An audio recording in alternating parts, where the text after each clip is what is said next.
So this morning, we have the inaugural session with Mr. Welcome address by Mr. Yogesh Mandhani, who is the president of IFA Sustainable Steel Manufacturers Association. Unfortunately, just now I received a call from the Joint Secretary, Ministry of Steel, Mr. Vinod Kumar Tripathi, that he will not be able to come because the secretary has called for a meeting. So TMD Mekon has also nominated our director, and Manish Raj Gupta, Director Mining of SAIL, has also nominated one ED for the conference. Mr. Pankaj Satija is all ready to share his quotes, and he always delivers a fascinating, uh, you know, uh, speech whenever called upon to do so.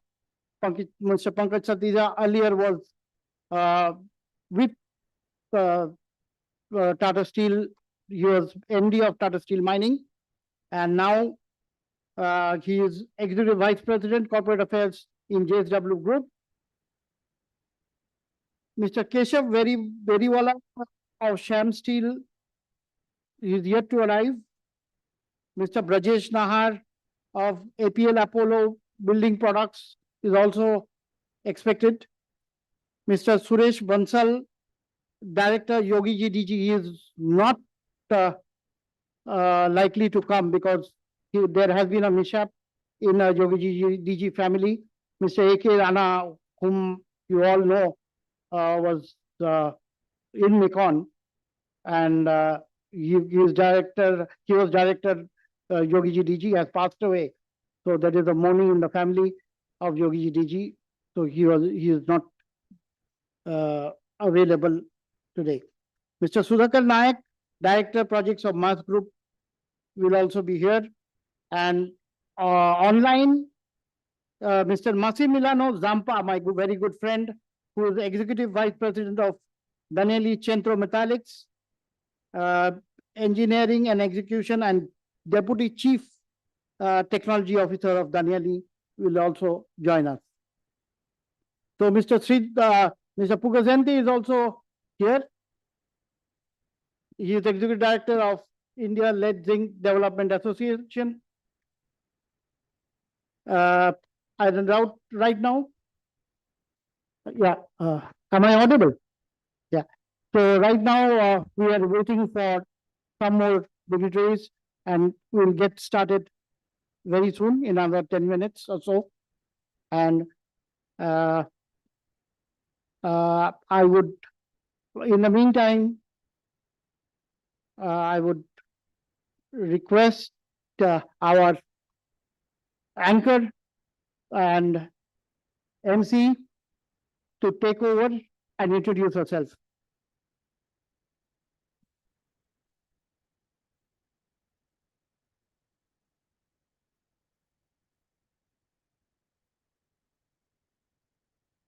Hello, hello, mic check. Can you increase the volume?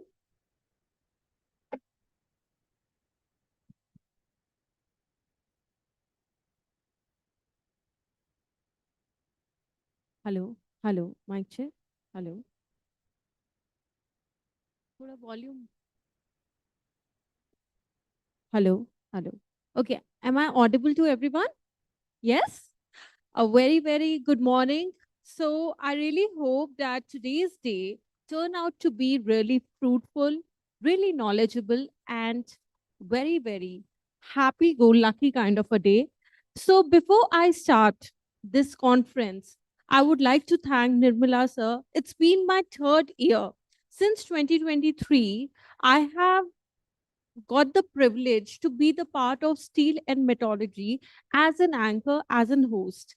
So for me, it's a very wonderful, very warming thing because it feels like coming back to home every time I get the opportunity to host for Steel magazine. And I learned so much because we rarely get a moment where we get to know something out of our own industry.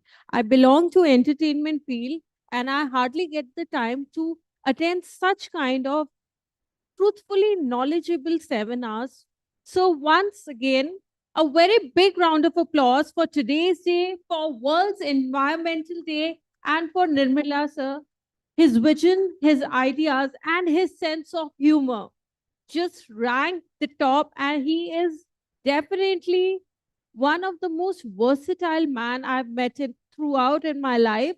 So sir, I assure that today and tomorrow we will be conducting this seminar in the best way possible, and I really feel that all of you will be attentive.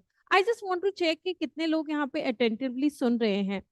सो एक बार जोरदार तालियां होनी चाहिए क्योंकि हम शुरू करने जा रहे हैं आत्मनिर्भर भारत के ऊपर कुछ ऐसी बातचीत जो आज से पहले शायद हुई होगी, लेकिन आज हम बहुत सारे डिग्निटरीज को सुनेंगे भी एंड उनकी राय से अपनी लाइफ को एक नई दिशा भी देंगे. So sir, with your due permission, can we start with the conference? Okay, by the time, let me introduce each one of you how today the throughout the taper down the day the things will be going. Now it gives me immense pleasure to be the part of this Atmanirbhar Bharat by 2047 decarbonization and energy saving initiatives in steel industry. Before we commence this, I would like to know from our respectable audience, what are your expectations for today and how much do you know that what we will be conducting today? Anybody, any female who would like to say something about today's topic or anything they would like to share with us? Anybody from the audience? If I would like to ask, the girl in the beach top? Yeah. So, can we have a mic for her? Can we get the mic in the audience? Please pass on the mic for the audience. Mic. Mic.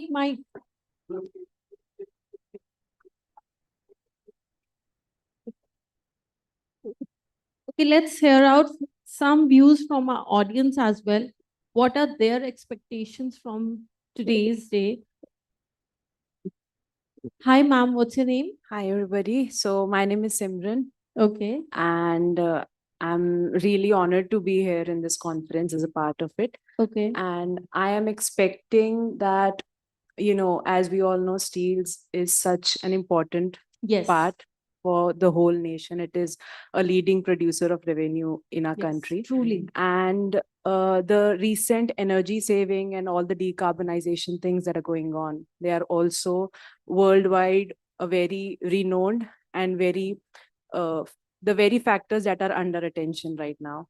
So this is a very, I think, an advanced thing that we are about to discuss throughout this program. And I'm looking forward to it, everybody Yeah. of us. And I'm sure everybody like you becomes this attentive and they enjoy today's conference, and you can leave your comments, your feedback. Once we'll be ending today's day, we'll be giving you an ID where you can mail your comments and feedback so that we can improve. And in our, I think tomorrow we'll be coming back, and then this conference will be headed towards Mumbai in the month of November.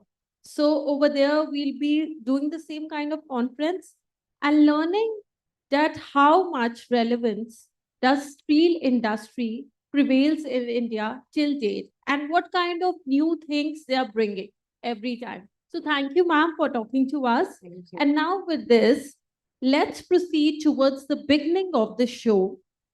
As I already mentioned, today's conference session topic would be Atmanirbhar Bharat by 2047, decarbonization and energy saving initiatives in steel industry. Organized by Steel and Metallurgy, a complete steel magazine presented by Nirmala Mukherjee, this conference brings together some of the finest minds in the steel sector at the time when the industry is undergoing with one of the most significant transformation in its history. Today, as India progresses towards the vision of Viksit Bharat and Atmanirbhar Bharat by 2047, the steel industry stands at the center of the journey. Now, I would like to tell you that in the rest of the day, what we will be covering. Alongside this growth, the opportunity comes really in the best way possible. Okay, we have something that Sir want to say.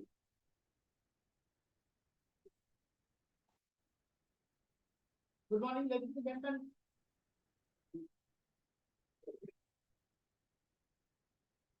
Sorry?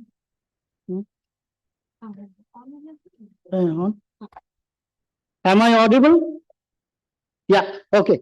So the most important person for this morning is Mr. V.R. Sharma, and all of you know that I am an avid member of V.R. Sharma fan club, and he is my guru mentor, and I have been in this industry only because of his blessings, and I would request Mr. V.R. Sharma to take the dais, please. Yeah, yeah. So I would now request the other dignitaries. Yeah. So Mr. Yogesh Mandhani is yet to come. He is on the way. Okay. And who is Mr. Baisakhi has come. Mr. Baisakhi, Mr. Baisakhi, he is there. Yeah. So please take the dais. He is, he is ED operations of SAIL,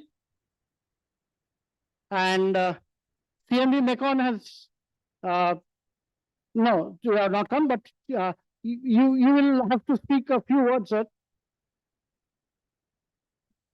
Your director projects, sir. Yeah, Rajiv ji, please take the dais.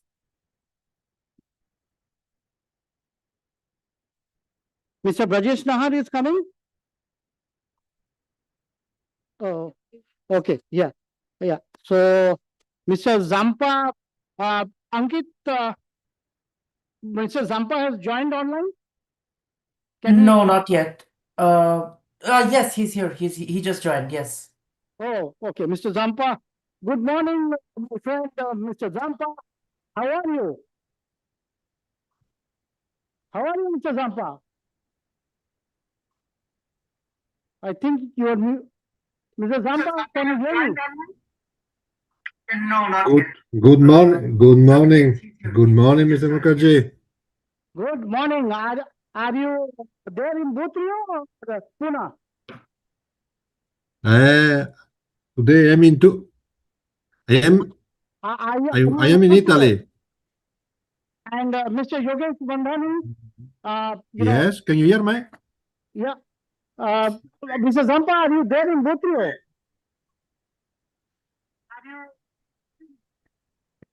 Can you hear me, Mr. Zampa? I'm traveling. Oh, you're traveling. Okay, okay. So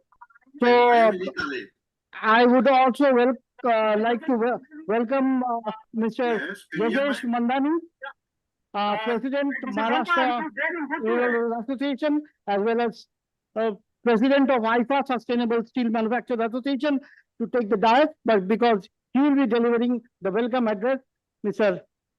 Yogesh Mandani, again our beloved leader.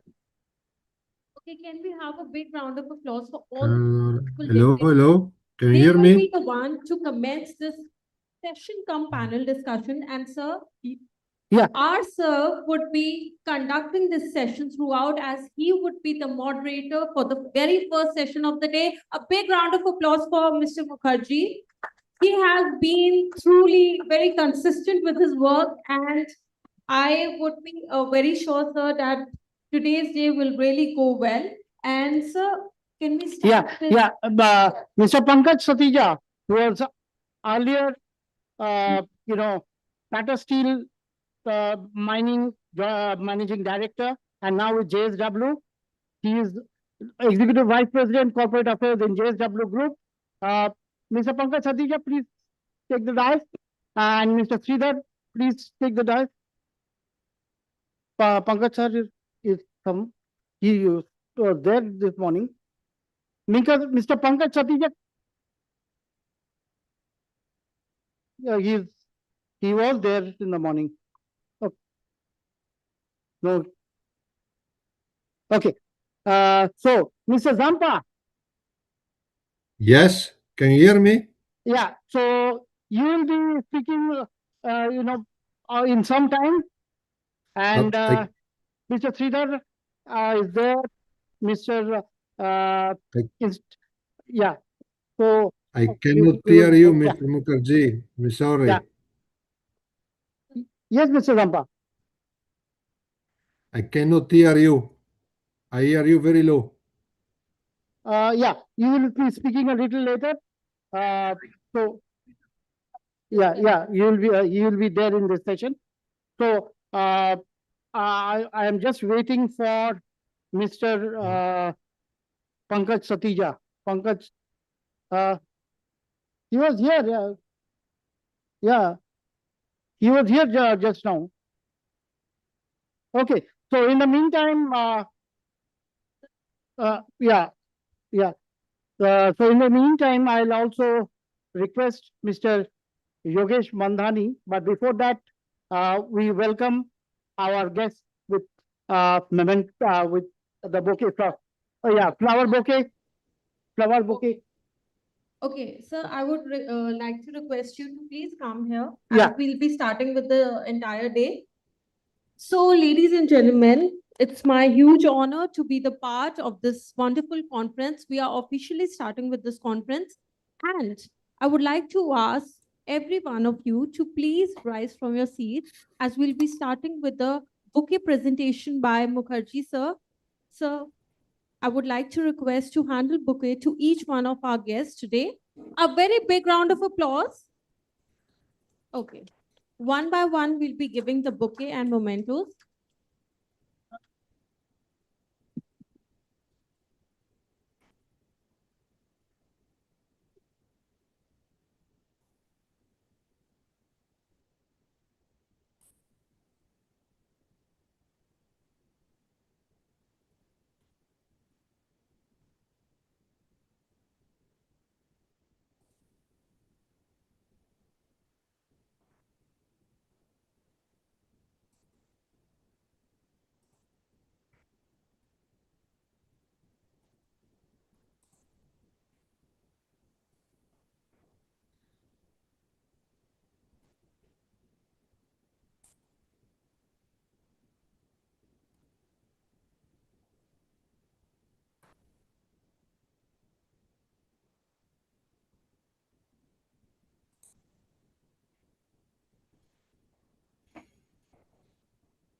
And I would like to request all our guests on the stage. I would like to request you to please stand up for the lamp lighting. Sir, let's do the lamp lighting ceremony with everybody. Lamp lighting ceremony, as it's very important and crucial to begin the day with lots of gratitude and positivity. And by lamp lighting, we assure that today's day, I would like to request our staff person to please go in for the help. Anybody of you? I think it's there. The matchstick and candle is there. Okay, we are beginning with Ganesh Vandana and lamp lighting for more positivity and to begin this day on a very good note. Rise the volume level, please. Deepjyoti नमोस्तुते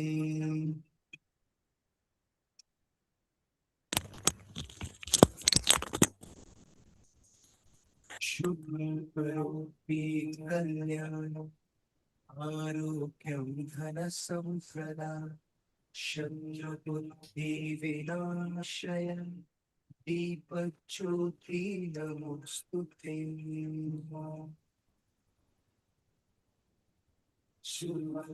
Okay, I request all of you after lamp lighting, we need a group photograph with each one of you. A group photograph.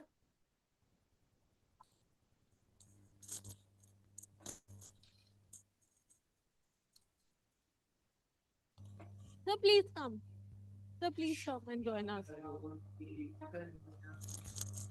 आरोग्यं धनसम्पदा शत्रुबुद्धिविनाशय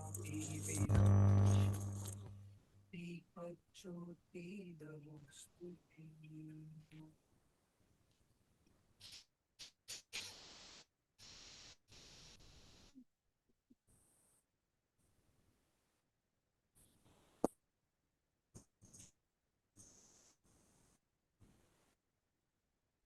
Thank you so much, each one of you. And now it's time to start with our very first session of the day. The topic would be towards Atmanirbhar Bharat by 2047, decarbonization and energy saving initiatives in steel industry. The names of our guests and of our speakers have already been mentioned by Nirmala sir.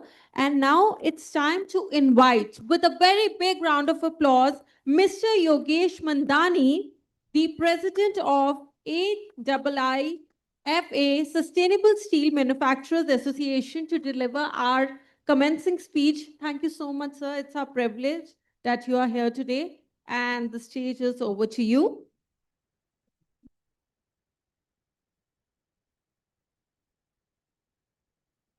Good morning to all, and on behalf of Steel and Metallurgy, I would like to welcome one and all.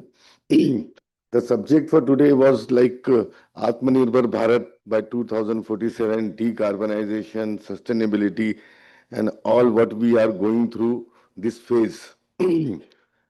As far as I feel that the Steel Ministry has and the Government of India has taken a initiative wherein they are trying to see that how we can produce a sustainable steel with keeping in mind the decarbonization goal, and they have taken an initiative.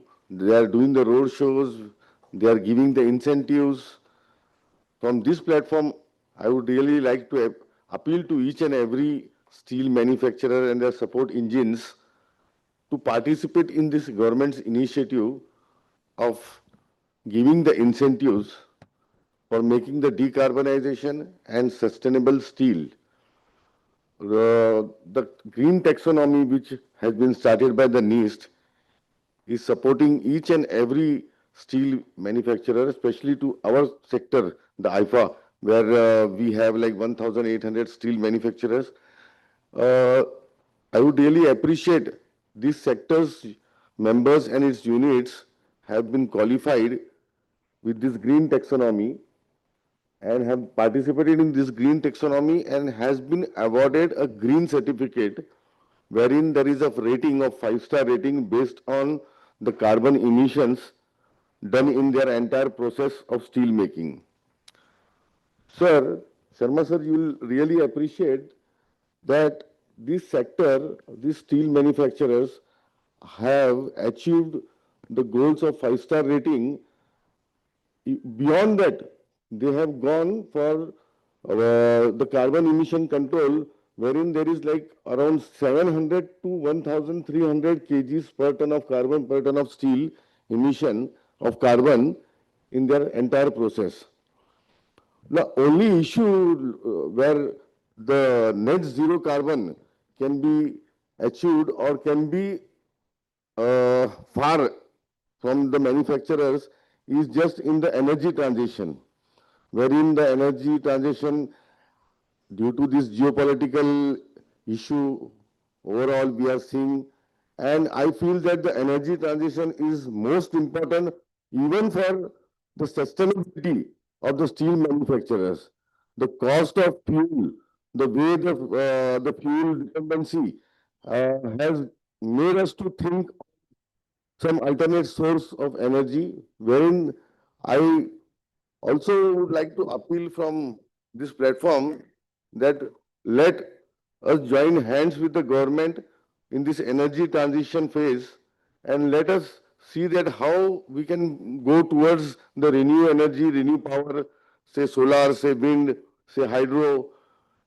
Moreover, the hydrogen, the use of hydrogen, the technology, I would also like to ask and keep my words in front of the technology producers like Denili, like many others technology producers to support in this drive of how this hydrogen can be useful and effective and cost effective for the steel manufacturing.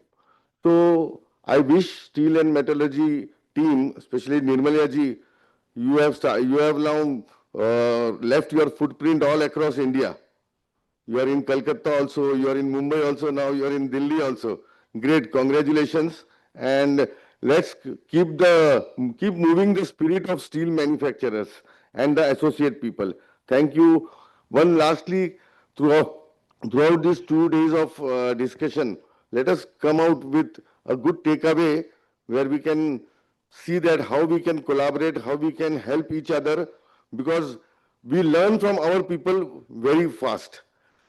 Anything done by one of the steel manufacturer or one of the steel industry or the associate, the others also feel that they should achieve that, they should learn that, and they should also implement that. So let us see that these 3 days should be a foolproof event of making a sustainable steel and taking India to the Atmanirbhar Bharat. Thank you.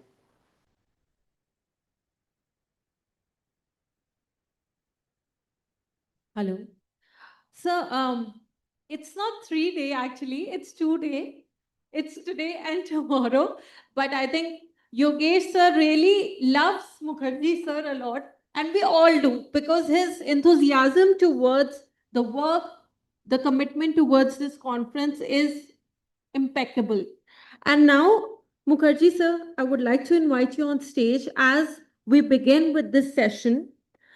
So there are few names that are missing for this session, and now I would give the stage to Mukherjee sir as he will be getting this panel discussion done in the wonderful way. So, ladies and gentlemen, one last time I would like to request for this session to have a very big round of applause for all our respectable speakers and definitely to Mukherjee sir. Yes, sir. Thank you, Nikita. And, uh, you know, the context of decarbonization with regard to Atmanirbhar Bharat initiative, uh, who can speak on decarbonization more than our beloved Mr. V.R. Sharma? V.R. Sharma, the full name is Vidya Ratan Sharma. So, Mr. V.R. Sharma's parents had, intelligently thought of the child when he, was nowhere in the professional field. So, all thanks to Mr. V.R. Sharma, why we are here. And, CGP was introduced. I always refer to V.R. Sharma 1 and V.R. Sharma 2. So V.R. Sharma 1.0 and V.R. Sharma 2.0. So 1.0, he was deputy managing director. And then 2.0, he was managing director. So when he was deputy managing director, from those days, he pushed for the Angul plant. And CGP is a very good example. So, Mr. V.R. Sharma, we are all waiting for you.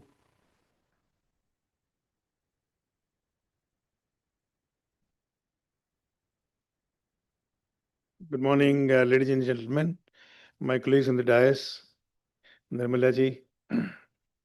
It's a great honor to be here to speak to this August gathering of the technocrats, professionals, consultants, and many more people.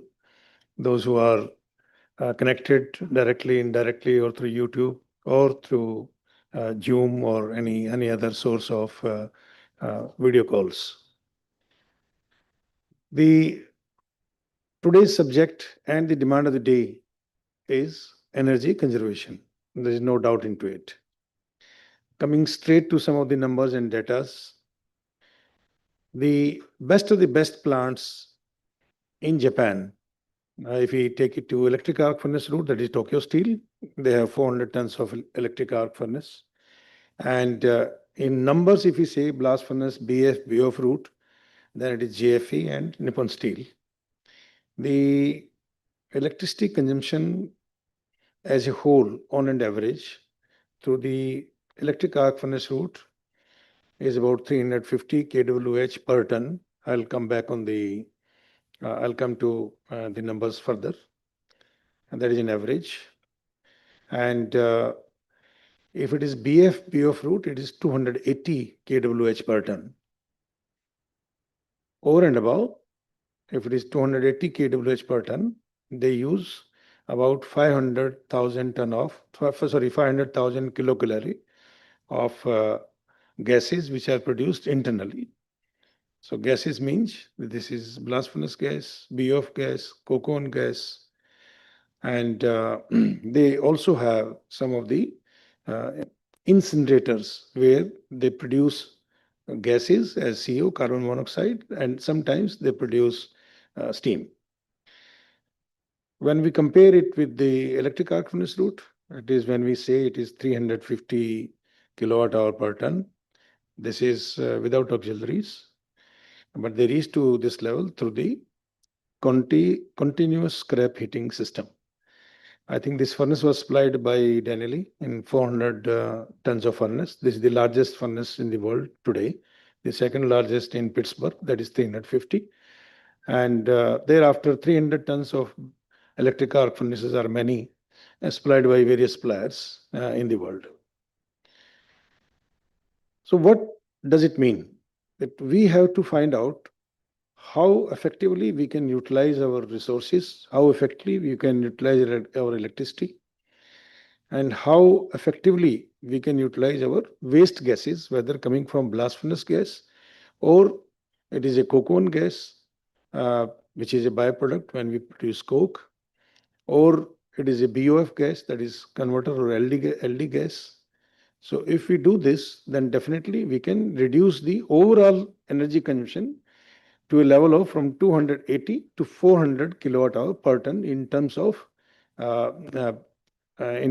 electricity equivalent. Now, when we compare Japan, Korea, China, India, and Europe, I'm not comparing America here, because America's most of the American steel plants are electric arc furnace based and not the blast furnace based. So on a scale of 10, Korea is at 5, means half, when we compare with India. Japan is at 0.55. China is 0.7. Where unit I'm taking India. And Europe is about 0.8. This means the most efficient steel makers in the world are Koreans, whether it is POSCO or Hyundai. The number 2 are the Japanese, they are at 5.5. Number 3 are Chinese. Number 4 are Europeans, and number 5 we are at 1. Now, the next scale, if we compare with respect to the overall energy consumption vis-a-vis CO2. Most of the Chinese mills today, the modern mills, like Bao Steel or Shagang Steel or Shandong or Hebei, they are at a level of 1.8 ton of CO2 per ton of steel making through blast furnace and BOF route. So what we are in the same situation India is in. So we are at a level of about 2.4 or 2.5 ton of CO2 per ton of steel making. Australia, the blue scope, incredibly, they have reached to a level of 1.6 ton CO2 per ton of steel making.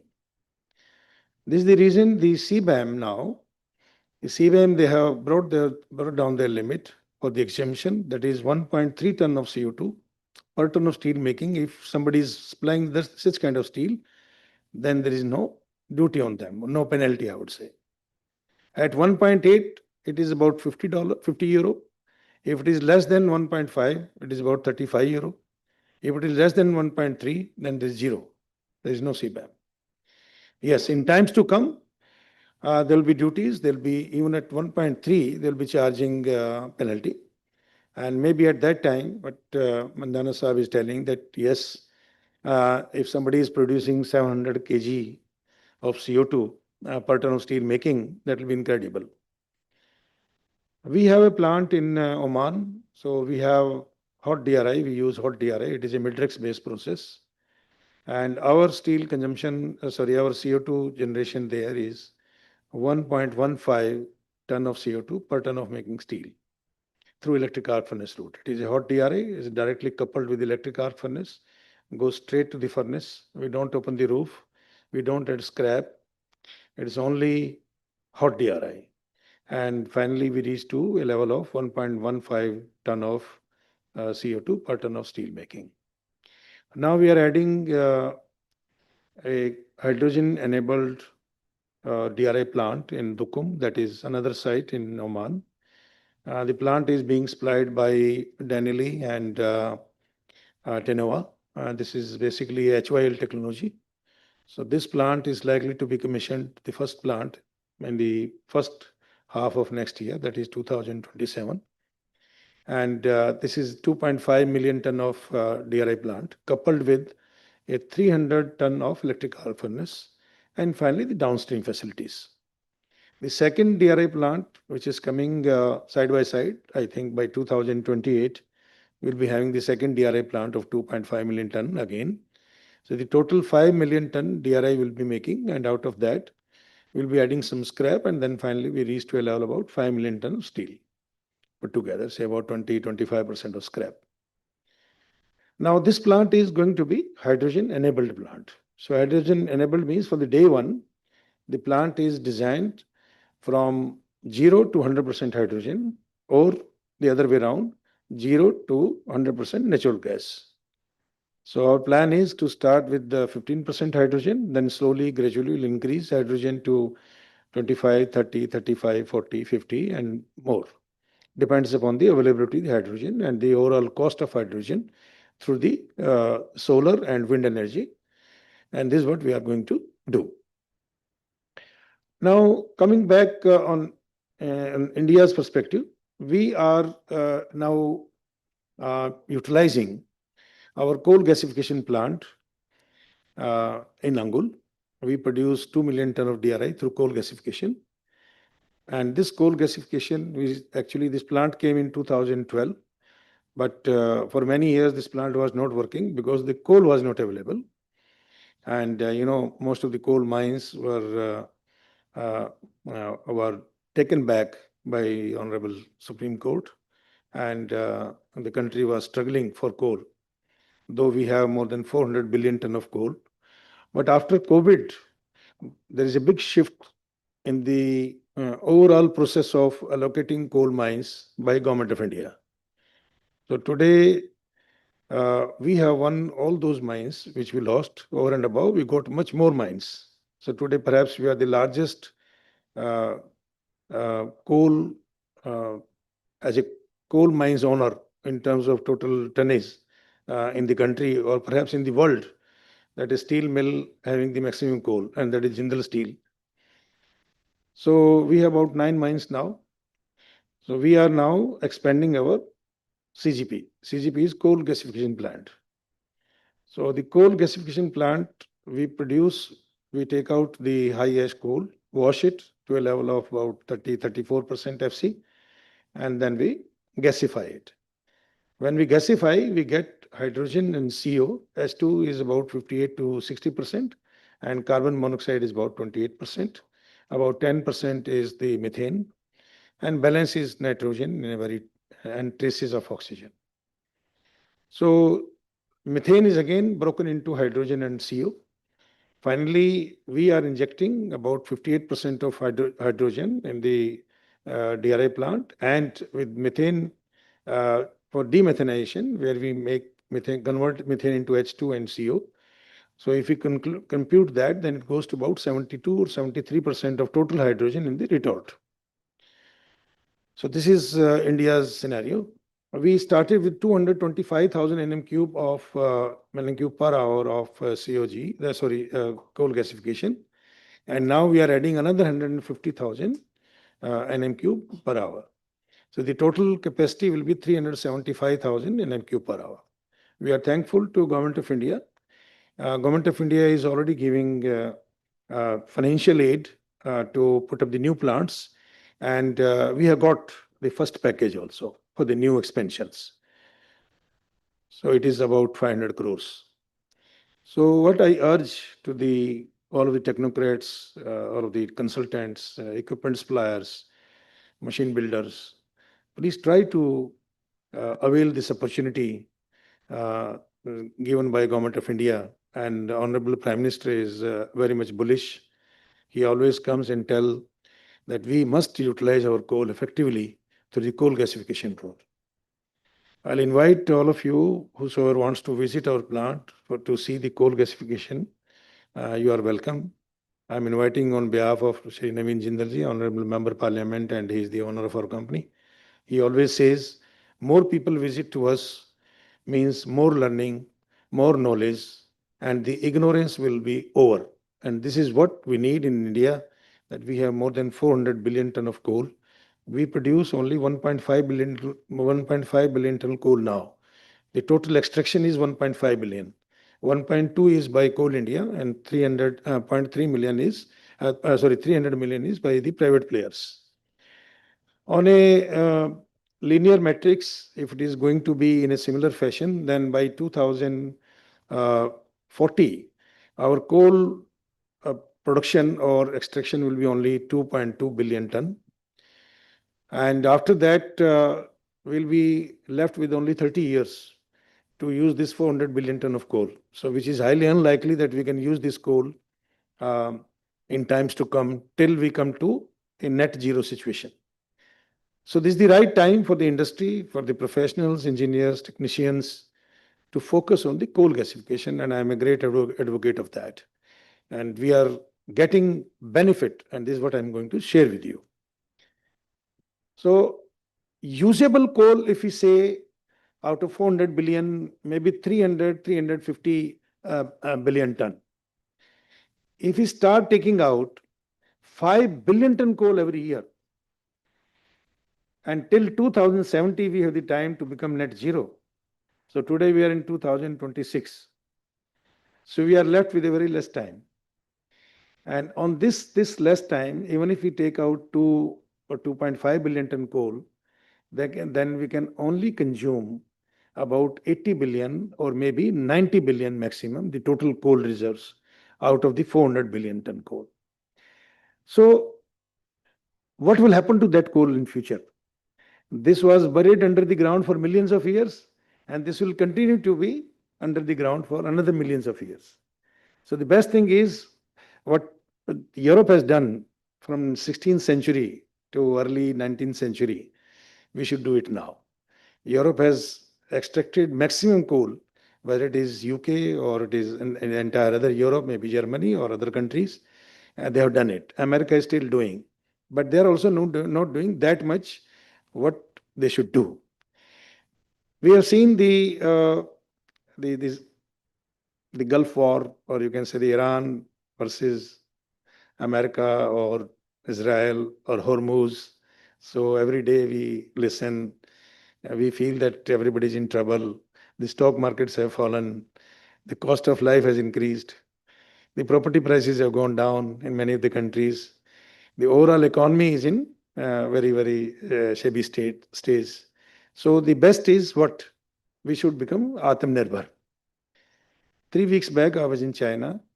I asked them that what is the situation today in when we compare situation in India or in Europe because of this war, Middle East war, they say that we are least affected.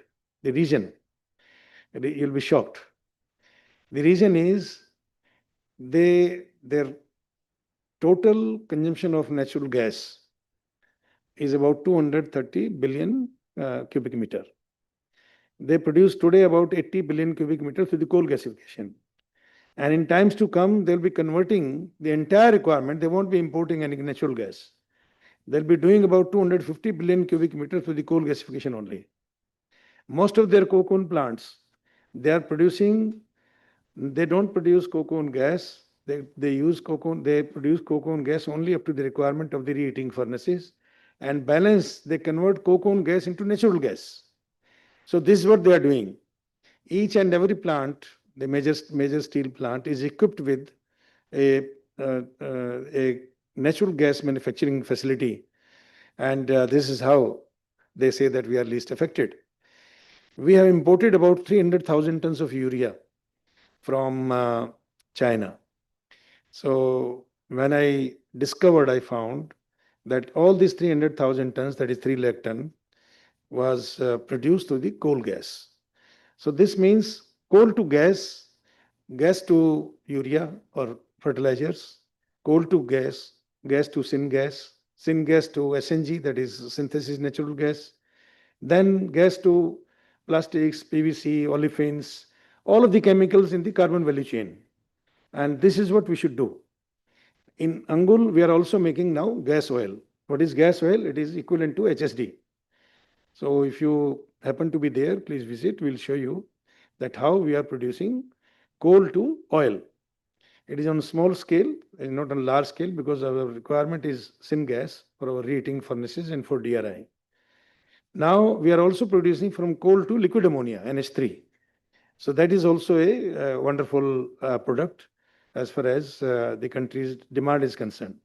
The moment we have methanol, ethanol, we have liquid ammonia, then we have coal to diesel, coal to petrol, coal to benzene, coal to olefins. That means we can make India Atmanirbhar very fast. The 2 plants came. It is not that something new, it is being done today in India.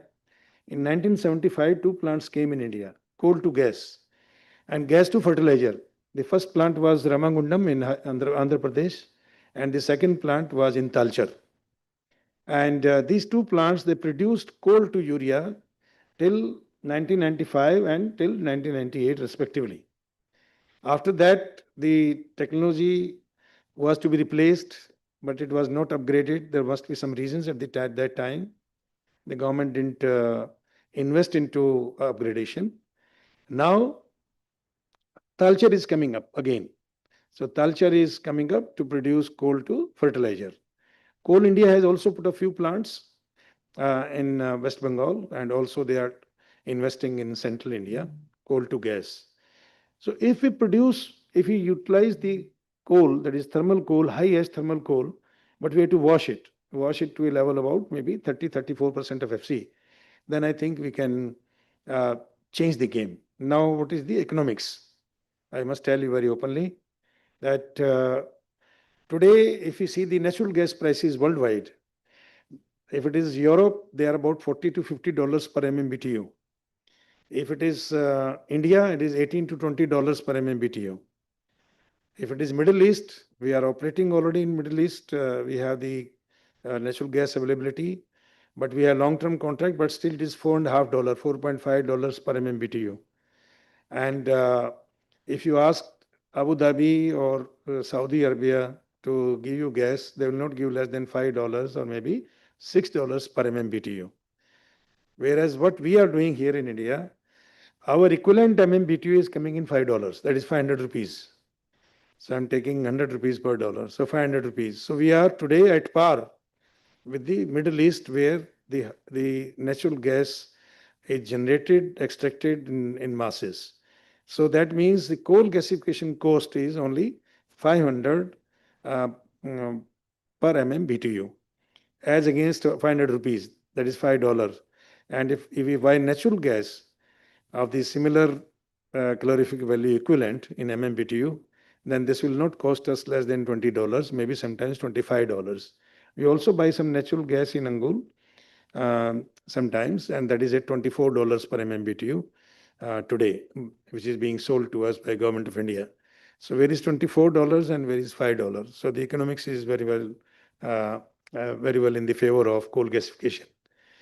We need about 600 nm cube of syngas to produce 1 ton of DRI.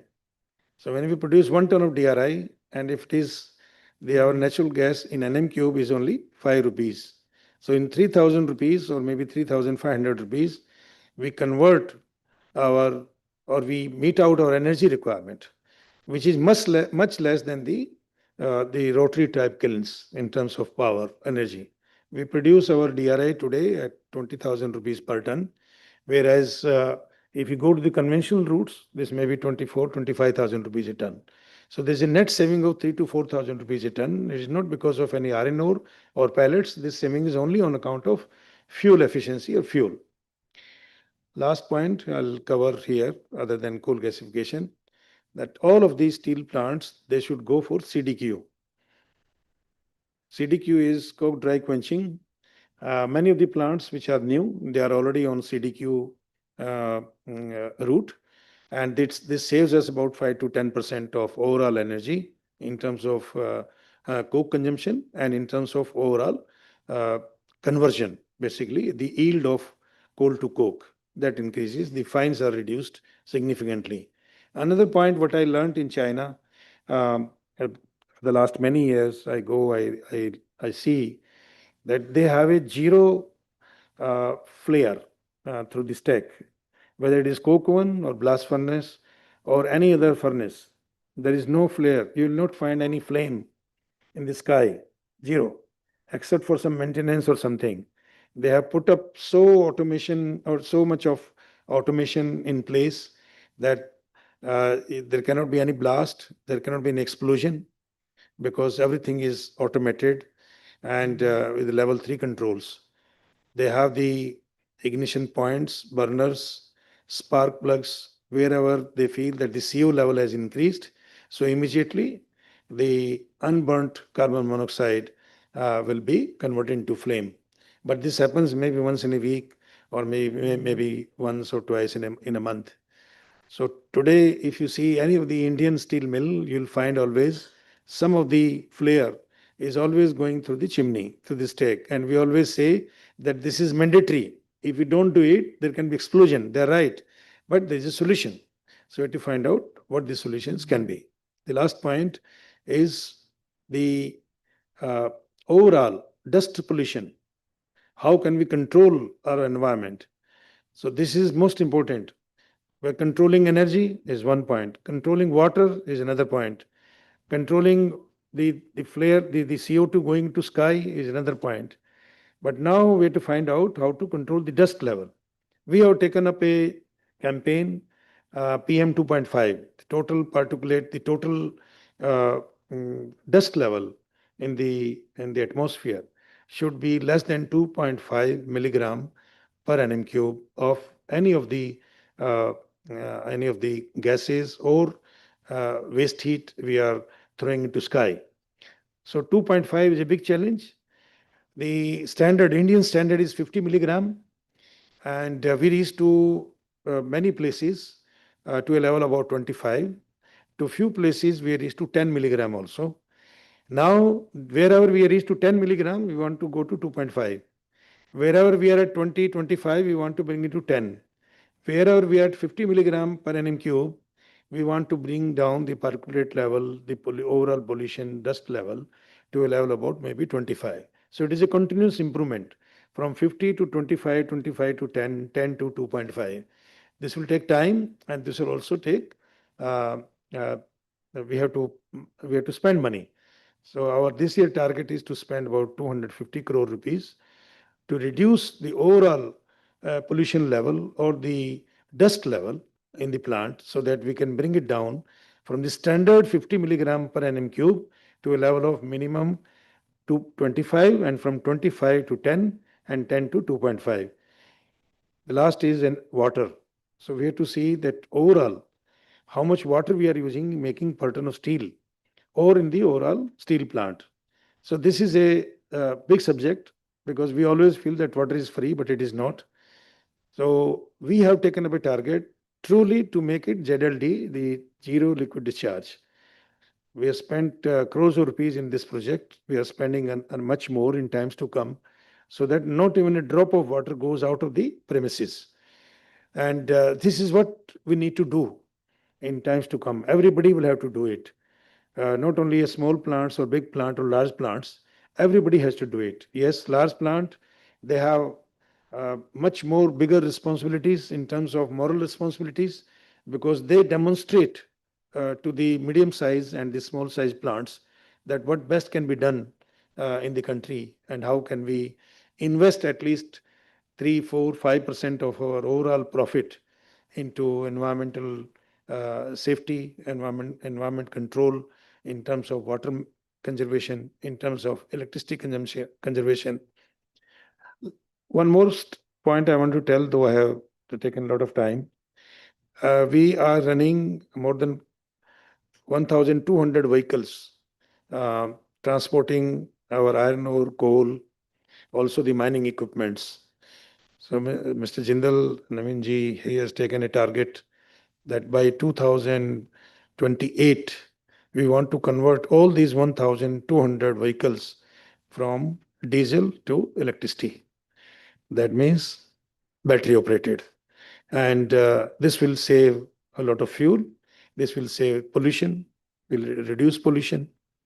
This will reduce sulfur dioxide in the exhaust because this will be only battery operated. And one more achievement, though this has been achieved by many other companies, JSW has done, ArcelorMittal, earlier it was SR, they have done. The another pellet plants, the Brahmani River pellet plants, they have done, and that is called slurry pipeline. So we are now at a level, we are going to commission our slurry pipeline from Badbil to Angul, and this is the largest slurry pipeline in the country. This will be transporting 20 million ton iron ore. So 20 million ton iron ore means we will be truly self-reliant and we won't be deploying any truck to transport iron ore from mines to our plant. Now we are working on another pipeline, which is a little longer, 450 kilometer. This line is 230 kilometer. The another line will be 450 kilometer from NMDC Bacheli to Raigad. And there too, we want to complete it in next 3 to 4 years time. And this is truly Atmanirbhar because when you reduce the load on railways, that the railway can be utilized for some other good products, and not only on coal or iron ore alone. And the secondly, we also reduce our dependence on the surface transport, the trucks, those who are using liquid fuel, diesel or any other product or natural gas, we can also eliminate that, or at least we can reduce to a minimum, maybe 5-10% can still be there for the internal uses, but otherwise not. So the slurry pipeline for 20 million ton is going to be commissioned in this month by the end of June. And the next line we are going to start from NMDC to Raigad. So if we take such kind of these measures, then I think we can also make India Atmanirbhar. And Mr. Naveen Jindal always says, अपने सपनों का भारत हम ही बनाएंगे और हमारे सिवाय कोई नहीं बनाएगा. Means we, the people of India, can make this country a dream country, what we feel that we have to. And for that, Government of India is giving full support. Government of India is giving all the incentives what Government of India can give. And the clearances are truly on single table now. So if we go to them, we tell them that yes, this is how we are going to become Atmanirbhar, they support us. Though I am taken more time, but one last sentence which is very crucial, I must tell you. Today, we don't produce any blast furnace in this country. There is no design house who can design blast furnace 3,000, 4,000, 5,000 cubic meters. We don't manufacture any hot strip mill. We don't manufacture any tandem cold rolling mill. We don't manufacture converters. We don't manufacture even the electric arc furnaces. We don't manufacture the ladle furnaces. We don't manufacture the RS degasser. We don't manufacture the VD, vacuum degassing. Maybe some companies, smaller VD they produce, but otherwise no. We don't manufacture, there is no company in the country who can give a complete solution for the sinter plant. So no company manufactures the sinter plant. No company makes the coke oven plant in this country. There is no company in this country who can make the pellet plants in this country. So where is the Atmanirbhar? We, the engineers, we, the steel professionals, must work how to manufacture machines, the capital goods. We have to find out. We don't manufacture the mining equipments. We don't manufacture the mining trucks. All are imported. This is pity, very serious. We are today at 168 million ton. We want to go to 300 million ton. From 300 million ton, maybe we have a dream to reach to 500 million ton. But who will be the supplier of these equipments? Nobody. Again, we are dependent on whom? Primarily today on China or on Europe. The Europeans also, they don't manufacture in Europe. They get it manufactured in China.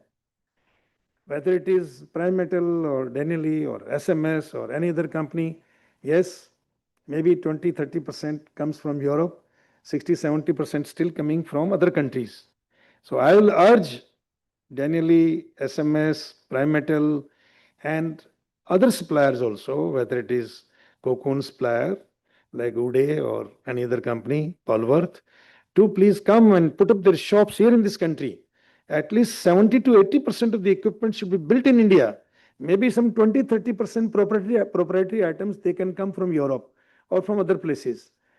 So this is what we have to see. So all of you, my colleagues here, please try to explore how can we develop vendor base, how can we develop the machine builders in this country so that we can become truly Atmanirbhar in times to come. Thank you very much for listening. Namaskar.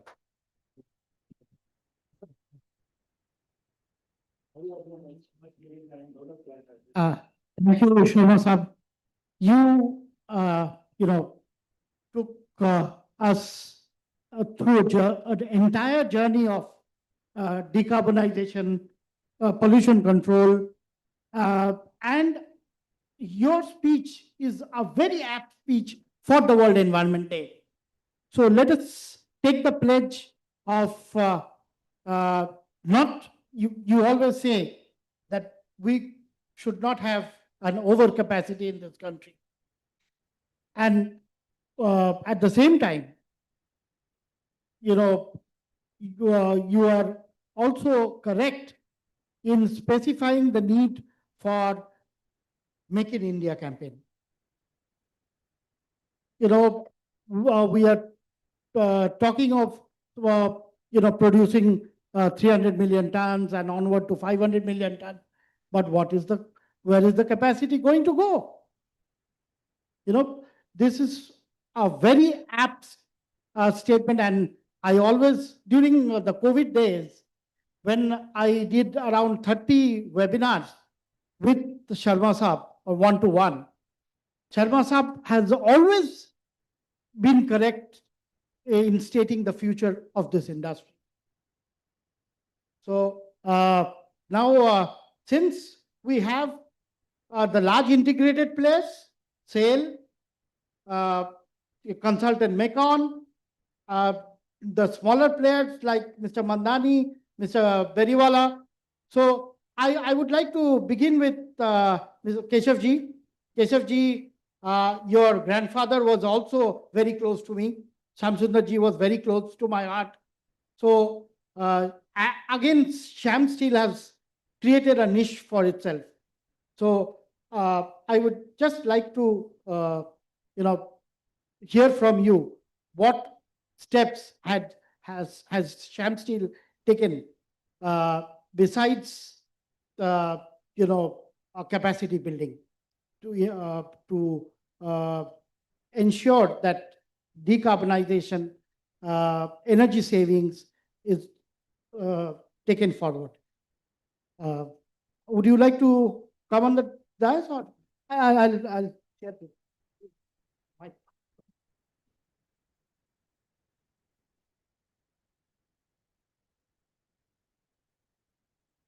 Thank you, Nirmalya ji, for your kind introduction.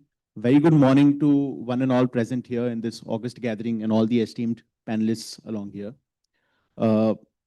So Sham Steel is a 70-year-old concern, as Nirmalya ji mentioned, started by my grandfather and his brother. And today we are making 1.5 million tons of steel annually. And we have all our integrated plants in Bengal. And we are one of the expanding groups in Eastern India. We are growing every year. And all of us know that decarbonization has become a very relevant topic today. You know, 2 years, 3 years back, we used to think that this is a problem of the future. Maybe 15, 20 years down the line, we'll deal with it. But that's not the case anymore. You know, with geopolitics the way it is and the kind of global pressures that have started coming in, let's say in the form of CBAM, we'll soon see more and more pressure on the industry to decarbonize itself. Even India's carbon tax is almost live. You know, the industries are also have received their draft targets. So the first fact that we must all agree on is this is no longer a problem of the future. You know, this is a present problem. It's a now problem that we have to start dealing with immediately. The second fact that we need to understand is that India's problems are not the same as Europe's or China's problems. You know, in these countries, the demand is either stagnant or it's started to fall because, you know, they're already developed to a great extent.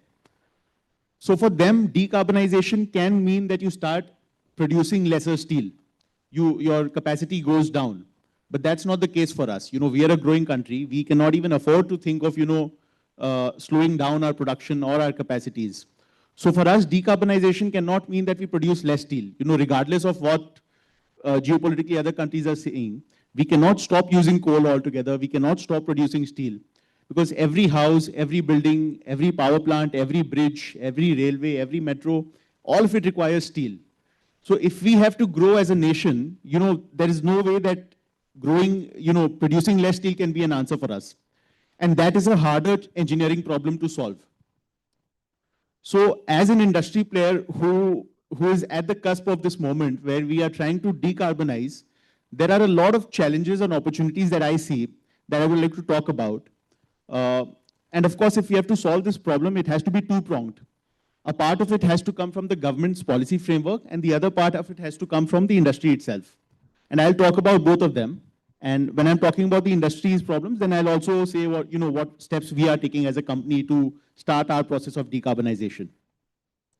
You know, first and foremost, when we talk about the government's policy framework, essentially what is the idea behind it? The idea is that the government has to create an ecosystem where entrepreneurs and businessmen can come forward, invest their money, and take part in whatever change it is that the government wants to take place.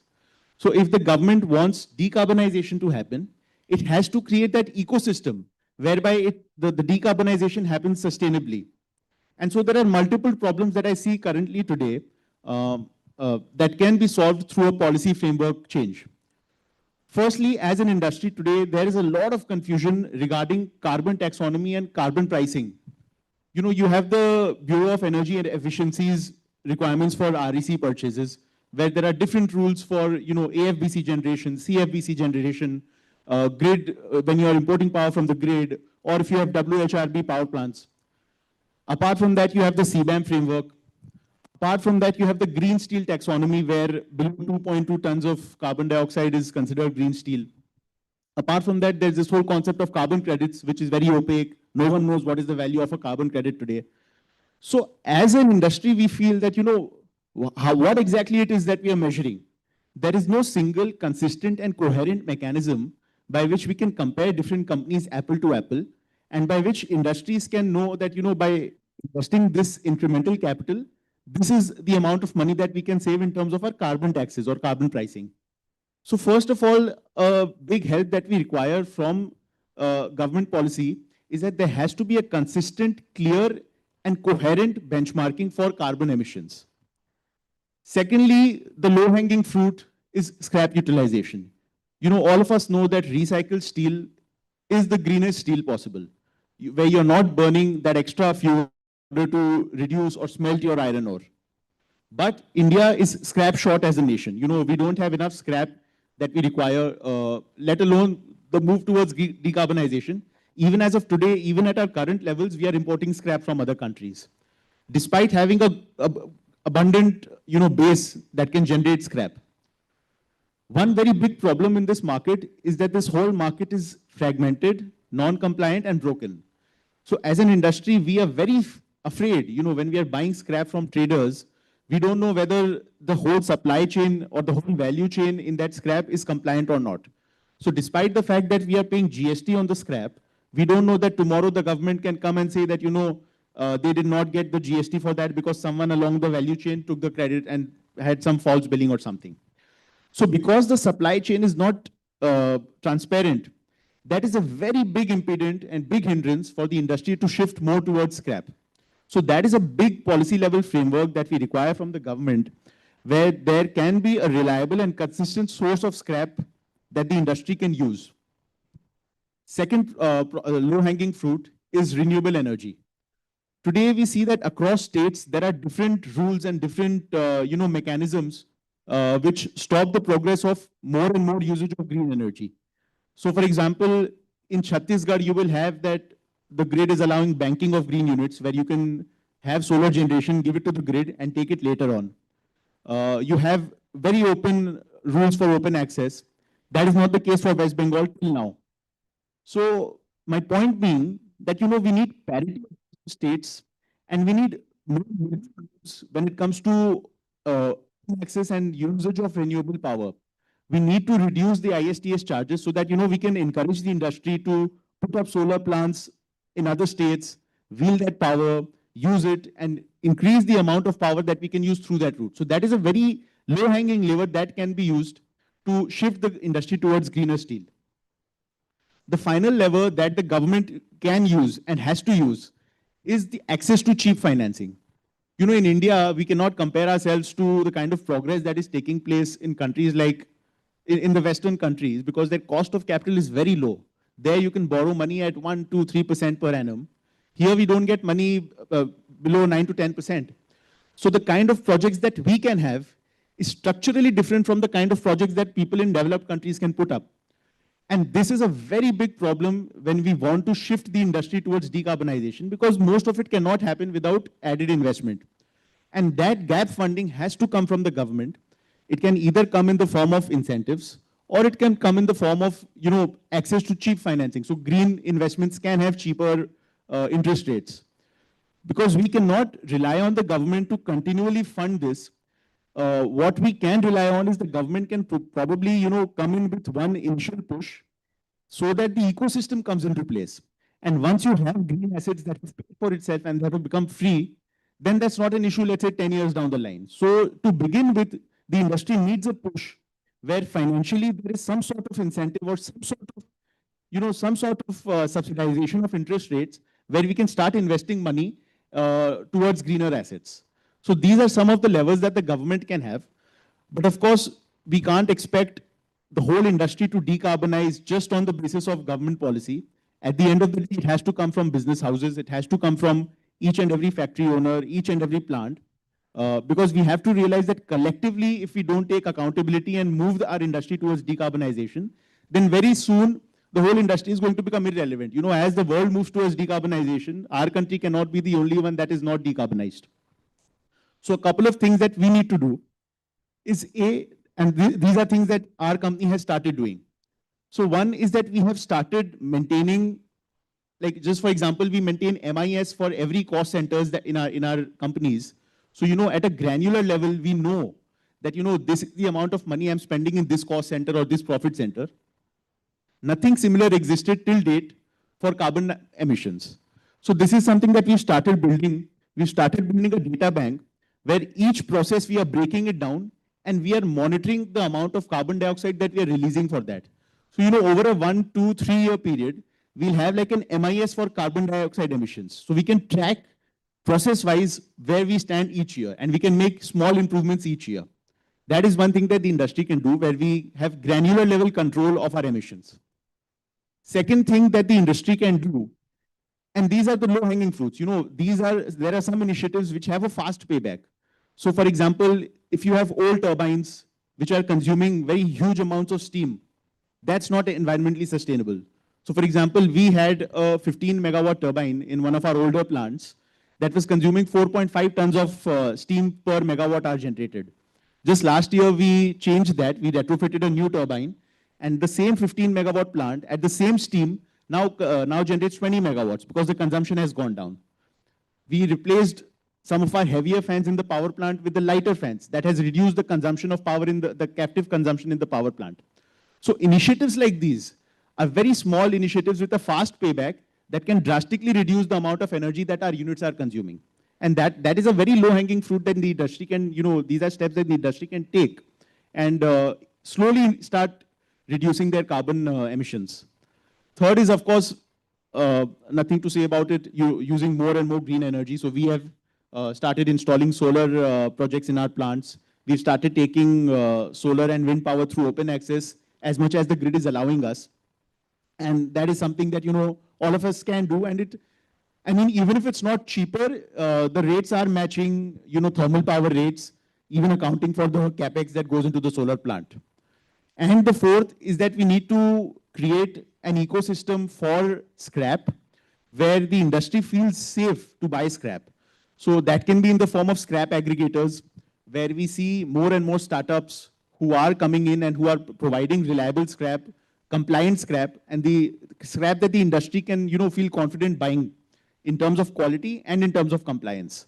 And once that push happens, then we'll see that ecosystem growing. Today, we don't have that ecosystem. We have only non-compliant and, a broken ecosystem.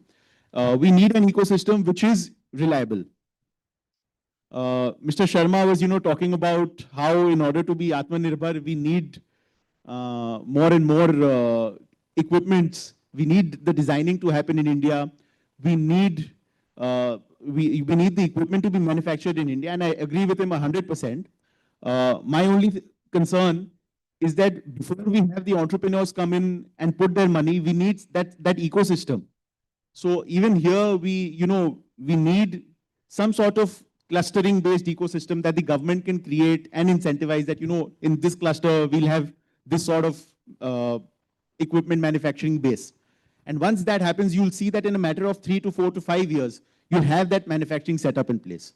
So that is my request to anyone in policy present here, where we can give representation from the industry about some of the points that we have, and we can have joint discussions with the policymakers in order to decarbonize the industry. Thank you. Thank you, Keshavji. You also, I appeal before Yogeshji, such young team members should be there in your team. You are building a team of a team, as far as I understand and I saw on your various forums. So Keshavji could also be a part of your team. And Shyam group is now not only into paints, they are into total building material solutions. Macau paints is very popular, and I'm sure since all of the units are mostly in West Bengal, so with the double engine Sarkar now in place in West Bengal, so this will be taken forward on leaps and bounds. By the way, the company Mamata Banerjee's nephew owns is also leaps and bounds. So, having said that, Yogeshji, before I move to Mr. Satija, I would like to request Mr. Saurabh Kundu, who's Chief of Sustainability of Tata Steel, to please, carry forward the thoughts which the management of Tata Steel has with regard to DRI and blast furnace vis-a-vis, energy reduction and decarbonization. We have a presentation to be made after that. Okay. From here? Okay. So thank you, everyone. So thank you for the invitation to the August gathering on the dash of the dash. So, Tata Steel is committed to net zero by 2045. And if you see our growth currently is happening mostly in the coal route.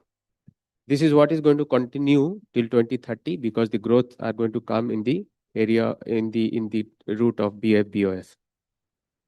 Having said that, what we are doing currently and what will be done till 2030 is mostly, as we are discussing about renewable. So we are increasing the renewable percentage. We are going a big way into the scrap-based steel making. Ludhiana has been, you know that Ludhiana, we have inaugurated a plant which is of 0.75 million tons, which will be solely based on scrap. And you are also steadily increasing the scrap addition in the BF route.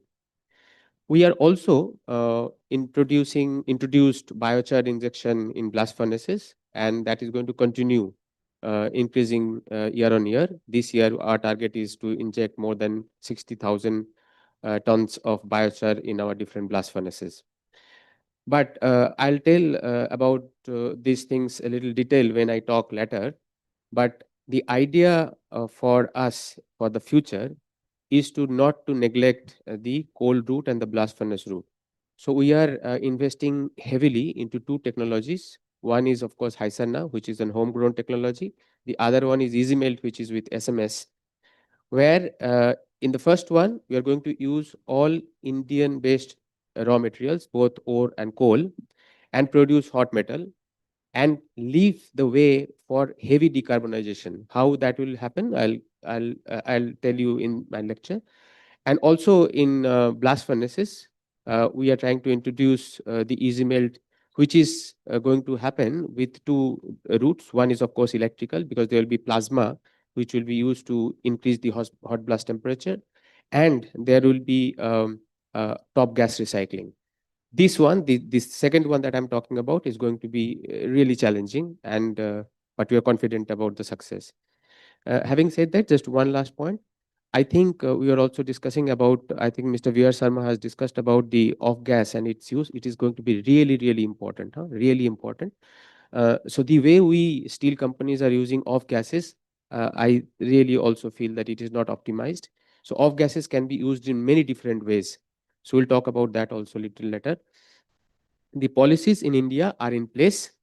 Probably the implementation of such policies, for instance, CCTS is not yet implemented for steel industry. It is very important with a healthy carbon number, healthy number for the carbon tax or the carbon penalty, you call it, or you call it an incentive. Thank you. We'll discuss it further later on. Thank you very much. Okay. Yeah, you will take the dais, Mr. Satija. What Sajanji's aspiration was to lead the market, which means go ahead of Tata Steel. So Pankaj has been with Tata Steel as Managing Director Mining, and now he is with JSW. What is the difference? Good morning, dignitaries on the desk, off the desk. When we talk about decarbonization, that too on 5th June, there is a story from a forest. So once upon a time, a hunter placed a wooden log, tied with the rope and kept it on a tree. It was a trap for wild animal. A bear came, he just pushed the log, and the log hit him. He got enraged, pushed it harder, and then the log hit him on his chest. Again enraged by the swinging of this log, he thought it is some other thing. He put it very fast, and now the swing hit him on his head and he died. Why I'm telling this story? Because decarbonization or the green steel, if you delay it further, it will hit you very hard. So better it is to do it as early as possible. And why I'm saying it as a region also, because government has taken a target of 2070 net zero. Then obviously the hard to abate sector and the manufacturing has to take the lead. They have to close it by 2030 or 2040. So for us who are in the steel companies, it's not 2070, it's much before. So wooden log, you can't move it away and away. You have to take it.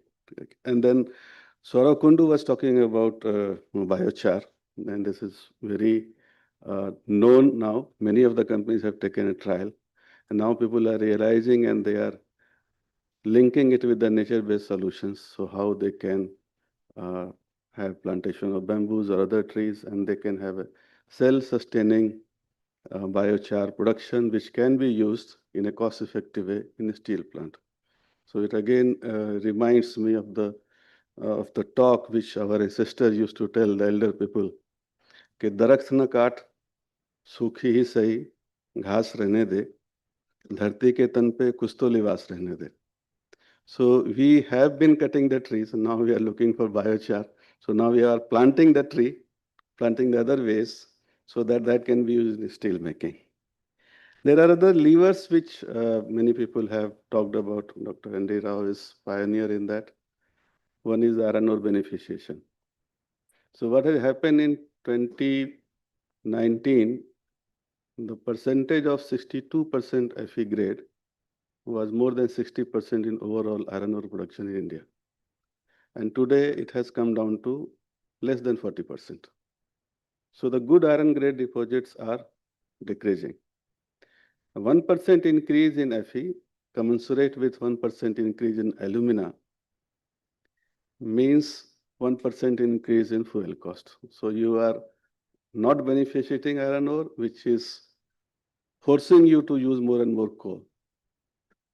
And it is impacting 2 to 2.5% of hot metal cost. And then other issues are also there. You are using more flux, so you are having more slag. So as last year, we have completed around 310 million ton of iron ore production, but still the beneficiation percentage is very low. Out of 310, 120 is from the captive mines, 190 is from the merchant mines. And we can see the beneficiated ore. So what we are doing as of now, we are trying to blend it and using it in the blast furnace. There are policies which are coming for incentivizing beneficiation or having royalty on raw rather than the products, which will help the steel companies to use more and more beneficiated ore. Hydrogen has been talked about, but then there are reports which says that 0.88 USD per kg of hydrogen will have parity of 260 USD of coking coal. And that's why many of the companies, they have taken trial of hydrogen. Technically, it is very encouraging. In one of the plant in DRI, the TPS has gone by 5%, but then the cost has also gone by 600 rupees. So whenever people talk about green steel, the other thing comes that who will pay for that premium. And probably that is also one of the reasons that so much of speed is not seen in green steel. If government comes with more and more procurement of green steel, which helps or incentivize the steel players, that will help. The other part which Mr. Kundu also mentioned, and all of us, we know we are trying to use more and more renewable energy. That is also one source, because for this green steel, water, energy, biodiversity, and climate change all are related. If you work on one lever of it, the other also will get impacted positively. And renewable is one such area where, again, comes in the part of energy efficiency and the renewable part. And sometimes I feel that we have been dependent on Bhagwan Surya for a very long time, and since our inception for humanity. And this story is of Lord Vishkarma and Bhagwan Surya. So Bhagwan Vishkarma has a daughter called Sanjana, and she was married to Bhagwan Surya. So as every father asks about his son-in-law to his daughter, Bhagwan Vishkarma also asked, "How is your married life?" And she told that, "I am married to so and so. He's so bright, so luminous that I'm not able to sit behind him." And then Bhagwan Vishkarma reduced the brilliance of sun by 1/10 and made many weapons. Sudarshan Chakra, Trishul. And those times the demons used to be killed by the Sudarshan Chakra and the Trishul. And today demon is carbon. So if you are looking for decarbonization, again you are looking for Lord Sun. How the battery or the EV will work, how you will have the pump storage plant will again draw power from sun and then again store it at a higher altitude and then use it PSP in the night. And then this journey will continue. So water has been spoken about, but sometimes I feel that this has not been given much teeth. We have Bureau of Energy Efficiency, which has different PAT schemes and many such initiatives, CCTS and others. But Bureau of Water Use Efficiency is not that, I would say, seen. I mean, many people don't know. It came in 2022. One of the prime reason can be agriculture in one sector which uses a lot of water. But then government has seen a lot of agitation on the farmers' time. So probably that was taken in the backseat. But industry can always take its own path on water use efficiency. This terminology came from agriculture. Primarily, it was how much of biomass you are getting per unit of water. So it was not measuring the water productivity or water intensity. And it varies from $2 to $1,000, depending upon the industry what you are using. So for the service industry, it is very high. The steel industry can always think of one process and what should be the ideal water consumption in that particular process and how you are using. So most of the countries, most of the companies, they are also trying to measure the water use efficiency in that way. And probably that will help because water is also not one area where you work on industry itself, but then again on it's a competing resource for community. And sometimes I feel that when Odisha is going to have 100 million ton steel capacity, so many slurry pipelines where the water will come. And will the community not raise issue? How the water is pumped back from one place to other. So many companies are trying that water will be sourced from one river, put it in some other plant 200 kilometers. But will that water come back to the place where it is being drawn? That issues has to be seen in light of overall water balancing, and it should not be in disadvantage to the community. And that's why I see that the whole balancing and whole holistic picture has to be taken into account. Just transition has been talked about, and it started with trade union, Ministry of Coal and others, they have this department. But then it has to take into account not only the formal workers, but the informal workers, also the workers who are not formal, informal. I can tell an example, if you go to Ramgarh or Hazaribagh area, you will see the cycle walas. They carry coal. They are not formally or informally employed in the coal mines, but they are dependent on coal mines. So this has to be taken into account. And there are three aspects of it which I want to touch upon here. This has to be made in context of restorative justice. And restorative justice, I mean that long back when we started the industrialization journey, there are a lot many reports where the R&R and the proper compensations were not paid, or even if were paid, people were not employed. So just transition also an opportunity to take care of the restorative justice. It also should be seen in terms of procedural justice, how it has to be implied and implemented. So there are many opportunities, and we have been discussing on green steel decarbonization. People in steel industry, they are working on two phases. Phase one, which is low-hanging fruit, which many of the speakers have told, which is including beneficiation, waste heat recovery, the different gas use, but again, it depends on the concentration of CO2 in each gas stream. Energy efficiency part, waste heat recovery, and then the different use of AI and digital economy. Phase 2 is little longer, how you can use hydrogen and other CCUS part. But CCUS part, there are calculations that it says that it caters to 50 to 60 USD. And once it comes to 20, probably it will be having more traction. So in different phases, steel companies are working, but the bottom line is that you need to work, you need to move. You can't be, waiting for someone to tell you something else to happen. And I would like to conclude with Shloka Bhagavad Gita, chapter 2, Sankhya Yoga. Neha avikrama nasasti pratyavayo na vidyate swalpavasya dharmasya trayate mahado bhayat. Even a small step in that direction will help you to achieve your path of decarbonization. Thank you very much. Thank you, Mr. Satija. Pankajji, the best thing I always appreciate is your ending of the speech with Bhagavad Gita slok. So I always appreciate from the core of my heart. Atmanirbhar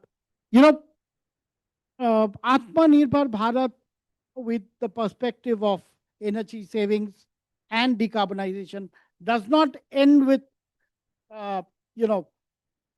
saving in the cost of carbon. And we have Mr. Satish Tripathi, who is going to come back. He's here to collect an award, and he's going to present a paper. He from Central Road Research Institute, and he is going to present a paper on effective road construction with slag. So, Thank you very much, Nirmala ji. I just want to correct. My name is Satish Pandey. So I'm heading the Flexible Payment Division of CSIR Central Road Research Institute. So at the outset, I would like to thank Nirmala ji for inviting me. I will deliver a presentation on the utilization of carbonated steel slag, like how we can do the CCUS using the steel slag in the steel plant, and further how it can be utilized for the road construction aspects. So it probably in the next sessions, I will be back by that time. Thank you very much. Thank you. thank you, Mr. Satish Pandey. And we have one more presentation, I believe, from Mr. Anil Pasari. Mr. Anil Pasari, are you there? Okay. So he is supposed to present a paper on usage of fertilizers. So that could interest Mr. Mandhani. Mr. Mandhani is also in fertilizer business.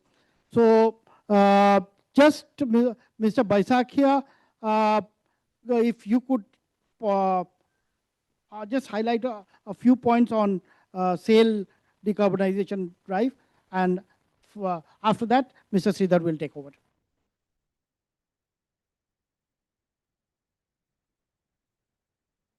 Thank you very much. Very good morning to one and everybody. Distinguished dignitaries on the dais, dear participants, ladies and gentlemen. Decarbonization is not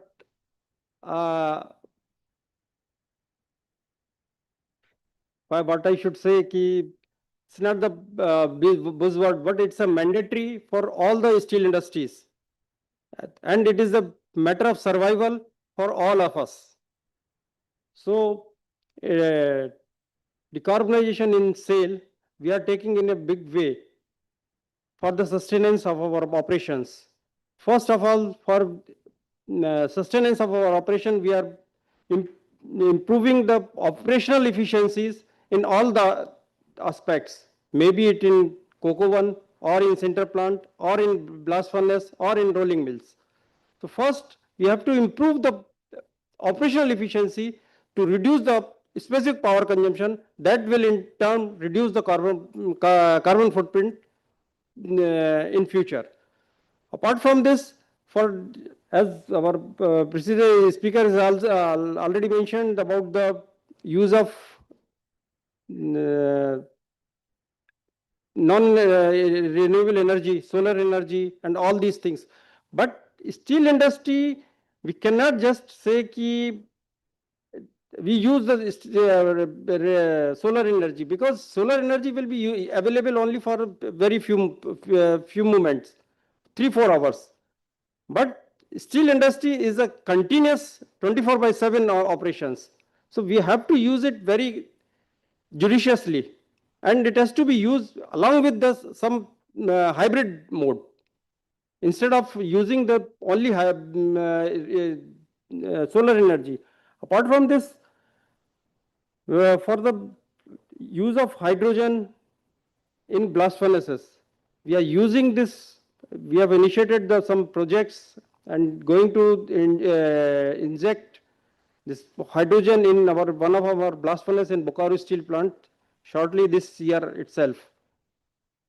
For slurry pipeline, we are also moving towards the slurry pipeline projects, and around 260-kilometer long slurry pipeline projects is in pipeline. That will commission in 2 to 3 years, and where we will supply around 25 million tons of slurry to different steel plants like Bokaro, Bhilai, and Rourkela.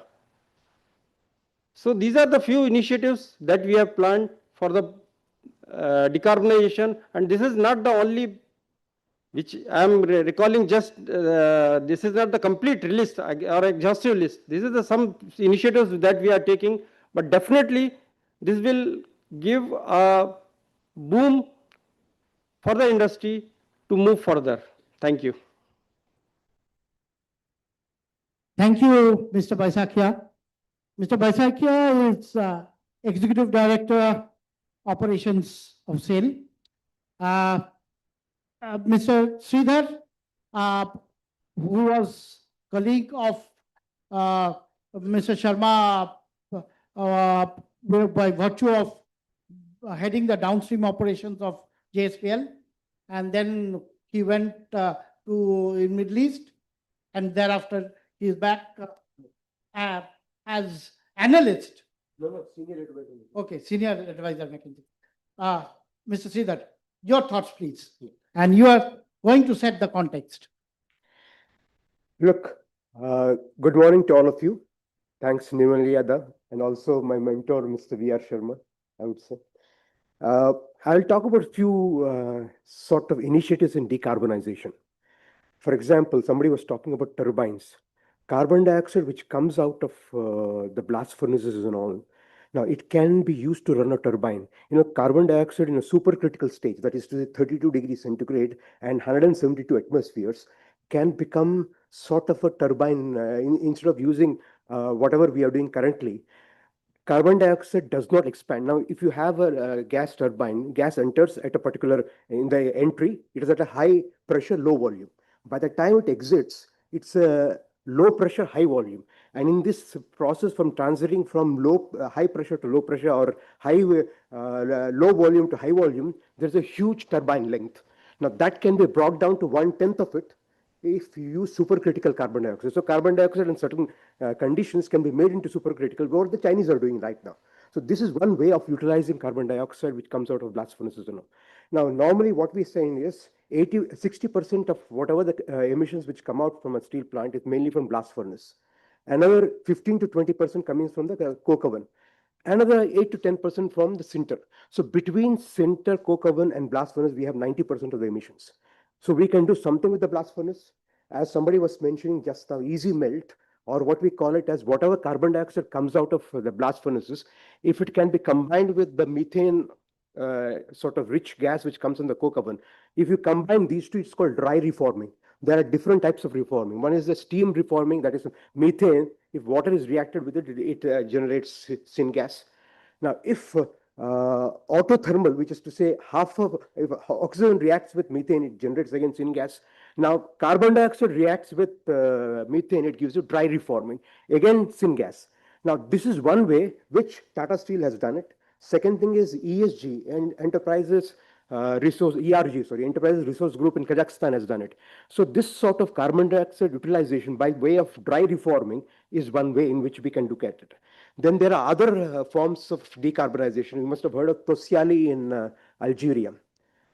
It is called Building Integrated Photovoltaics, or CIGS, copper, indium, gallium, selenide. So what happens is if you have such a coating on your building, it itself becomes like a solar generator. So the entire steel plant in Tosiali and another steel plant, Primavera in Switzerland, they're going for this solar, what you call as building integrated photovoltaics. So that itself becomes a generator. Now, again, another instance, you must have heard of Emirates Steel. Now, natural gas, which is used for DRI purposes and all that, it's a reductant, it's also a fuel. Two things it does. Now, instead of natural gas acting as a fuel, it can act as a reductant, it's okay. Now, they have replaced it with electric process gas heating. Now, this is again a decarbonization, which Emirates Steel has done along with Danieli. So this is one area where we can look at. And then, of course, there are pure hydrogen generators like gravity, hydrogen utilization, like gravity in, it's a plant in France, then hybrid and what you call hydrogen green steel, which is in Sweden. So we are not going to that level, but at least this sort of things can be done. Now, coming back to blast furnace, instead of having belt charging, we have beltless charging. There is a beautiful concept which Hugo Owens had sort of pioneered. It's called the freeze lining concept. Now, the slag goes and freezes against the wall of the furnace. Now, normally the furnace walls and all that lasts for 5 to 8 years in a blast furnace. But because of this freeze lining concept, which starts saving energy, which starts saving, also the refractory decay and all that. Now we have blast furnaces lining, going up to 20 years, even 30 years and all. Now this is a very innovative concept of freeze lining. I'm sure many of us are doing here, but this needs to be mentioned. And again, in the blast furnace, there is called stave cooling, which is mainly copper now. And then we have larger checker blocks, and then we have many other things which a blast furnace should do, which is being, it's a retrofitting which is happening now. Now, again, in the blast furnace, you have the off gases which are coming. Off gases come with 1.5 to 2.5 bar pressure. Now, that pressure can be utilized to run a turbine and generate electricity. That's one which so far has not been done, but now we should be doing it. And the second is it is also coming up with a lot of heat, 150 to 250 degrees centigrade, the blast furnace off gases. Now, whereas the off gases from BOF are 1600 degrees and so on and so forth. But here it is a lower temperature, 150 to 250. Now, if that can be, waste heat recovery, it can help a lot. Then these gases which come, carbon dioxide can be separated. The rest of the gases can be recirculated again. So these are some of the things which we should be doing. Now, there is another thing called structural decarbonization. What we have is our continuous casting machine and all that. You must have heard of Salzgitter, which has got a single belt casting. That is to say, what is required as a 2000, normally continuous casters and all require, 2000 hectares and all that. But if they can be squeezed, it's structural decarbonization. Instead of having such a cathedral of a plant, if you have a 1/10 of it, the size of it, like a single belt casting, or Nucor's at Crawford, they have a single roll or a double roll casting. Now, this sort of miniaturization of the continuous casting, that itself is a good thing. And then, of course, there are other forms of miniaturizations which we have seen. For example, let's take Synchro Red. It's Metso and Autotech have pioneered it. Now, what happens is you have a huge pellet plant, then you have sort of a DRI furnace where there is reforming done outside. Okay, nowadays we have come up with zero reforming, which means reforming of the natural gas or methane does not happen outside the furnace, it happens within. That's what Energyron, which also Sharmaji has talked about. Energyron HYL basically is a combination of Tenova and the other one I forget, Danieli. Okay, these together have formed this sort of zero reforming, which means it is done inside the furnace, not outside. So this is again, these are all, and again we have MIDA. That is to say, what Danieli has done with this plant in Jairaj Steel in Kurnool. What happens is the entire plant is again continuous, rebar producer. Now, these are ways of reducing the structure. The big plant is now made into small one. Now, talking about this Jairaj steel, this is a little interesting. What happens is they have what is called post combustion treatment. That is to say, whatever is carbon monoxide which is generated is further oxide. There is a there is a post combustion zone inside the furnace. This is specially created. It's called energy optimizing furnace. It is no more a BOF. It is not a basic oxygen furnace. It has been converted into an energy optimizing furnace by having that zone, what you call post-combustion zone, which has been created. Now, what happens is carbon monoxide, which is generated, is further oxidized in that zone to produce carbon dioxide, which is an exothermic reaction, and therefore a lot of heat is generated, which will otherwise save your energy input. So this is something, this energy optimizing furnaces, which you should be looking at. Now, then again, all of you must have heard of perovskite crystals. They are really interesting. Like, for example, what British Steel is, erstwhile British Steel has pioneered this and all that. If you have a perovskite crystal, and especially in the Middle East, some of the plants are going for it, at high temperature, solar heat is sort of collected. And in the process of collecting heat, this releases one atom of oxygen it releases. This perovskite loses one atom of oxygen. And thereafter, if you pass water on it, it absorbs that oxygen back. Whatever oxygen it has lost, it absorbs it back. And in the process, produces ultra pure hydrogen. I don't know whether you heard about this. Perovskite crystals in a large scale is now being attempted to generate green hydrogen. Now, let's not go that far. Let's come to our basic coke oven gas itself. Through pressure swing absorption, you can capture, you can capture other gases like carbon monoxide, CH4, that is methane and all. However, hydrogen being the smallest element cannot be captured. So it is taken away. The hydrogen which is not captured through this pressure swing absorption is 99.99% pure. Now, whatever that is trapped, that is to say carbon monoxide, CH4 and all, can be released through a gradual release of pressure. Now, what Shaanxi Jingxin, which is a Chinese company, has done is, whatever hydrogen which has been generated through this pressure swing absorption is again combined with a little bit of carbon monoxide, which is trapped through the coke oven gas to produce what is called synthetic natural gas, which Mr. Sharma has also talked about, methanation, whatever happens. So this is, instead of methanation, we are talking about a methanation. So these are some of the things which we should be looking at. And I will also say that apart from whatever carbon dioxide capture mechanisms which I have mentioned, there is another thing which I wanted to bring to your attention. Have you heard of solid oxide electrolysis cell? Here what happens is, whatever carbon dioxide is which is captured, which is evolved, at a high temperature, 250, 300 degrees centigrade and all from a blast furnace, can be captured by SOEC. It's an electrolyzer. Just as you have a, proton electron, electrolyzer, alkaline electrolyzer, AEM, anion exchange electrolyzer, the various types of electrolyzers. Now you have something called SOEC, which is one of the lowest cost producers of hydrogen.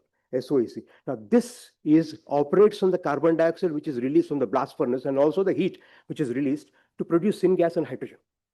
So this again is one way of utilizing off gases, SOEC.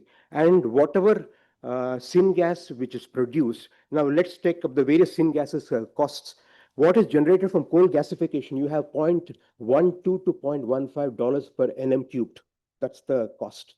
Whatever is generated through normal steam methane reforming is $0.10 to $0.13 per nm cubed. What is generated through the various electrolyzers, PEM and all that, is $0.18 to $0.22 per nm cubed. But whatever is generated through this method, which I mentioned just now, is $0.08 per nm cubed. So these are some of the things which are innovative, which I am bringing to your attention. And Sharmaji also talked about CDQ, coke dry quenching and all that. So this is very important. And then again, we have the slag. Instead of cooling the slag through water, BOF slag or EAF slag and all that, if you can use this dry quenching, that's one way of cooling it. Then the second point is what Tata Steel is again then pioneered. The slag which comes out is a thermal battery, Kraft block. That's the company which has done with Tata Steel. You pass hot air over it. That hot air captures the heat from the slag. And then that is transferred to ceramic balls, and it is captured. Whenever you want it in future, that can release it. So it becomes a thermal battery. That is to say, the slag which comes out. Now, there is another point on while talking on the slag. There are two types of slag. One is the blast furnace slag, which is a cementitious slag, which can be used into clinkers and straight away, no problem with that. But however, the electric arc furnace slag is not cementitious. The difference between these two slags is BF slag, blast furnace slag, is amorphous, glassy. Glassy means non-crystalline, whereas electric arc furnace slag is entirely crystalline. Now, how do you convert that? Through mechanical grinding, mechanical activation, that's one way. And then one of the biggest problems with an electric arc furnace slag is that it has got a free calcium oxide and free magnesium oxide. Now, once they capture water, and they will have to capture water if you leave it in the, so then it swells and the whole thing starts cracking and breaking. So if you can, what is called stabilization of the free calcium oxide and free magnesium oxide before itself by water and carbon dioxide, then this electric arc furnace slag can be turned into a blast furnace slag. So it can be used for a clinker, it can be used for cement, various things. So this is another area where we can be looking at. Then, of course, I talked about different uses of carbon dioxide, how we can capture and use. The best one is what the Chinese have done, that supercritical carbon dioxide to turn a turbine, and the saving which comes out of it. Then there are other companies like Carbon Cure of Switzerland and Solidia. They have started this carbon dioxide into clinker. Okay, so it can be used in the cement plants and all, clinker to generate. That's one way. Then there is another company called CarbFix, which uses carbon dioxide for putting into all these basalt rocks. For example, this new era clean tech, which is coming up, a huge coal gasification, 5 million tons in Maharashtra is coming up. That is going to do this carbon dioxide into basalt rocks in Maharashtra. So that is another way of, it's a company which is pioneering is CarbFix. Then we have salt aquifers, like Equinor is a company which is there in where carbon dioxide is put into salt aquifers and all that to store carbon dioxide. That's one way. Then what Israel has done, Seam Biotic is the name of the company. Carbon dioxide mixes with with algae, okay, to produce biomass. So this is another way. Then, of course, ArcelorMittal and what we call as LanzaTech, using bioreactors, whatever carbon dioxide which is generated in the blast furnaces in the Kent plant in Belgium, whatever carbon dioxide which is generated through bioreactors and all is generated into ethanol. So this technology is from LanzaTech. So these are some of the things which can be done at. And one important thing, I don't know how many of you are aware, this COG, coke oven gas, methane, can be converted into graphene. Okay. Now, graphene cost is what? I mean, starting from a lower graphene, $60,000 per ton, to a superior graphene, $120,000, $150,000 per ton. So what is a waste can be converted into graphene. There is a huge project which at least I have been doing in the recent past. Okay, so these are some of the things.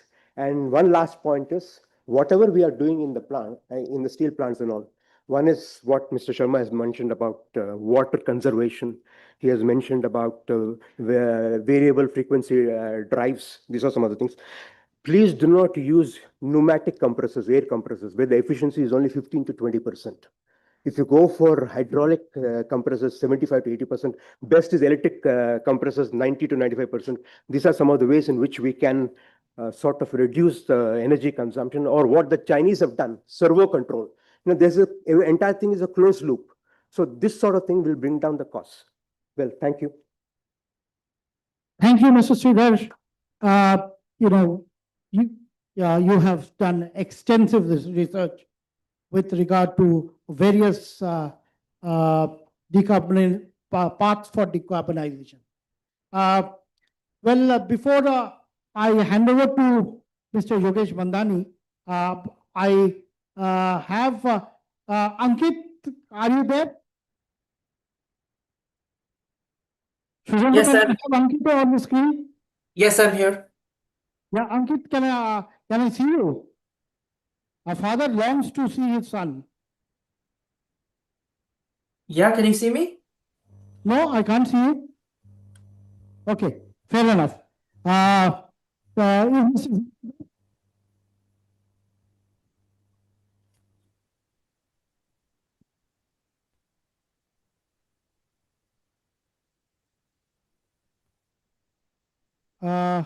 I can see Mr. Zampa.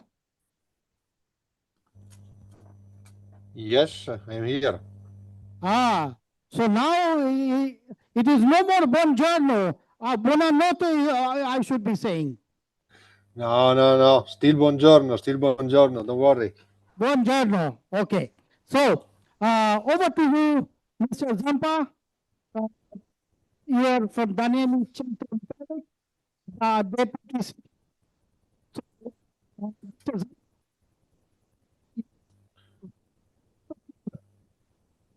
So, V.R. Sharma was with you during the Danuli election meeting last year. You have been noticing him all through, and all through my conferences, Mr. V.R. Sharma has always been present. So, hello, and over to you on decarbonization technologies.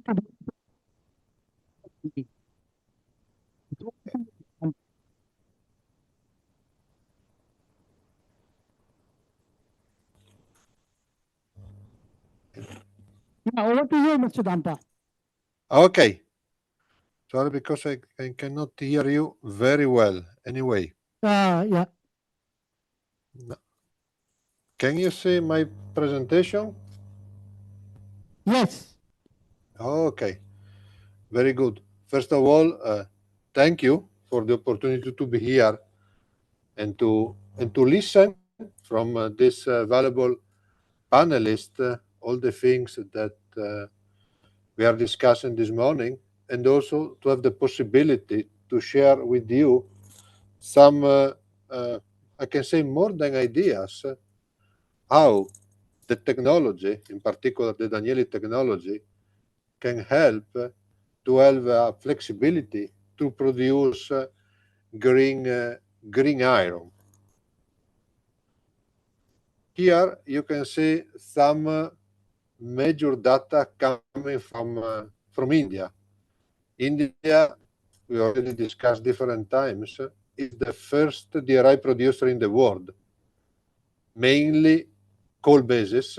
Okay, as understood, at the end of the on the fiscal year 2025, you will reach 56, 58 million ton per year of producing of DRI, mainly through a lot of small plants. Here you can see the different configuration that we have in India.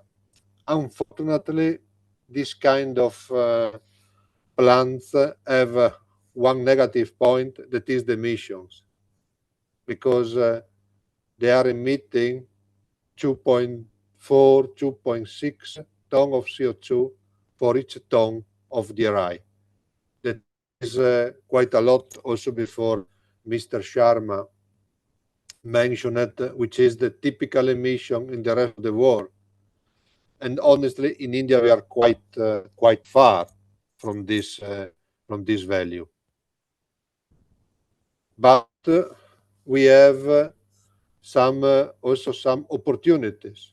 The first opportunity that was discussed a lot also during the today panel is the fact that India is one of the country with the highest availability of coal, 378, 400 billions tons of coal are available in India.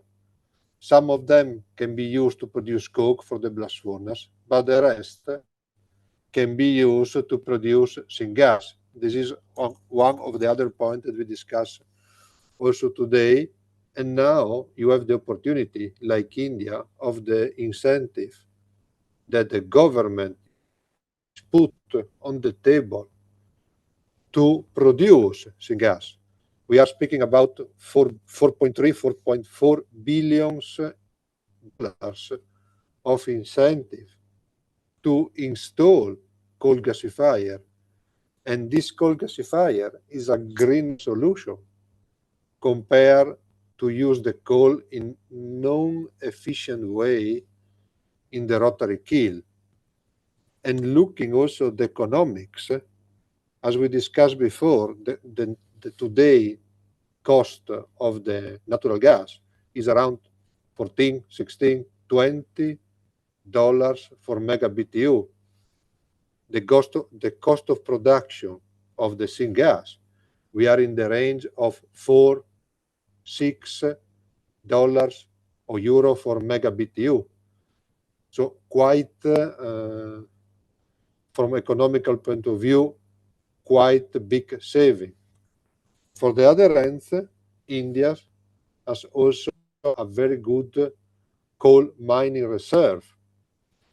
This is one point that we have discussed also before, that some of them are with the low Fe content.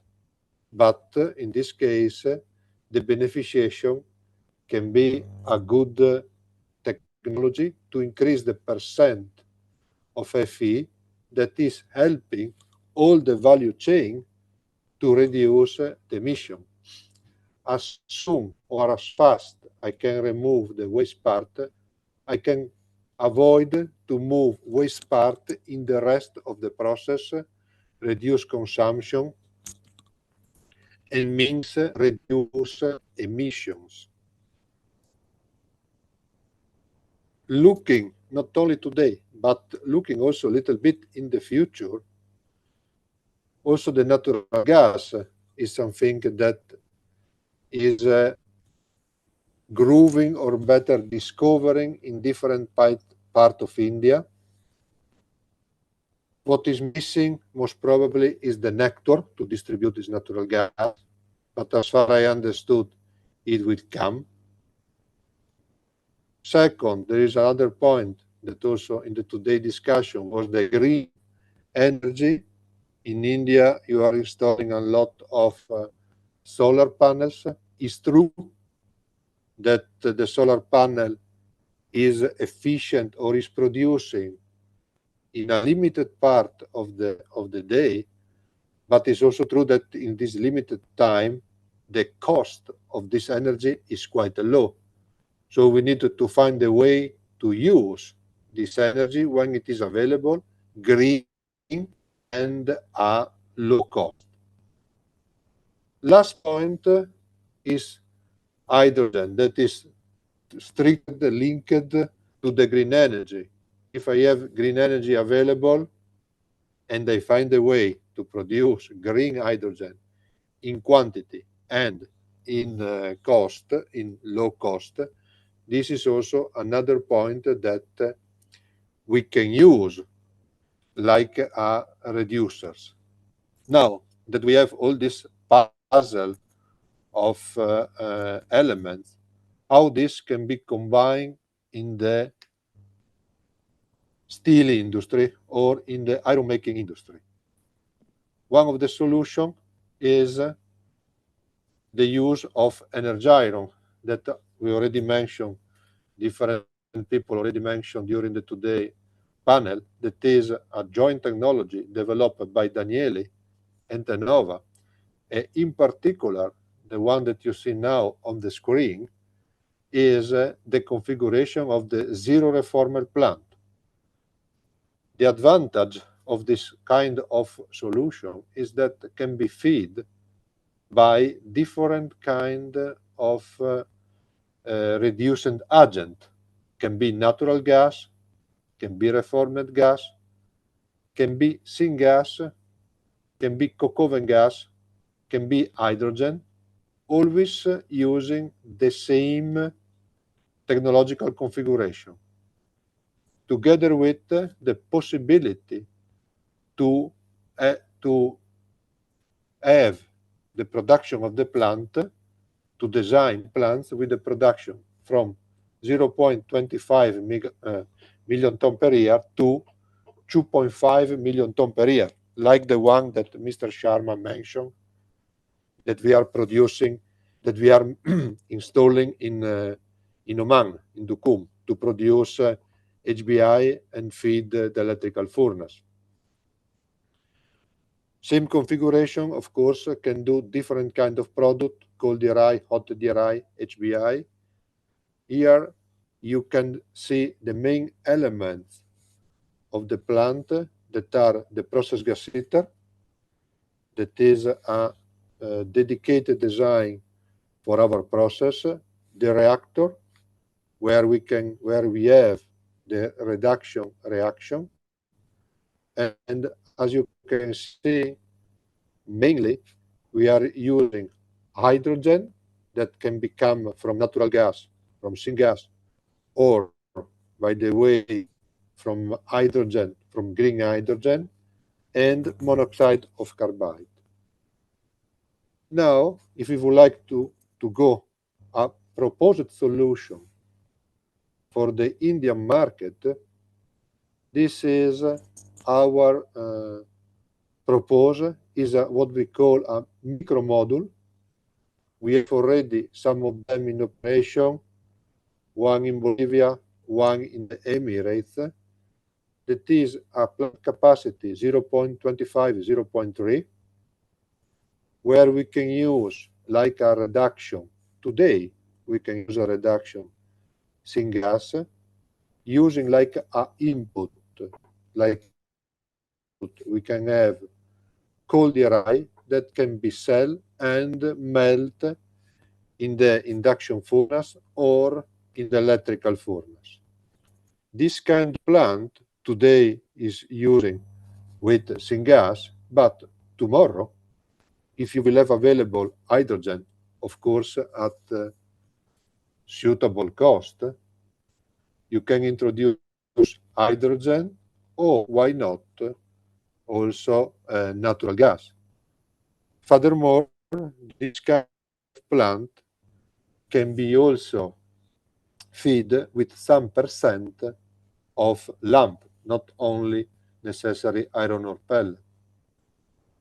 Last point is in the future, the same plant can also accommodate a small electrical heater. One of the panelists before mentioned that in Abu Dhabi they are installing an electrical heater. Is correct. We are installing a electrical heater in parallel to the fire heater. Okay, is 1.5 megawatt direct heating that we are developing in collaboration with Cantal. The aim of this is to heat up the process gas using electricity. Of course, the best way is to use green energy, green electricity. And so we can use this electrical heater when the solar panel, the electricity coming from solar panel is available.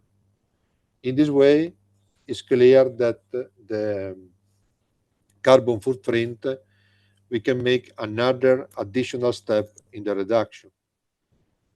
To give to you some elements or some consumption of this kind of gas, here we make a very short resume.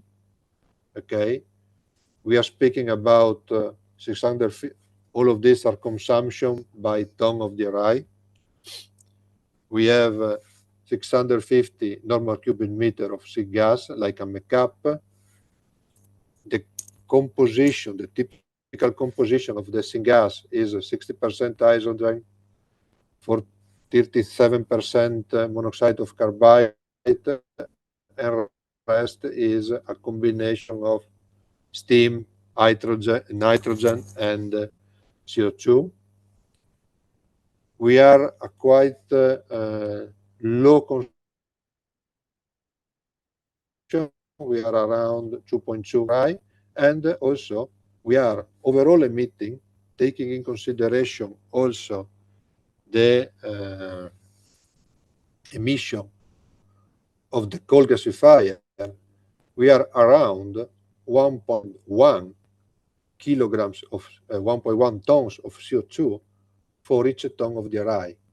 That means that we can go directly in the 5 stars of the current India taxonometry from the green steel.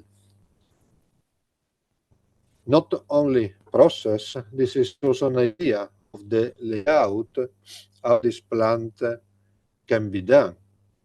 We are speaking about a land use of 150 meter by 140 meter, like two soccer field, more or less. We have a tower of 60 meter. We have also a dedicated water treatment plant, because I agree with the different panelists. The water will be the next, is not the next, is the today thing, fluid that we have to take care, because is the one that we need to preserve and reduce the consumption. One of the points also is that we are looking, or we are ready to produce more than 90% of this equipment directly in India. I would like, just, if I can, correct a little bit Mr. Sharma, because in reality, Daniele, since 2010, if I remember right, we have a factory in India, now in Chennai, before was in Kolkata, where we are produce machines, equipment for the local market, but also for the foreign project. In particular, in India, we are producing all the machines for our process line, bridles, color coating, etc. And we are exporting this equipment also to United States. The last project that we did in United States, the equipment was coming from our workshop in Chennai. So the target is to produce in India, for India, and help the local market to grow as well. Last but not least is the economics, because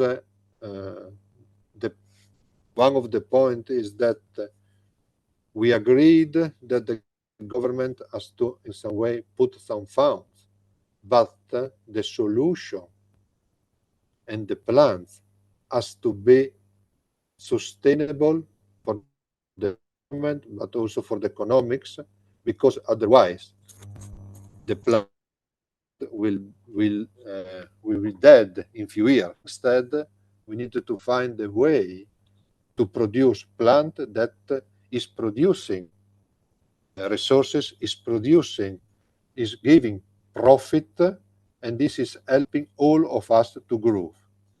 According to our calculation, this kind of micro modules can have a return investment in the range of 3-4 years. Of course, depend of the value of the fluctuation, using syngas, using local iron ore.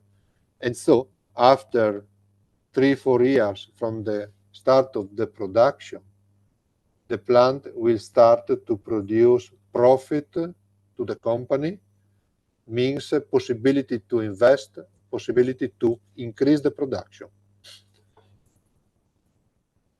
These are some, or better, these are our reference around the world.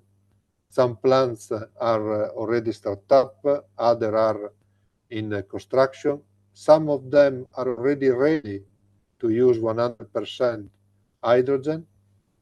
By the way, some of the panelists mentioned before the possibility, how to use the coke oven gas. Just for your information, we are built, start up, and now there are in operation 2 plants in China, one for HBIS and one for Baowu, where we are using coke oven gas to produce DRI, cold DRI or hot DRI that can be fed inside the electrical furnace.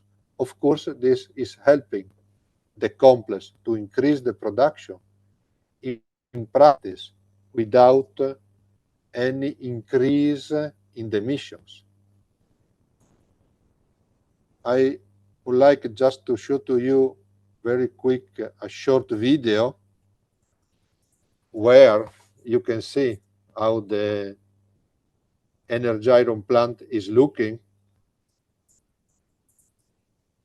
and why we are doing this kind of technology, why we would like to improve and reduce our emissions.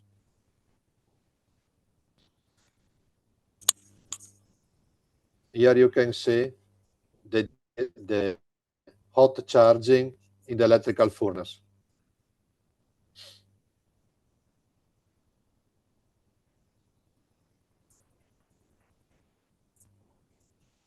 This is the plant that we built in Egypt.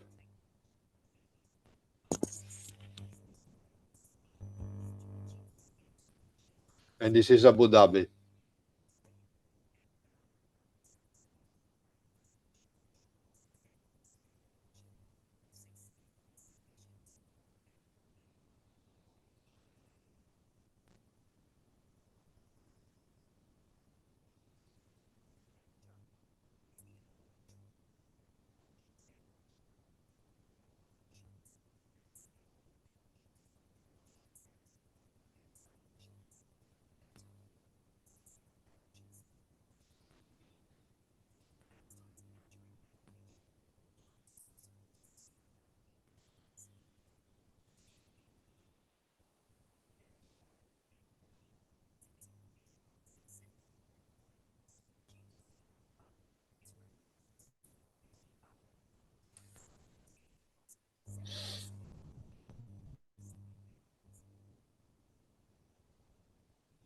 And this is Nucor in United States.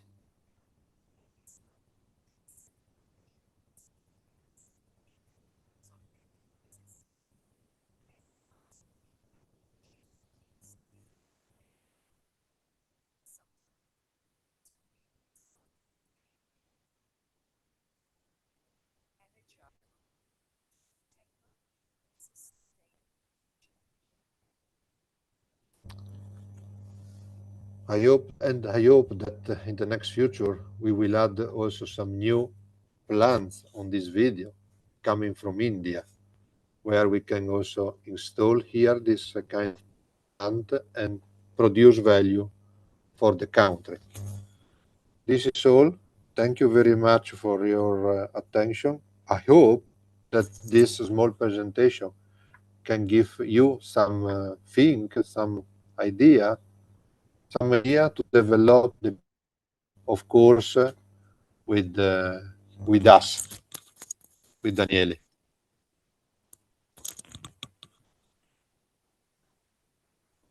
Thank you, Mr. Zampa.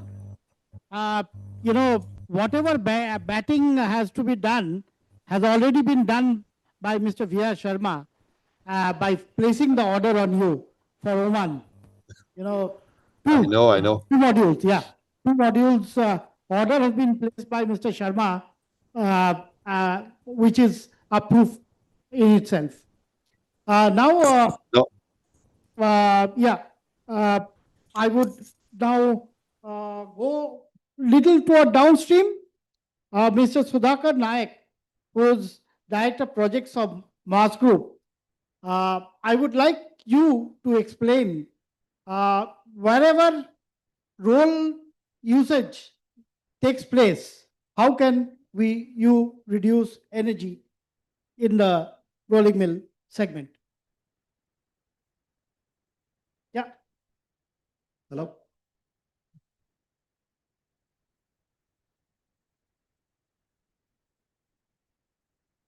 Hello. Good morning, everybody. A small correction. We are actually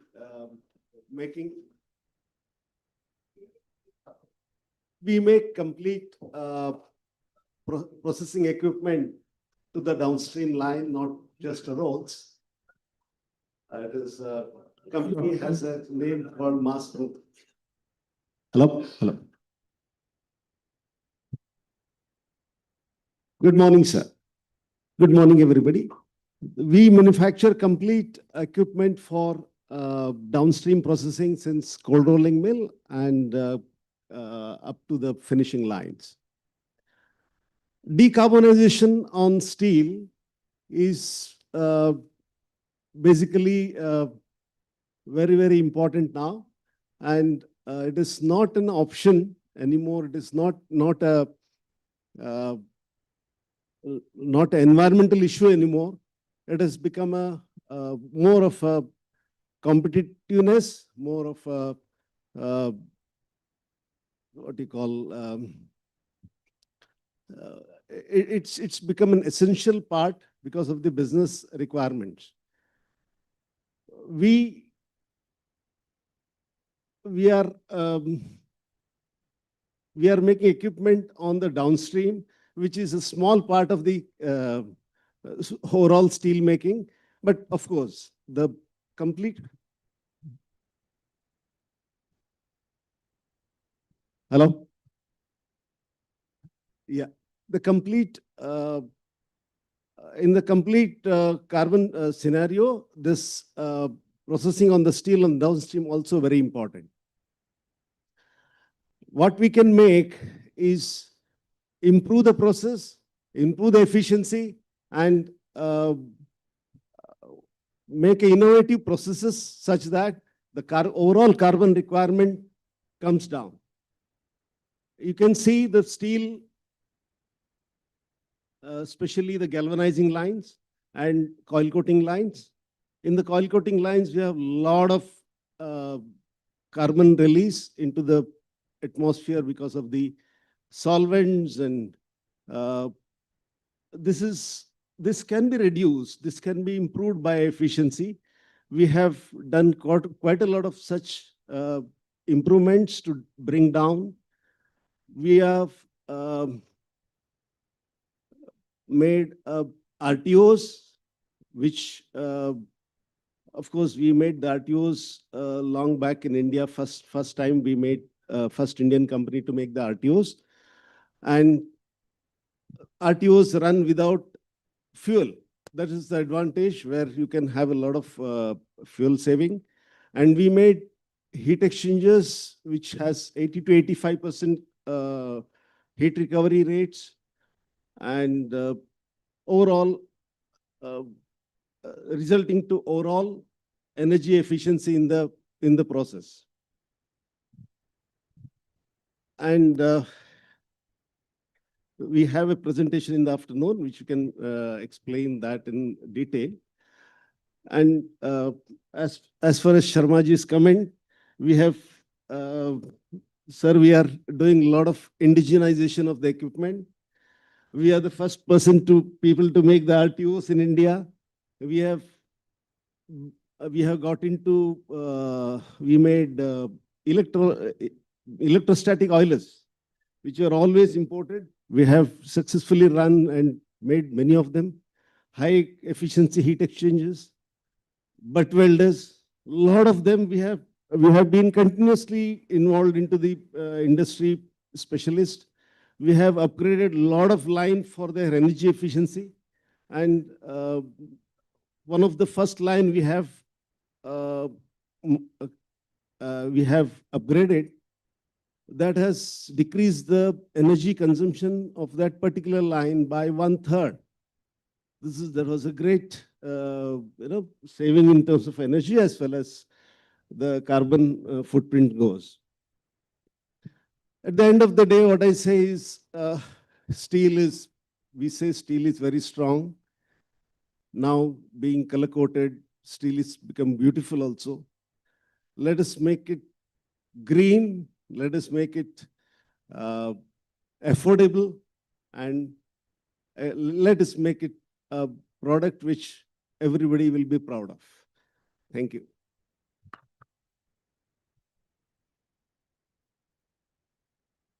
Thank you, Mr. King. To make a final comment. After that, I'll hand over to Mr. Nandani. Good morning, all of you. Firstly, I'll just clarify Mr. Sharma's point which he has raised. Mecon, under the DMISP policy, just has bid for 3,000 meter cube blast furnace in Durgapur. Okay, we have lost the bid. That is one thing, but that is the way to go. We will be doing it again. We already have top charging Coco One battery design, and we have supplied also. We are working for the stem charge battery also. And we were the first to develop indigenously 6i rolling mill, which we supplied to Hero Cycle in 90s. But besides, there's a long way to go. But yes, for Atmanirbhar, I will say reverse engineering is the key, and we all should now act for that. Now, coming to the points, most of the points has already been taken by the speaker. So I'll make just short points. India is the second largest producer of the steel, and we already have 220 million ton capacity, and we are growing with 8 to 9% CAGR rate, where the world is moving with less than 2% CAGR rate. But since steel making is the metallurgical process, it requires high energy. We are using something around 6.5 to 7 gigacalorie per ton of crude steel, whereas the world figures are 4 to 4.5, and as Sharmaji was telling, somewhere it is 3.4, 3.5, they are using it.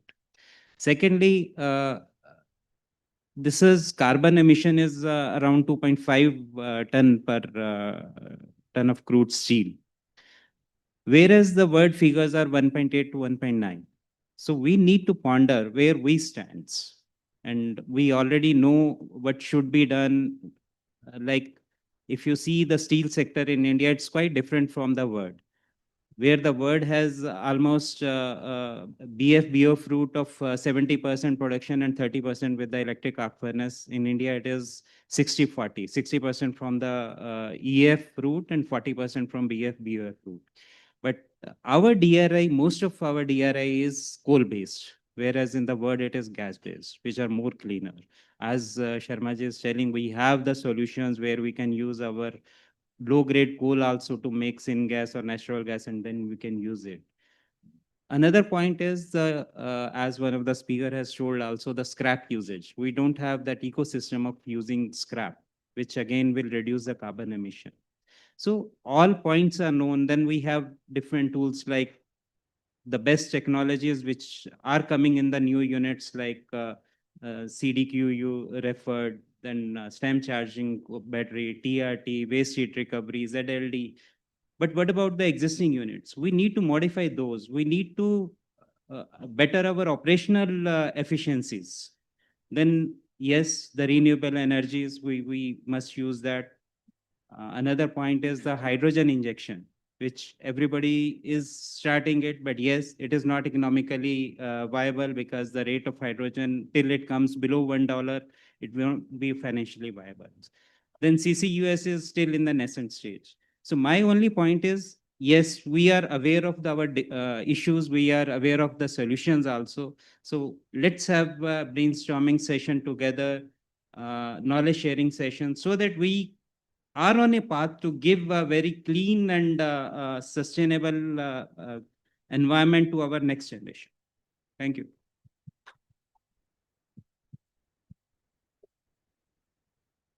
Thank you.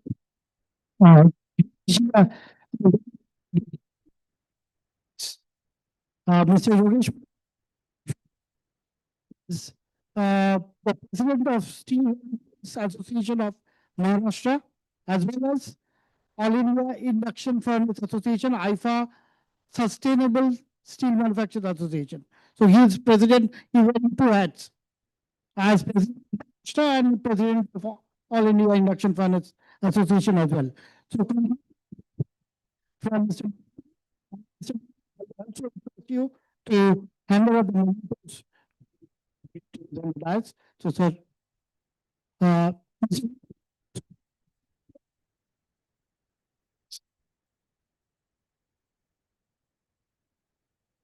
So we started with good morning and now it's good afternoon.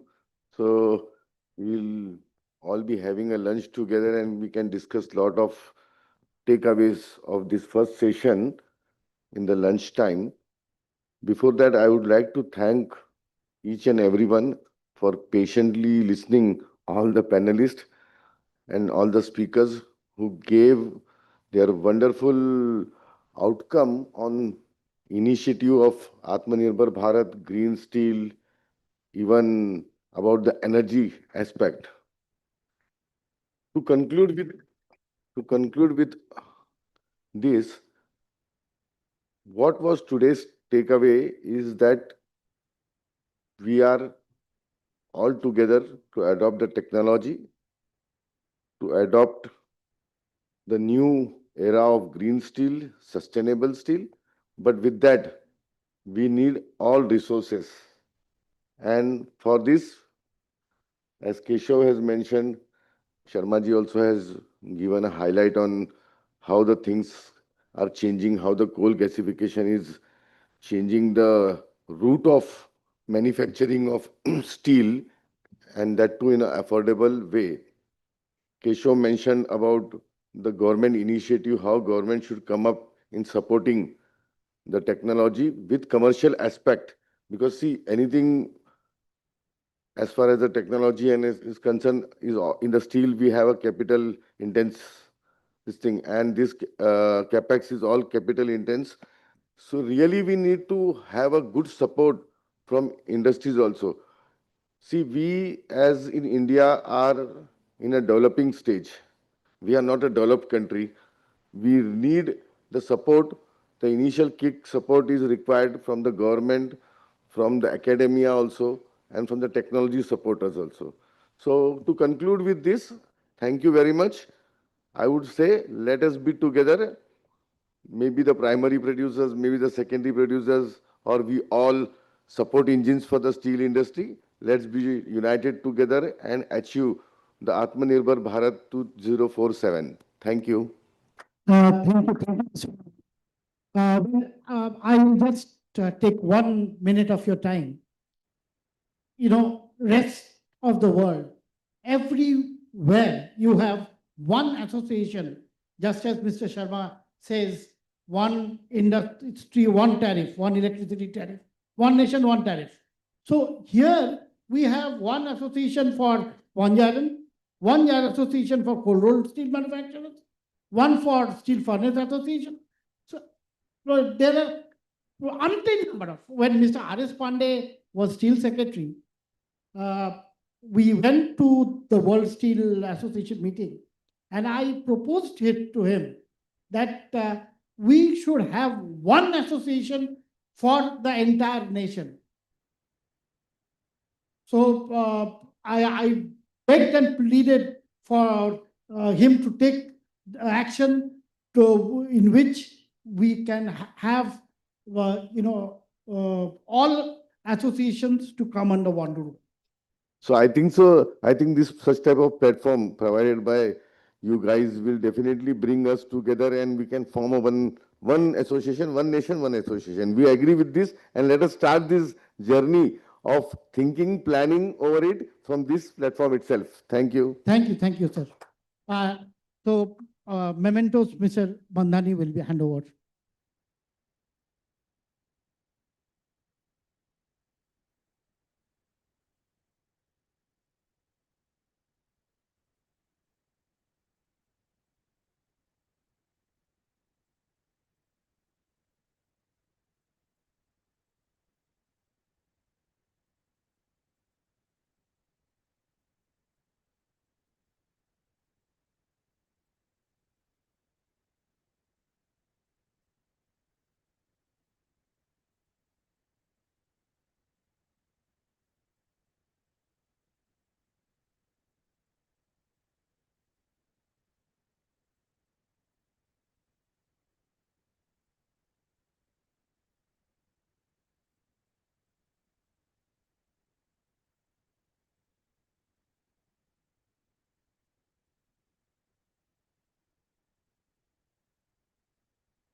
And Mr. Mandhani's memento, I will hand over.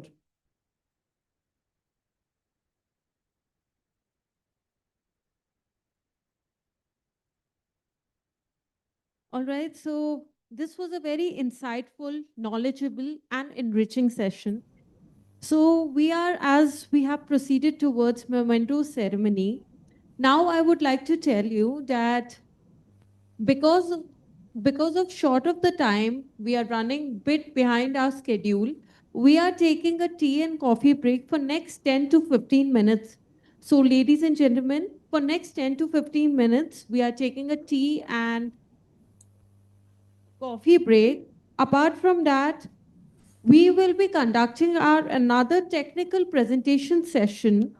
The topic would be sustainability in steel making. That would be conducted by our session and moderator, Chairman Mohit Kapoor. And with that, after this panel and technical session number one, we will be breaking for the lunch hour after 2 p.m. So now I request each one of you to have a little bit of break for tea and coffee. And around 12:45, we will be commencing our technical session number one. Thank you. Please proceed towards tea and coffee break and stay tuned with us. Thank you so much.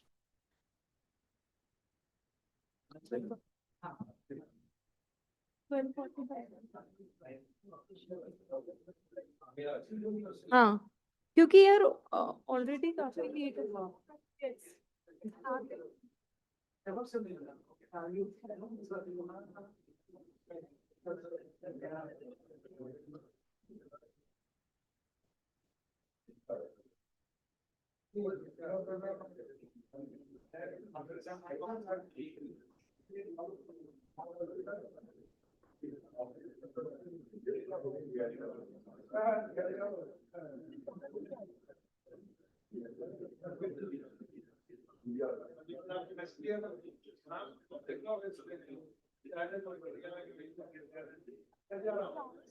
छोड़ के लोग गए हैं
Next door.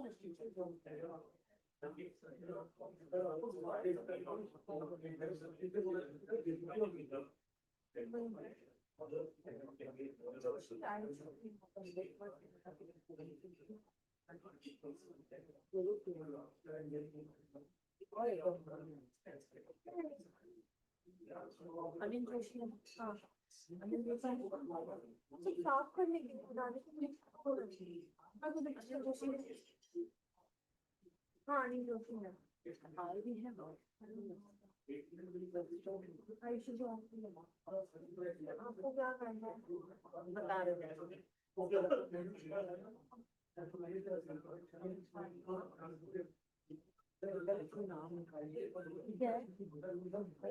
हाँ change कर लो मैं नाम देखती हूँ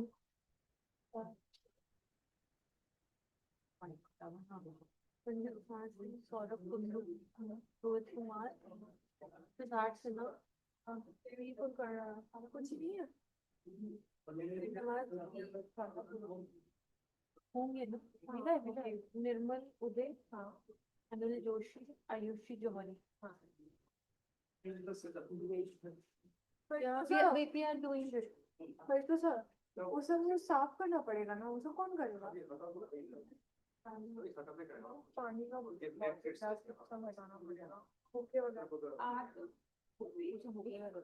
अगर बुके का क्या करना है बुके वापस लाके रखो सारा बुके पहले बुके ले आओ सारा ठीक है उसके बाद जब ग्लास वाटर तो सर्विंग बाकी काम करने वाले मतलब चेंज कर देंगे दूसरा आप रखें क्या क्या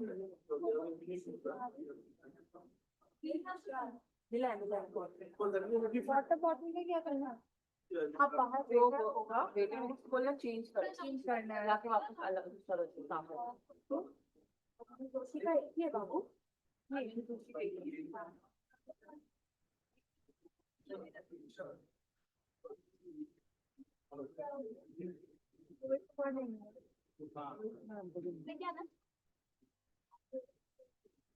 लाके यहाँ पे रखो पीछे से आओ रखो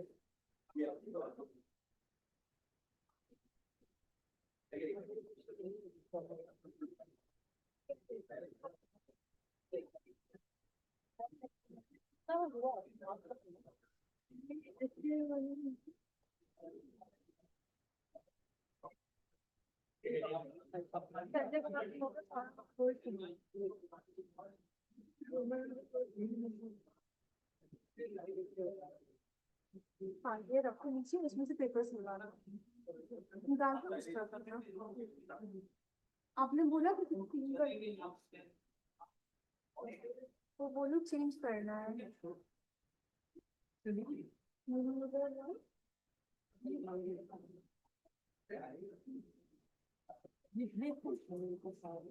सब है ना वो तो संजय कुमार सिंह संजय कुमार सिंह दिशा ये तो संजय कुमार सिंह संजय कुमार सिंह है तो हमारे अपना वही कर रहे हैं हाँ हाँ हम लोग को कंफर्म ठीक है वही कुमार और बोलने का थोड़ा आसान कर दीजिए मतलब एक ही काम 10 लोग करेंगे तो अच्छा होता है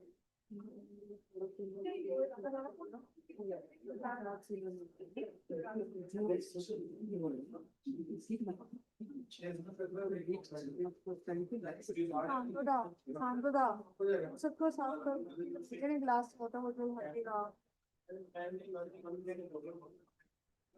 रात से हो जाओ आने वाला उदय हो गया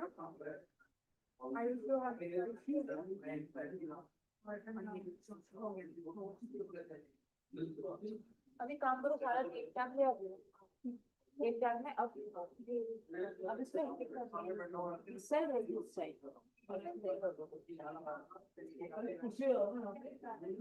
आप लोग भी दोनों इस तरह ऐसे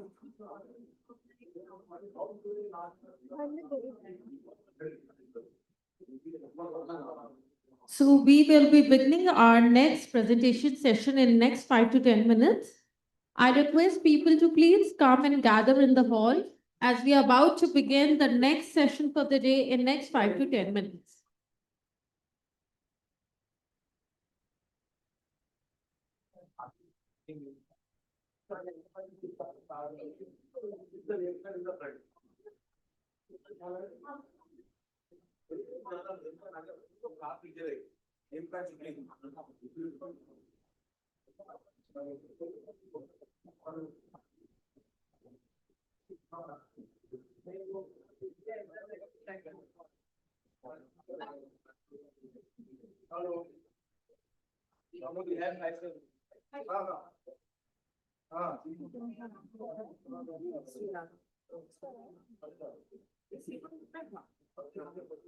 पहले वाले उसको अच्छा एक टेबल में एक से ज्यादा रख सकते हो दो दो रख सकते हो दो दो करके रखो 1 2 3 4 5 6 रैंडम नहीं रैंडम अरे संजय कुमार दोनों साइड सीधा है पार्ट से और थोड़ा हम लोग एक टेबल में रखते हैं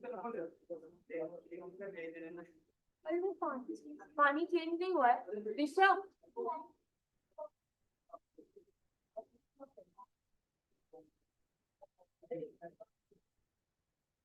क्या अपने पहले संजय कुमार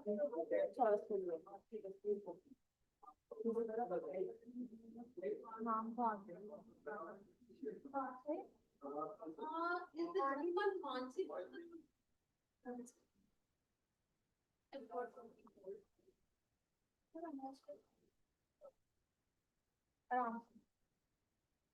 पानी चाहिए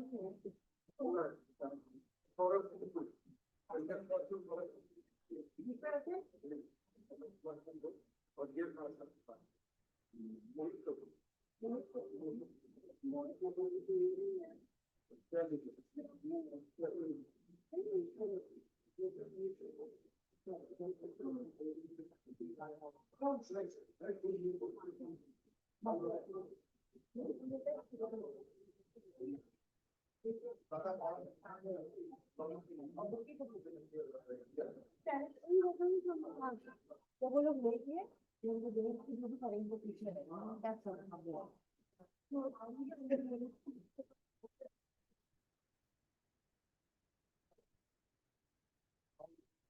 एक पीछे रखा है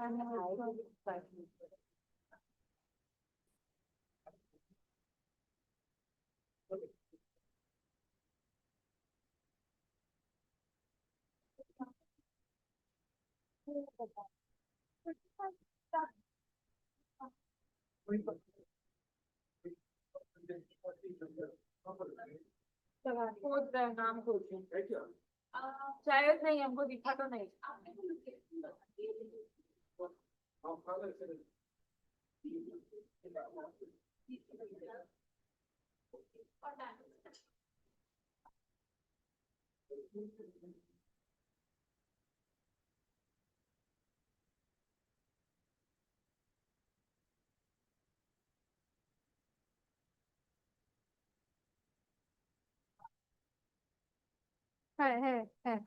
हाँ दोनों निकाल दो तो तुम्हारे पीछे ही है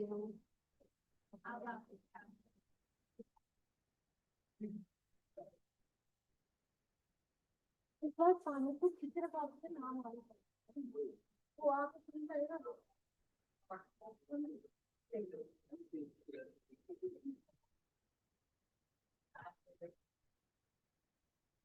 काम करो आप जाके इधर पूरा साफ करना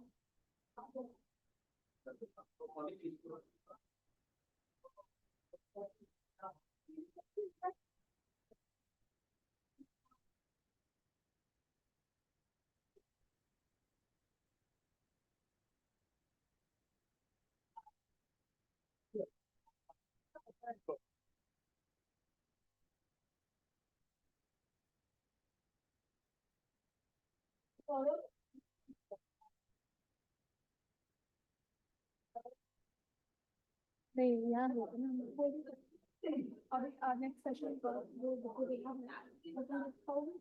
तो उठा के थोड़ा प्लीज हो सके तो मेरे को सको क्यों हाँ हाँ वो तो ऐसा मतलब सिस्टम का डेटा रखना पकड़ो ये अपने पास ध्यान से रखो उसको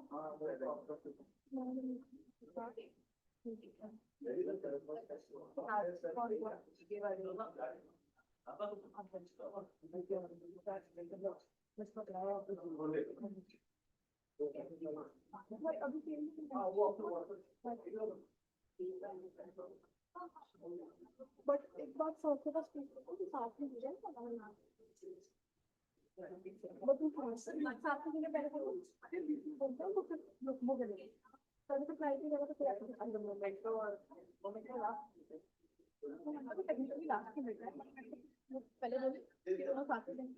बीच में अनाउंसमेंट होता है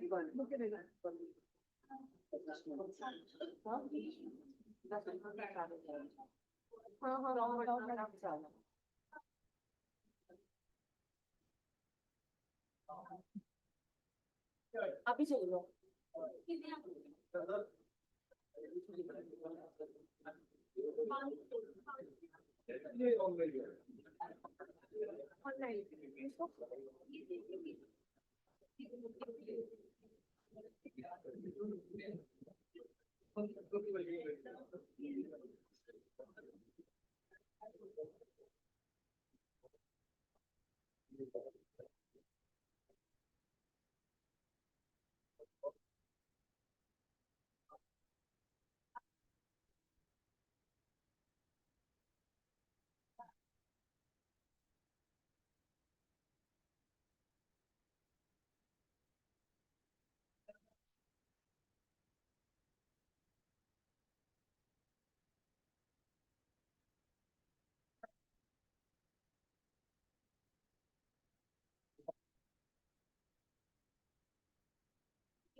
सर एक बार ही सबको बुला लो ना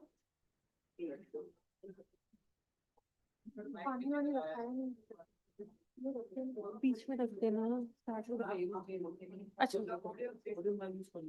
अच्छा अच्छा ठीक okay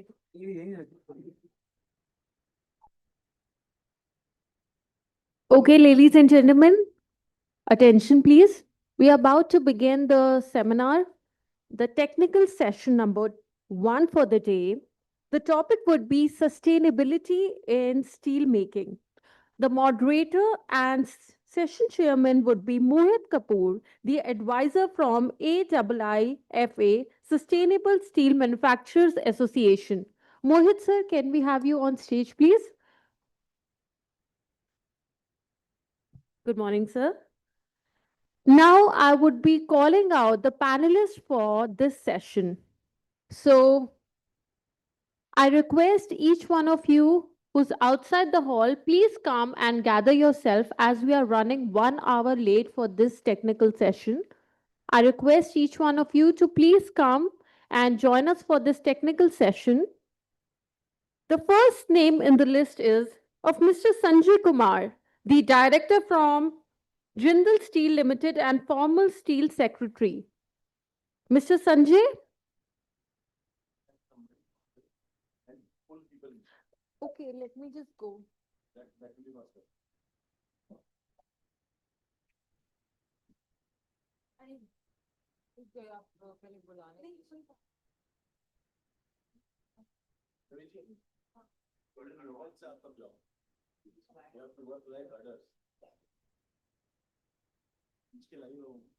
All the guests outside, all the guests outside the hall, I'm taking the names.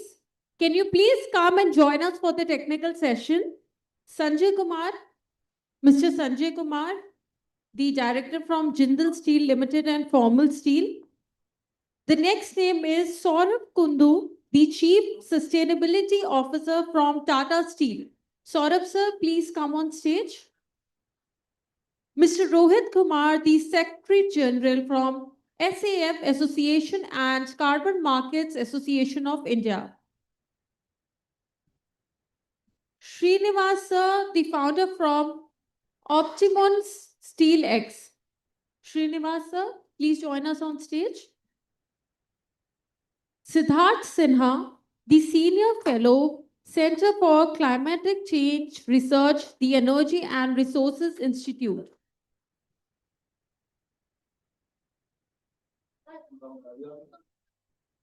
Nirmal Uday sir, Chief Operating Officer from Sham Metallics and Energy Limited. Nirmal sir, can we have you on stage, please? Miss Ayushi Johari, the head from Marketing Partnerships and International Business, Centra World. Ayushi ma'am, please come. And now the next name is Anil Joshi sir. Okay, he'll be joining us online. All right. So, how many people are missing from this panel discussion? I think each one of you. Nobody as per the chairs. As per the.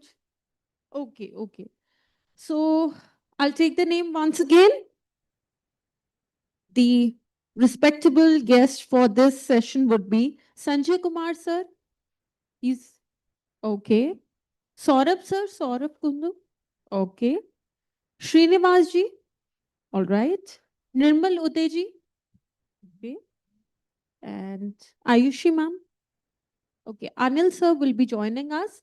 Now the topic would be sustainability in steel making, and I would like to request Mohit sir to take over the stage as he would be moderating this session.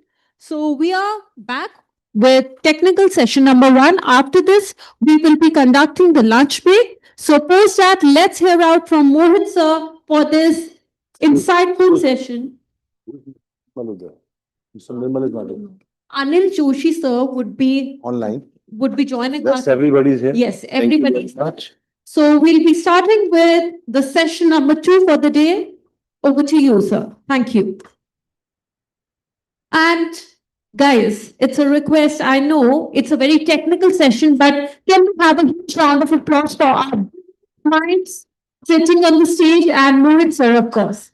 Thank you, Anka ma'am. Thank you. Namaskar. Nikita. Nikita. Okay. Namaskar and good afternoon to everybody. After a long Bible session, it is not really easy to conduct and execute a session. But yes, I will do it. As we pass on more, this will be inside.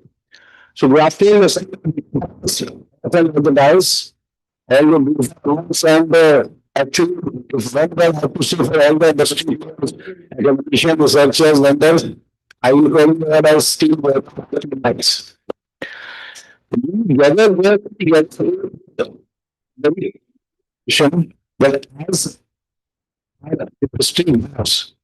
We also sure that are synchronizing this current global transformation and ensure that this decade is of not just one, but of quality, sustainability that will ensure which are collective national goal, not just of steel industry, but collective national is an art and labor mixing mind.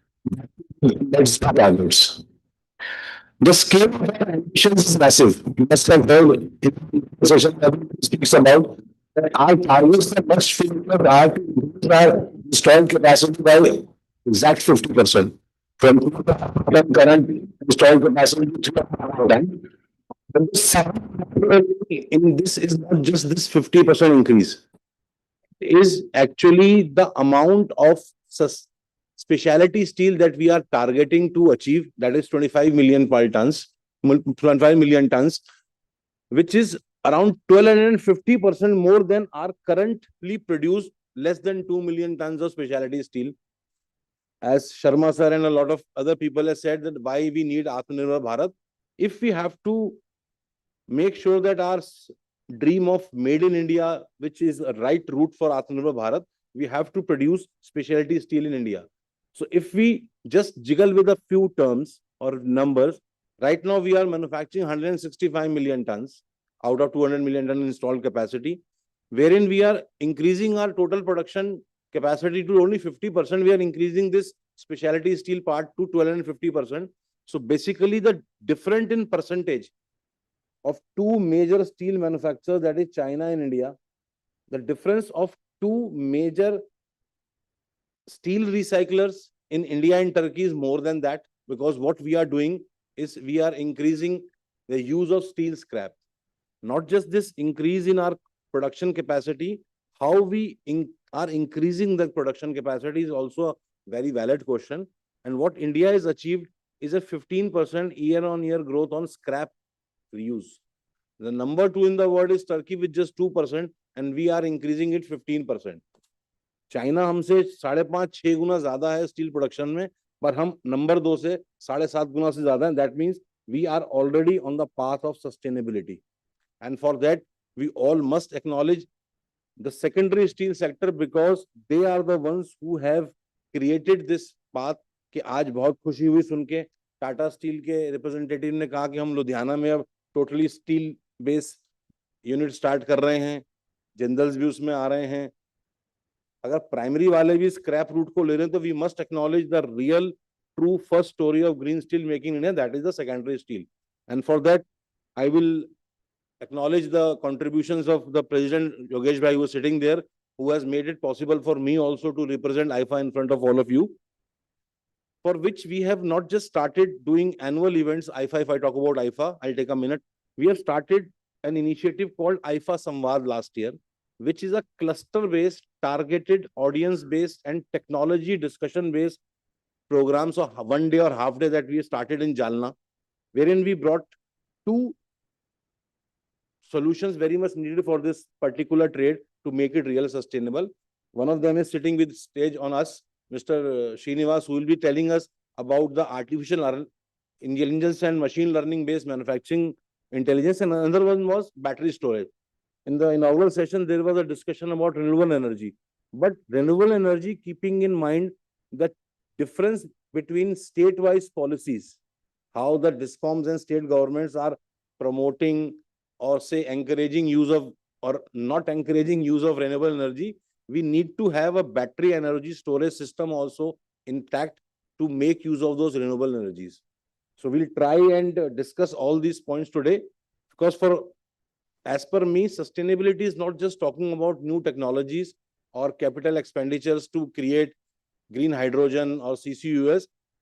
The first step should be to recognize and acknowledge the current players who are already on the sustainability route, which is a secondary steel players. And for them, they also must understand that creating green hydrogen ecosystem or an efficient CCUS system that my friend Gaurav Verma will be talking about later may not be very near for them. It is a distant future. So they must first try and optimize their existing resources, how they can manage their furnace fires, how they can manage efficiency, how they can use predictive measures to make sure there are no stoppages and unplanned stoppages.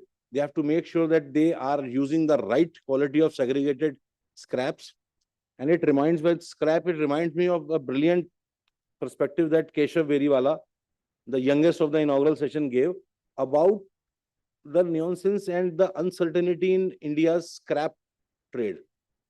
अगर हमारे primary manufacturer जब scrap base पे आ रहे हैं, शायद Tata steel वालों ने कहा था that they are also trying on routes for blast and blast oxygen furnace to use some scrap or more of scrap.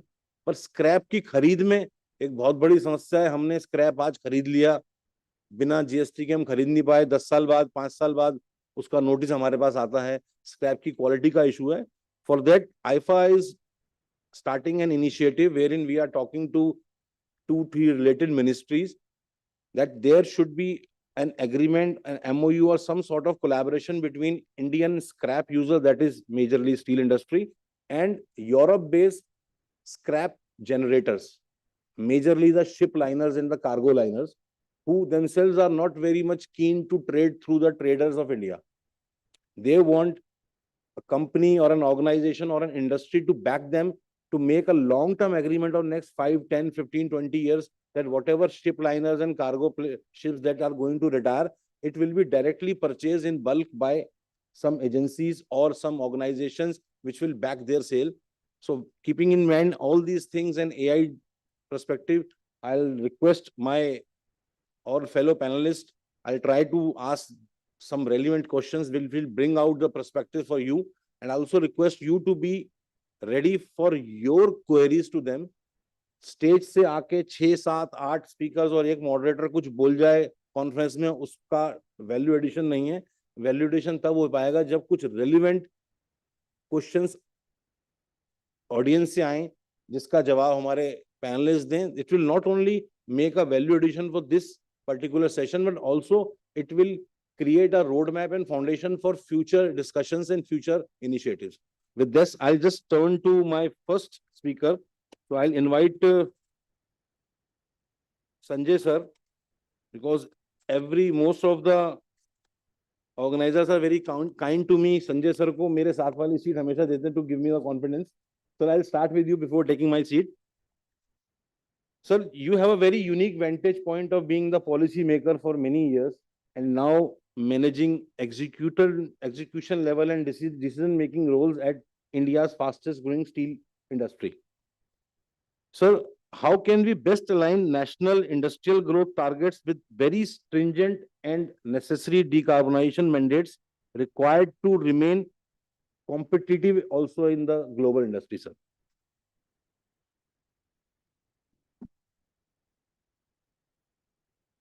Namaskar. In fact, I'll begin from what you stated there. The couple of comments that you made. One was about we are on track when we are talking about sustainability. So this is a food for thought. Are we? Steel sector, when you say what is the median in terms of the technology which is being used for steel making? Blast furnace. And second is sponge iron makers, DRI on coal. So DRI through coal, the carbon emission is in excess of 3 tons per ton of crude steel. And blast furnace, it is in the vicinity of 2.6, 2.7. That's why the average comes to 2.54. Recently, India presented its national determined contributions to UNFCCC. So what does it state that what is going to be our target in terms of decarbonization and sustainability by 2035? Carbon emission intensity reduction by 47%. Renewable energy capacity, 60% of total capacity.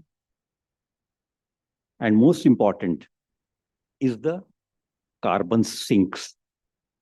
Carbon sink would be expanded by 4 gigaton or billion tons.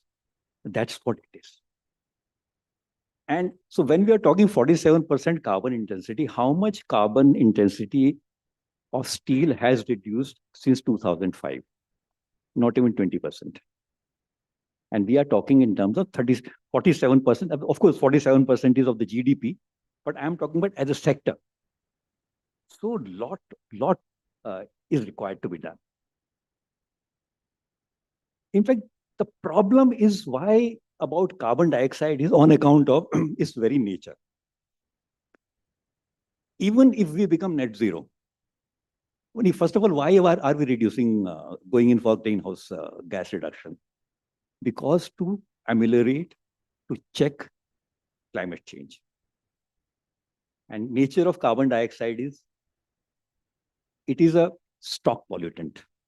It remains in atmosphere for thousands of years, unlike methane. Methane remains there for 12 to 14 years, although that's more potent. But this gas remains there for thousands of years. Even a small increase in the quantum of carbon dioxide is going to increase the temperature. So even if we become net zero, despite that, unless there are sinks, so solution is carbon dioxide removal from the atmosphere. And which is going to come from CCUS and a lot of afforestation projects which we are going to have. So challenge is humongous. Sustainability is not only a subject which needs to be discussed, needs to be practiced in totality. And lot more needs to be done apart from what is being done when it comes to steel sector. Steel sector, of course, the problem is of technology, problem is of raw material. So on that account, and in time to come, it is going to further, it will become further grave, further in time to come on account of the manner in which we are growing. And when we are going in for 500 million tons, so what is going to be the carbon emission? It's going to go up by 3 times as things stand. So we need to make a tectonic shift in the manner in which steel is made. Shifting away, of course, one shift would come when the green hydrogen would kick in. And in fact, at times I also feel, are we relying or talking too much about green hydrogen right now? So how much of it would really be impactful? That's another thing. But definitely carbon dioxide removal, CCUS, these are the kind of things which should be looked into when we are going for Atmanirbhar Bharat. So one more thing came up. I mean, you also started with Atmanirbhar, whether Atmanirbhar is necessary or is a necessity or not. Yeah. Or based on the last session's discussion, we have seen the power of Atmanirbhar in last 2 to 3 years. Like Paul said, right now, India can dictate to the world on account of it being Atmanirbhar.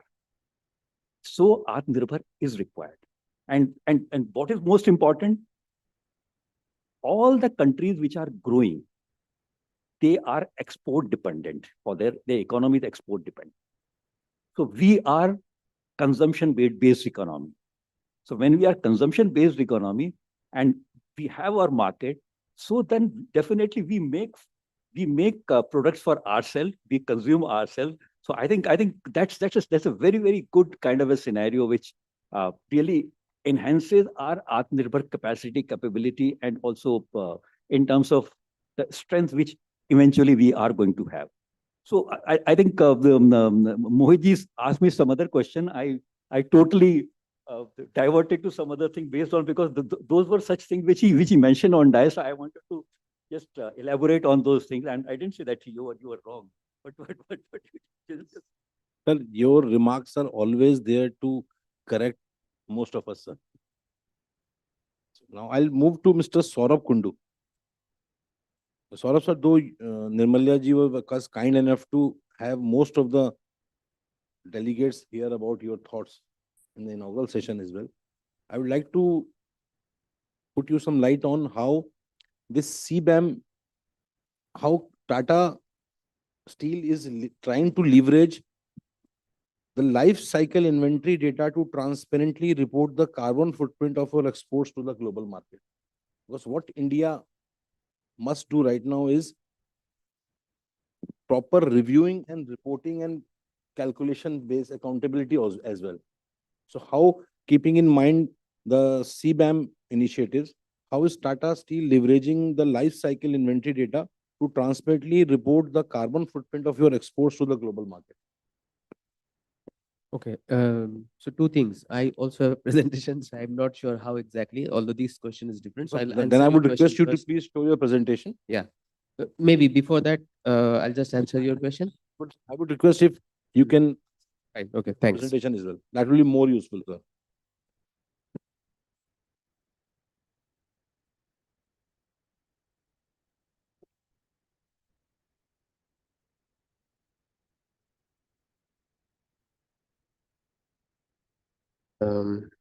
How can I change the slides anyway?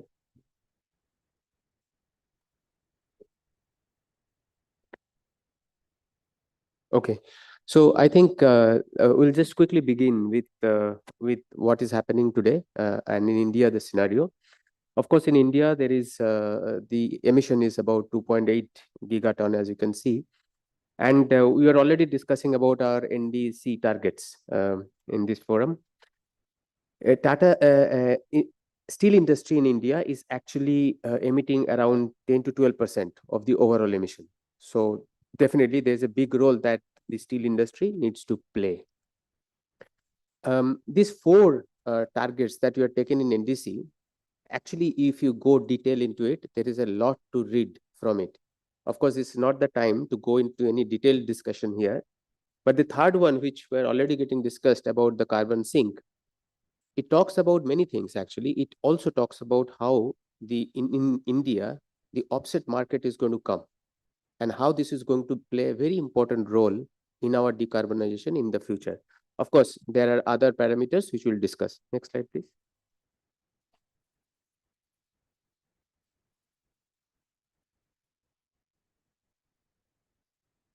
Oh, okay.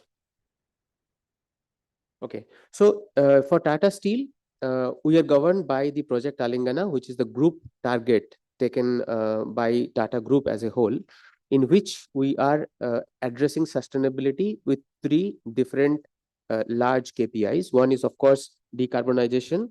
The second one is about the circular economy. And the third one is important, biodiversity.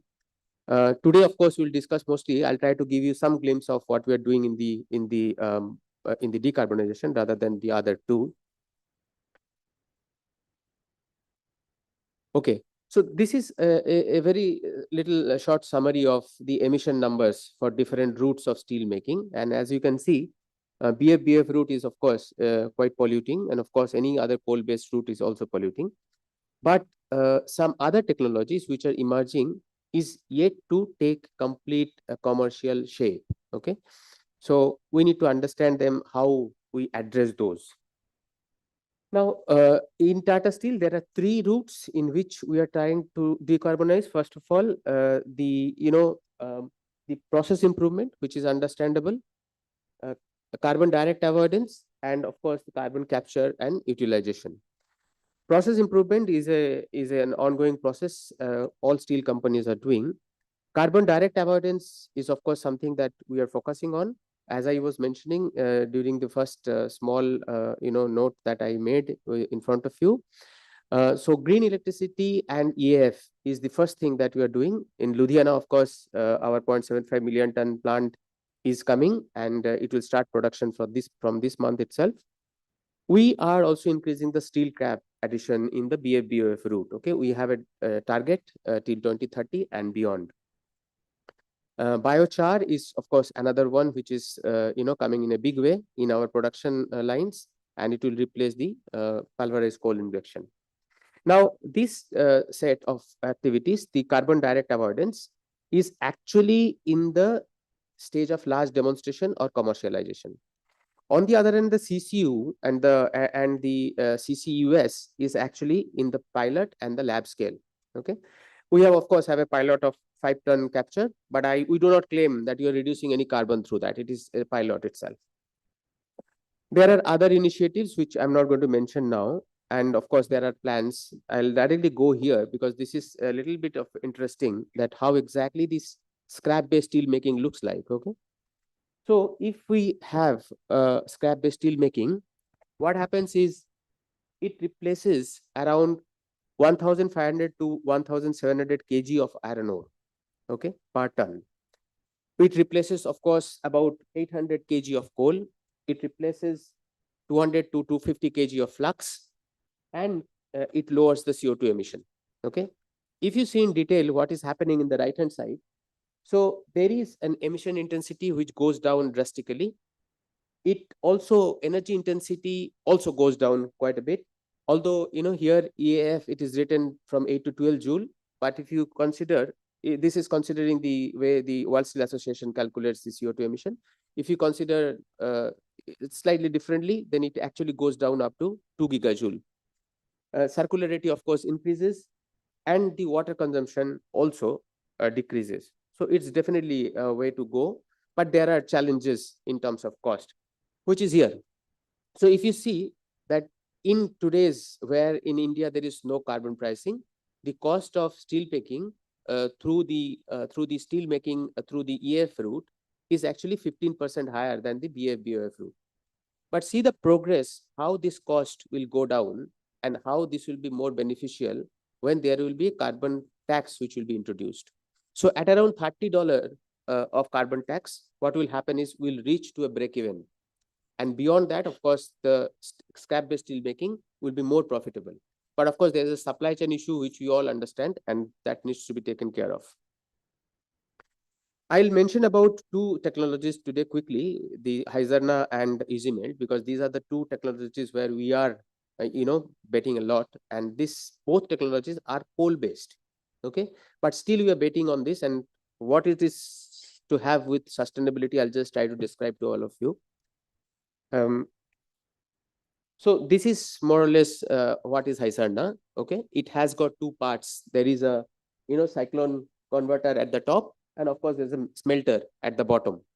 Here what happens is we practically use coal, which is all Indian coal can be used, and iron ore, which is also Indian of high alumina kind, and are injected. There are reductions, of course, as you can see, is taking place, but there are certain positives about this technology. What are those positives? It actually gives you hot metal. That means its production is practically the same as the blast furnaces, and as a result, this can be used. You need not to change your downstream, your steel making facilities. Okay, so that is one advantage. Second advantage is that it has a lot of potential to reduce CO2 as well. So I'll describe how. The third point, we talk about Atmanirbhar Bharat. As you know that even in the BF route in which we are growing and we are producing steel, coal generally comes, or the coke comes from the from outside of India, because we do not have a lot of metallurgical coal. This technology actually tells us that non-metallurgical coal of Indian origin can also be used. It also talks about how the low quality iron ore, even the iron ore from the slime pond, can be used for the purpose of iron making. There are certain targets. Of course, our pilot, as you know, it is running in Netherlands, and the pilot results are excellent. And we are going to have around 0.75 to 0.8 million ton demonstration unit in our Jamshedpur plant within few years. I'll not go to these details because no time is there today. So this is what is the idea that we have to reduce the emission from the Haisarna system or the Haisarna technology. Some of these have already been piloted in our current pilot plant in Imaidin, and the further initiatives will be taken. So there is a potential that in Haisarna, with using coal and with using iron ore from India and biochar and scrap as we get it, the emission can go down up to one ton of CO2 per ton of crude steel. Now there is a lot of discussion happens on DRI, okay, DRI and hydrogen and so on and so forth. So let us get some reality check, okay. So as you know that hydrogen is interesting atom, of course, and hydrogen reduces the emission. In the available DRI technology, which uses the natural gas, it actually make use of up to 50% hydrogen. Okay. Beyond that, of course, you have to inject pure hydrogen, which is possible in the DRI route. All suppliers can actually give that, and it is possible to bring our emissions down to zero, almost close to zero.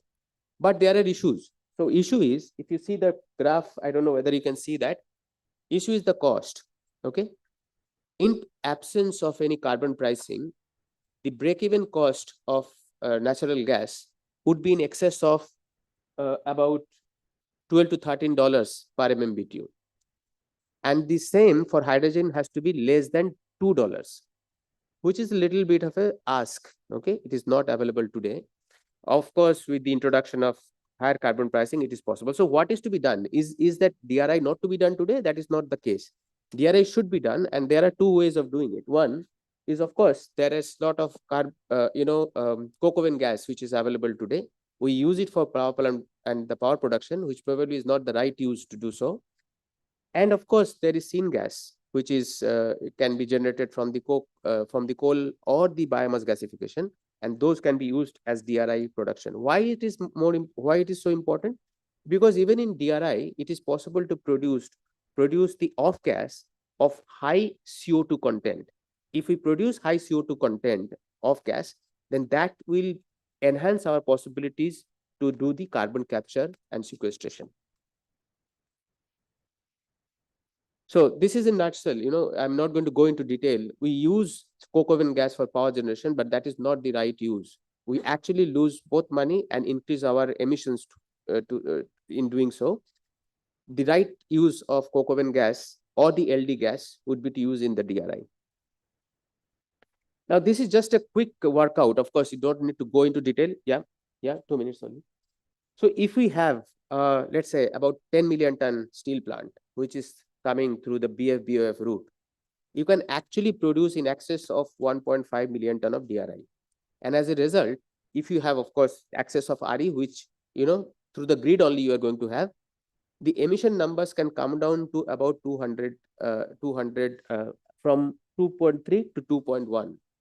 So that's a substantial reduction, by the way. Although it may looks like it is not net zero is anyway not going to be so easy. But this reduction of 0.2 tons or 200 kgs is going to be substantial, and probably this is one way of taking care of some of our emissions. Imaginary situation, we all talk about hydrogen. If everything is done through hydrogen, so the total hydrogen requirement by 2050, when India will be producing 400 million tons of steel, will be this. This, just look at the right hand side numbers, the green electricity requirement, which is not going to be possible. So India will always have to be always have to adopt a process which is hybrid. The last thing, as I was telling in the first year also, that India has all the regulations now. Okay, India has BRSR already introduced and it is working. Most of the big companies are actually publishing their BRSR report. We also have our green steel taxonomy, which is the first in the world. Okay, we must admit that a good job has been done. More than 70 companies are actually 5-star rated today. They produce about 9 million tons of steel. May not sound much, but 70 companies are there in the 5-star level. Now, the point here to be taken here is that some of those to be implemented. For instance, CCTS is not yet implemented. We still do not know what will be the carbon price in India. That's going to be very important because reduction in carbon is costly. So one has to be careful about it, and we must introduce the carbon pricing in India as soon as possible. The second point is, we must try and understand that these regulations on green steel taxonomy will be useful only if there is a green public procurement policy. The green public procurement policy needs to come today. If that comes, then actually there will be much more push.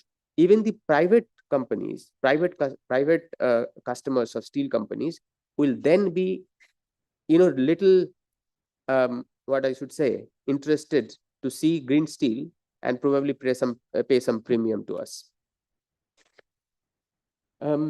Last, I have put the the concluding slide. Thank you for the patient hearing. Thank you very much. Thank you, Mr. Kundu.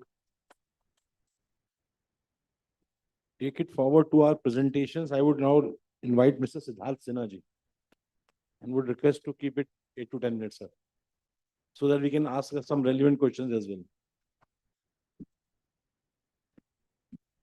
Can you please put his presentation? Is it a presentation, sir? Yeah. Pradipta ji, can you put it? This is not Mr. Sinha's presentation from Terry. So till the time actually puts up the presentation, so good afternoon. And let me give the disclaimer that I do not happen to be a metallurgist or a steel expert by any yardstick. I am a former banker turned researcher. And what Mr. Kundu was just talking about, a few things, I'll take it on from there. And I'll try and put a little bit of perspective on how financing is going to happen. Because end of the day, if financing is taken care of, we don't need to be here to be discussing all this. Sinha Saab, then I would request you during your presentation, kindly try to put some insight on how this practical. Yes, I'll do that. Practicality and academic side of decarbonization. I'll do that. So this is a paper that I recently wrote with the former secretary of MOEFCC, Ms. Leena Nandan. So I'll quickly just take you through the paper, the discussion paper. It's a framework. So please look at it as a framework and not something that we are saying, okay, it has to be done in spirit like this. So basically, India, as we know, happens to be a bank-dominated credit system.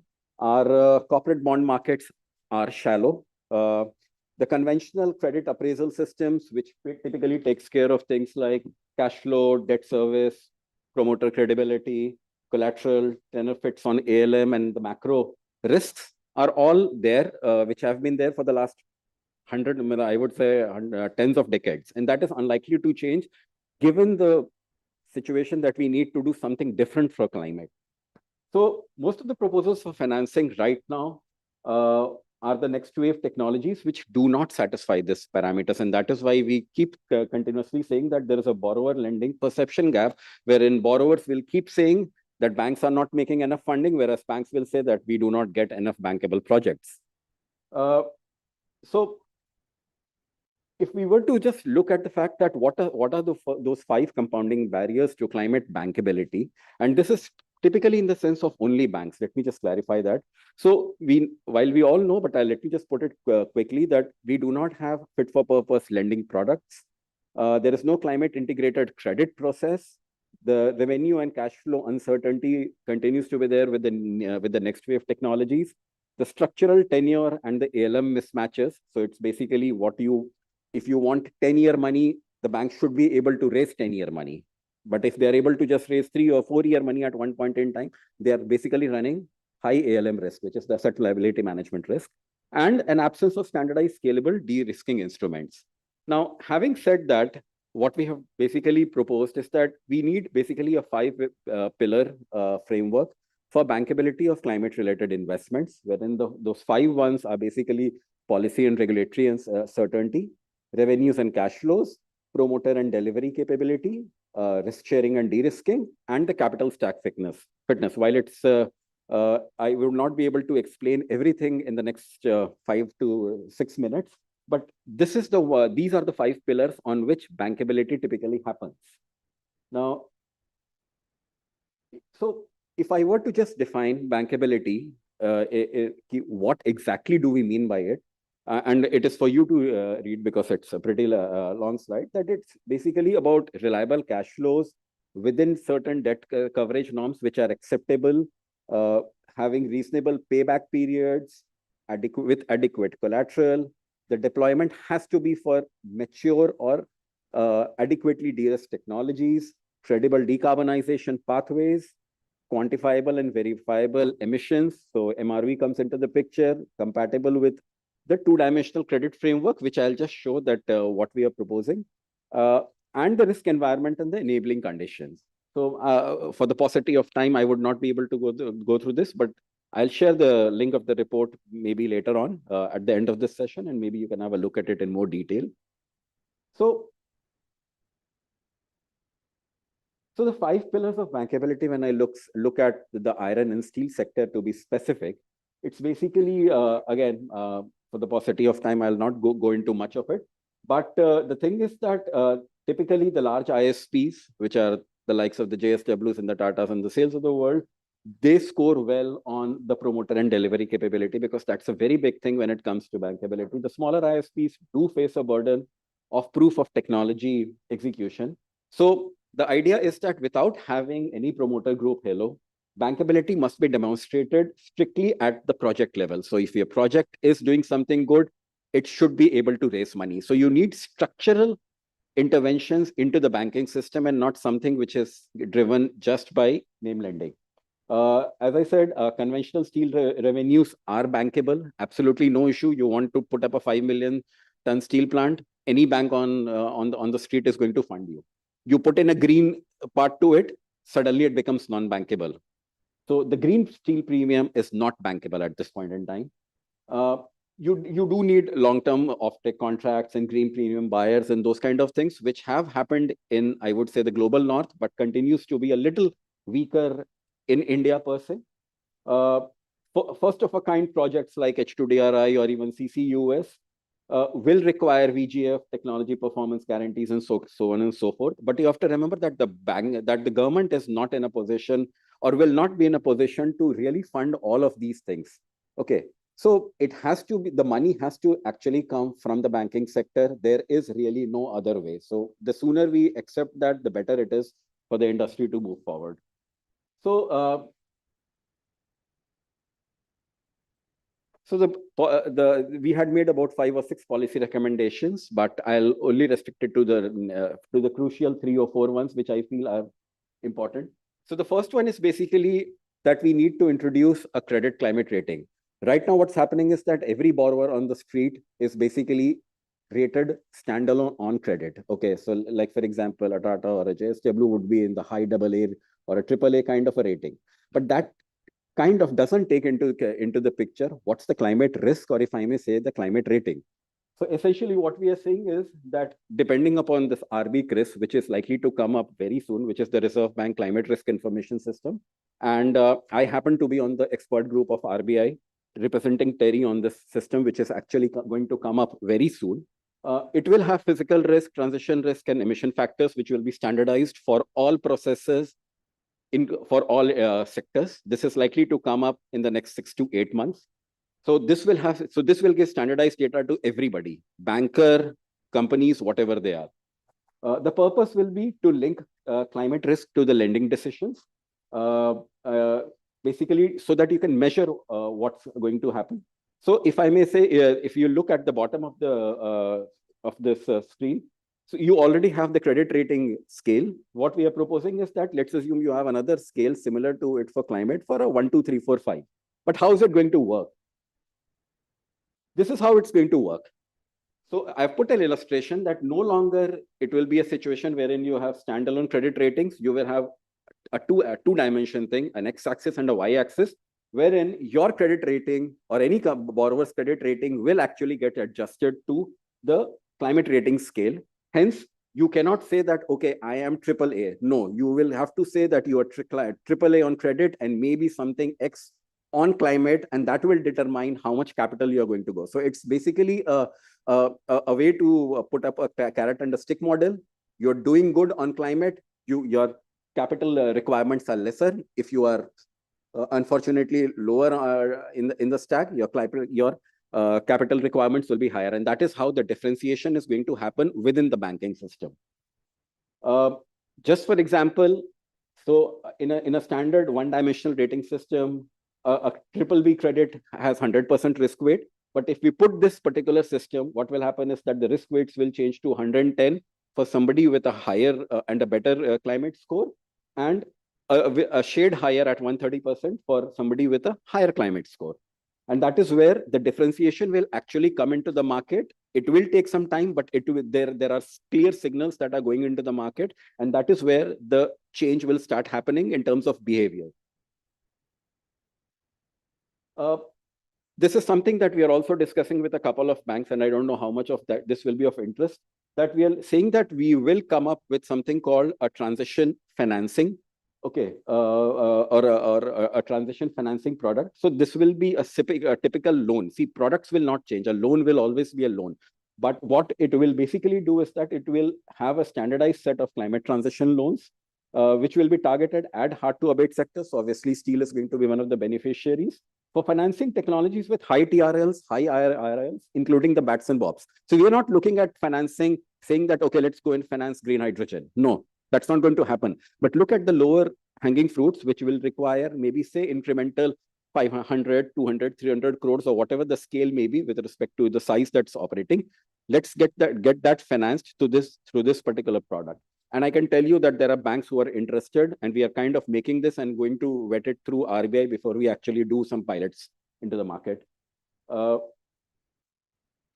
Finally, this is one thing that we are saying, that end of the day, there is risk. You have to remember that for a bank, the return of capital and the return of capital, both are equally important. Okay, so I will, as a bank, nobody will go and lend just because they are going to get a higher rate of interest. End of the day, the money needs to come back. And on top of that, there has to be a return on that money that is there. So what we are essentially saying is that we need a layered risk mitigation stack addressing different risk categories at different institutional levels. So we are saying that, okay, we change practically nothing at the bank level as to however they are operating at this point in time. We have two separate layers over it.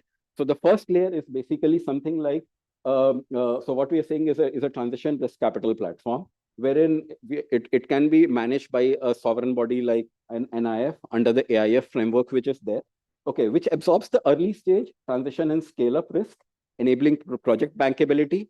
Thereafter, you have the NAPFID, which will provide the post-FID. I'll just take another a couple of minutes. The post-FID enhancement to crowd in funding from the banks, And finally, the banks do whatever they are doing at this point in time. So the risk profile, which if say increases from 100 to 150, most of it, the incremental amount is absorbed by the two layers which are already being announced or which are already operational in India at this point in time. We are not saying let's create a new parallel or a new paradigm for green investment. So, so basically, yeah, this is the last thing. So basically what will happen is when this TCRP comes into the picture, a 70-30 debt to equity ratio, which is being currently followed for conventional projects and maybe something like 60-40 or 50-50 for transition projects.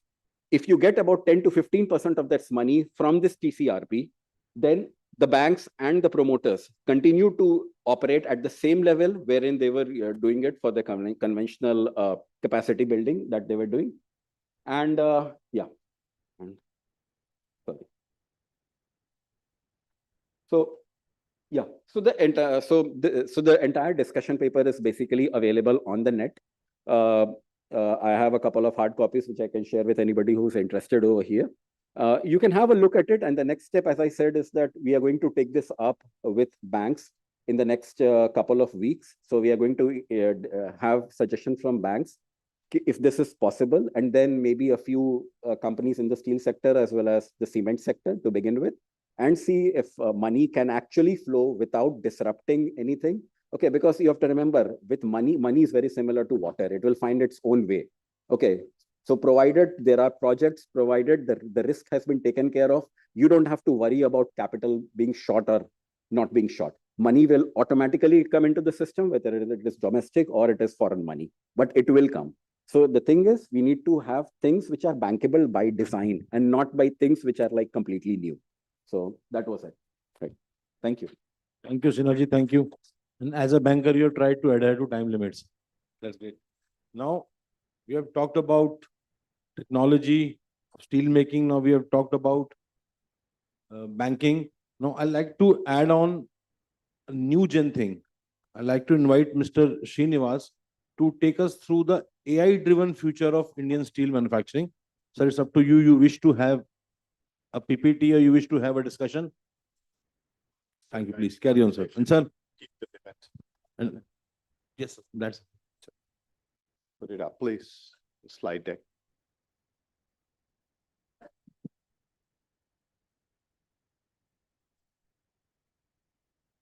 Good afternoon. So I know I'm probably standing between you and lunch, or we are all standing between you and Kindly lunch. put so the we'll try to keep PPT it of short. Optimum. Yeah, thank you. Yep, got it. Thank you.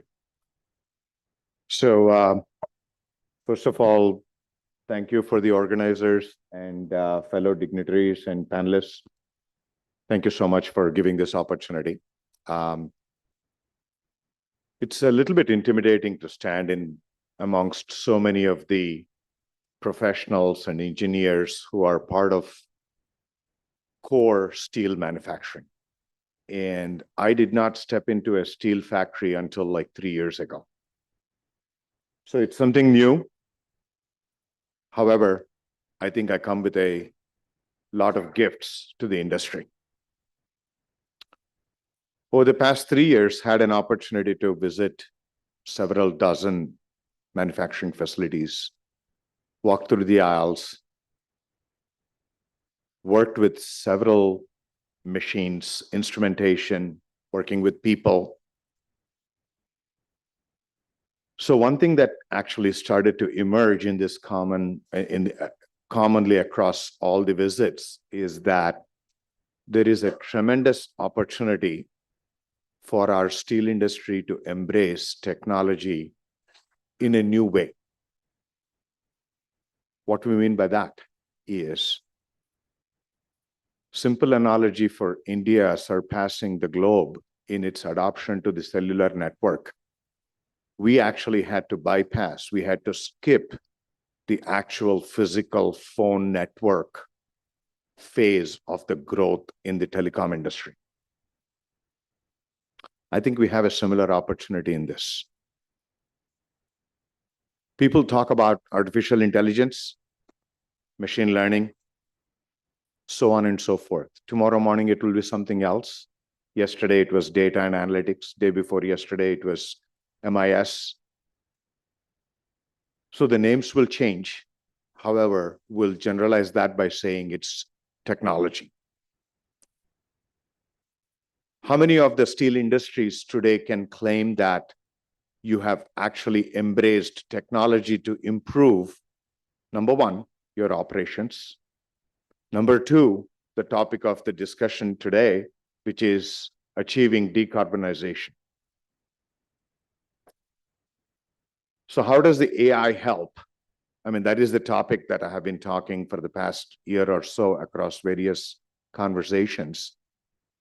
And the technology / artificial intelligence is applicable to individual person working in every one of the plants that you are either operating or owning.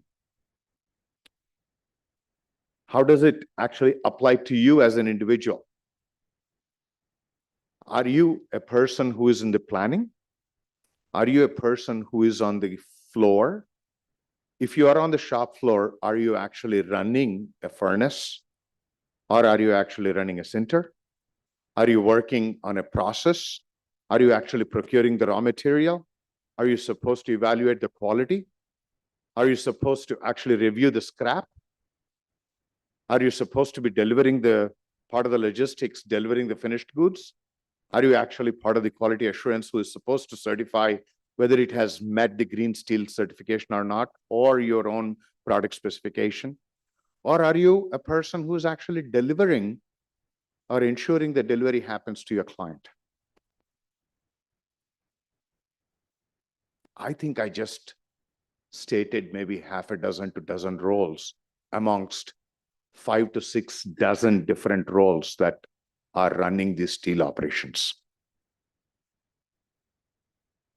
So who is this applicable, this technology, artificial intelligence is applicable to?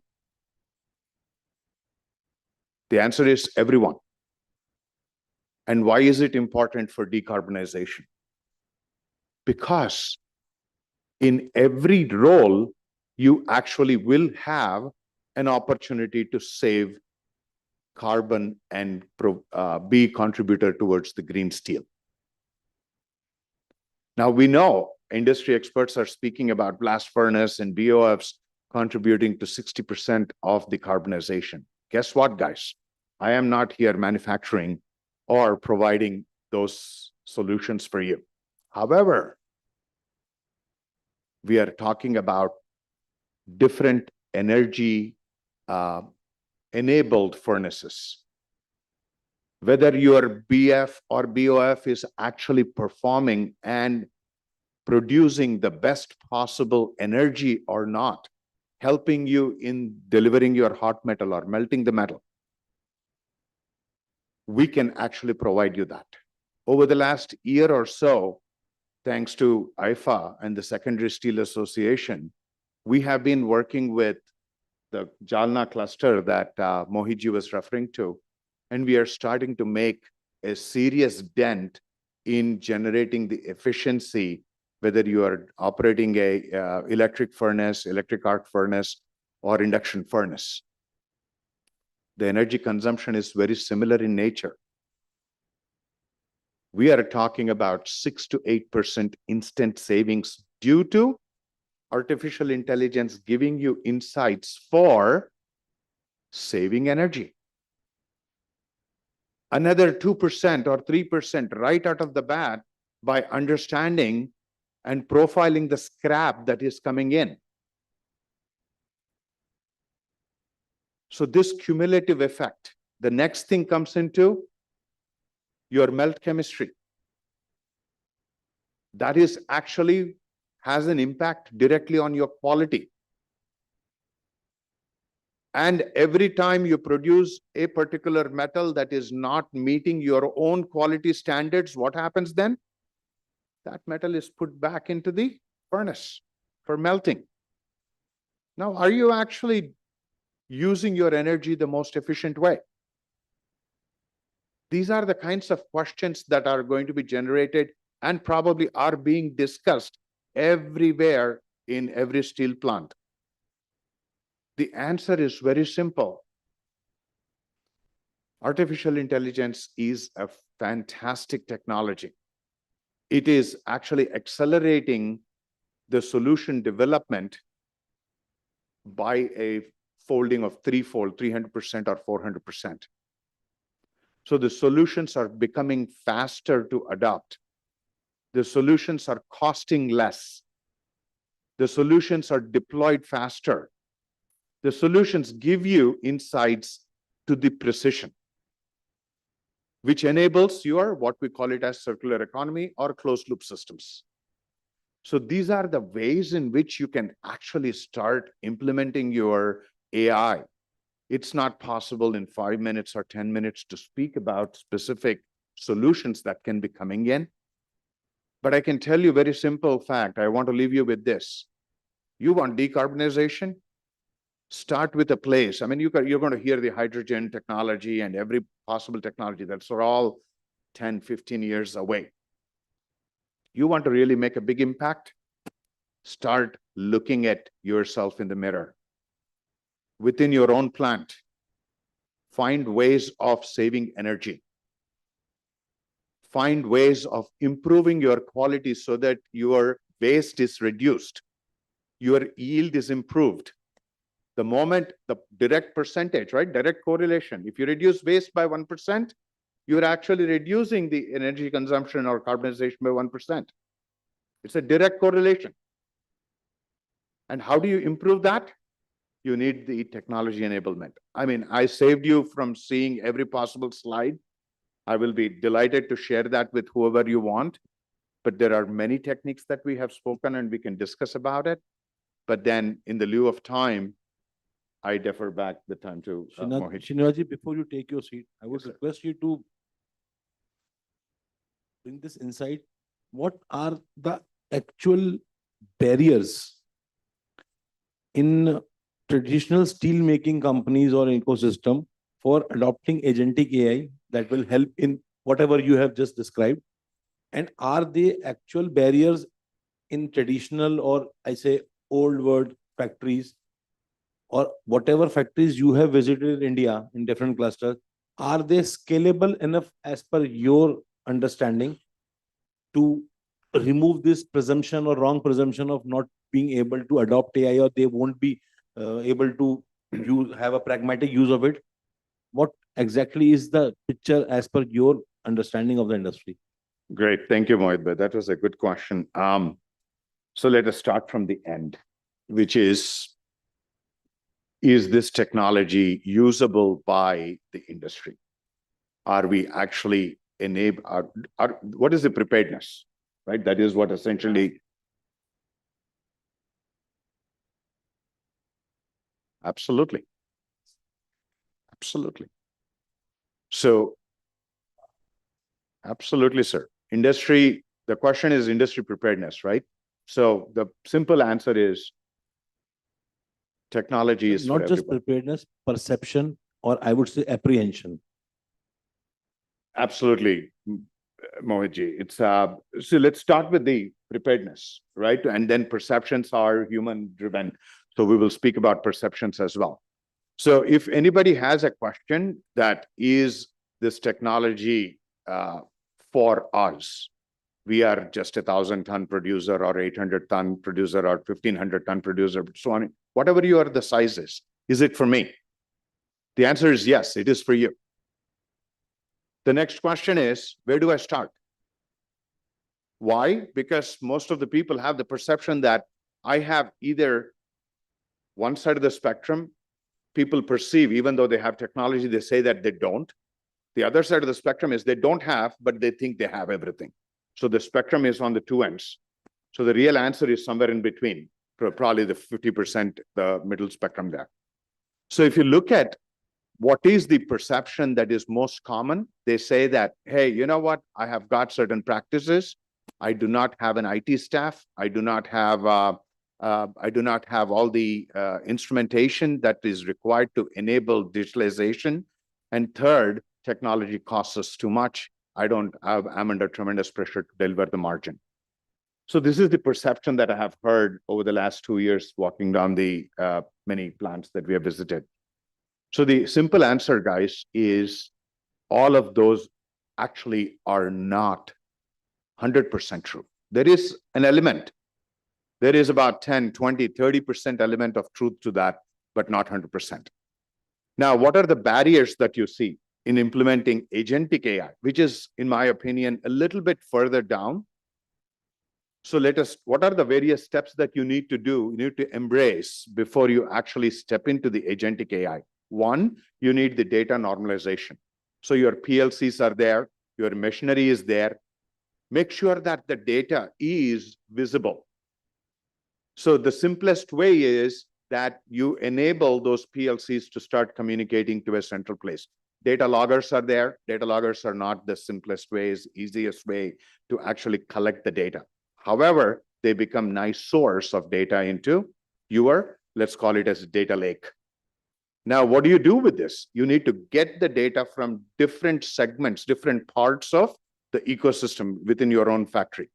Whether it is PLCs, whether it is your furnace, whether it is your casting, whether it is your rollers, any of these things, right? Including your, wherever there is PLC, but then monitoring is not there, you need to be able to deploy additional sensing. So those sensors are the ones which are going to start providing you with data. Mohit bhai, I know I'm going to give you back in a minute here. So the data collection is step number one. Step number two, ensure the data quality is good. The third step is start applying, as Sir was mentioning, AI and ML automation, I'm assuming is already given. So I'm not even touching that subject, but Industry 4.0, and then we also will have to speak about the next generation, which is training the people with the 5.0. So all those terminologies, sir, I invite you to speak about those things. But in the agentic, which is the last, today's very high level of maturity in implementation of artificial intelligence, we are looking at very simple concepts. Make sure that you have got data that is available. Next, apply, as Sir was mentioning, machine learning models and artificial intelligence models, and then roll out the agentic AI. And by the way, that is what we have done. I also represent I'm a founder of a product called Optimon SteelX. So we support from all the way from demand to delivery. This is what we do across multiple industries, metals, mines, steel is one of them. So anybody has any questions, we'll be happy to answer. Otherwise, we'll be speaking in the hallways. Thank you so very much. Appreciate your time. Thank you, Srinivaji. Thanks a lot. We touched this future of AI. Now let me bring Ayushi Johri and take us through the route of how we can convert carbon saved into credit earned through carbon credit mechanism. And I would request her to please adhere to the time limits so that people are not forced to leave you for lunch.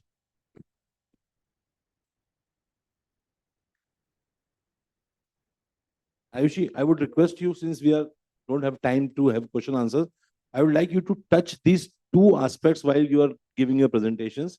What are the most frequent mistakes that industrialists, specifically in steel industry, make or they have been doing when they first attempt to quantify and report their scope 3 emissions, as well as how these digital platforms are actually helping transparency and trust that is much needed for not just earning this carbon credit, but as Mr. Sinha said, for making a two-way or two-step credit-based system in banks. So please try to touch these 2 points as well. Sure. Yes. Thank you. Thank you so much. Thank you everyone for joining the session on sustainability. Also, thank you to the esteemed panelists who have joined us. Special thanks to Mr. Nirmalada also for having faith and regard for Centra World. I'll start with a quick introduction about myself. My name is Ayushi. I head marketing, partnerships, and international business here at Centra World. I'll jump directly into the topic, which is green steel and how you can measure, mitigate, and monetize it. A quick background about my company, which is Centra World. We are a digital platform based in Bangalore. We help all the steel companies to measure, mitigate, and monetize their carbon emissions. We are a 30-member team and located in Bangalore. we have two steel experts, who is Harsh Chaudhary and Vikas Upadhyay. They are ex-junior McKinsey partners, and they are the brains behind the platform and how to actually bring in sustainability via digital technology as well. So we have fortune to work with a lot of clients here. You can see the biggest one, which is the sale. We are working already with them on their 8 plants, their 5 ISP, 3 specialty plant, and the ferroalloy plants. We are also working in Oman, in UAE, and some part of Southern Africa as well, and helping digitalize the entire process of carbon emissions. Here in Centra World, we focus on 3 main pillars, which is digital platform. This will help to integrate a real-time dashboard. It has data integration, which connects with your ERP, with your data systems, collect the data, make sure there are no failures, there are no manual mistakes there. Then we also work on the sustainability certification. So be it ISO certification, be it sustainability report, anything on the carbon credit support. So first calculating the data and then certification, the preparation of the report as well. Also, the third service is our consulting services, where we help in the net zero strategy, any ESG strategy, anything on the branding perspective.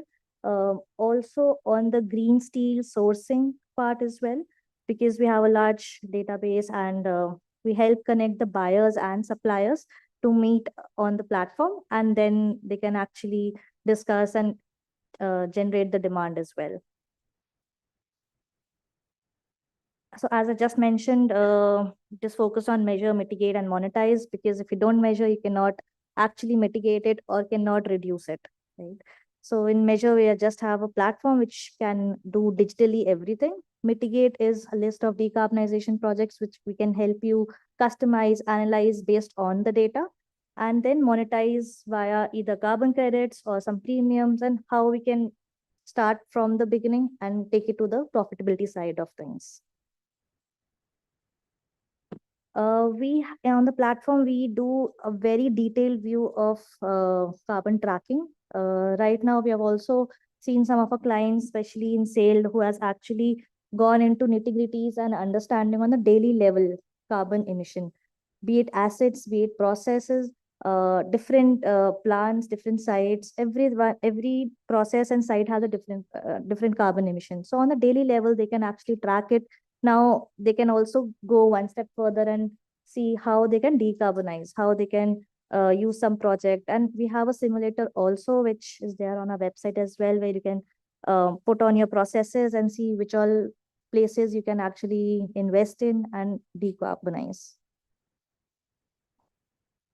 There are certain certifications, but not everything is mandatory. So they have just added in some mandatory compliances as well as some voluntary compliances. In mandatory, we have PAT scheme, which has now changed to CCTS, that is Carbon Credit Trading Scheme, which is directed by BEE. I think the third and final notification is still pending. I think by this month end, what has directed by BEE, it will come out. Then there is Ministry of Steel baseline survey, as well as the green steel certification, which is again a voluntary one. Then there is CBAM, which is mandatory. So if anyone is exporting to Europe, CBAM is required. Otherwise, there will be some penalties, some liabilities that will be incurred. Then we have RCO as well as BRSR. BRSR is just for the top 1,000 companies listed. In voluntary, there are certain certifications like ISO, multiple ISO certifications are there.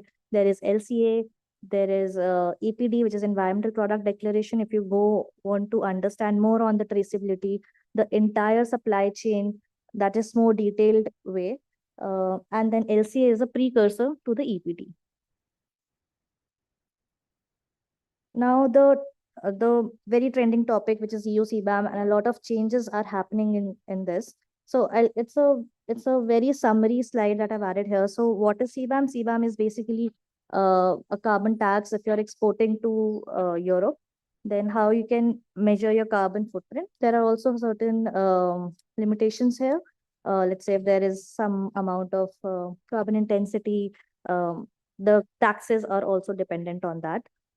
Timelines are projected in 2027 where they have started taxes. The definitive period has already started in January 2026, whereas a transitive period, which was started in October 2023 till December 2025.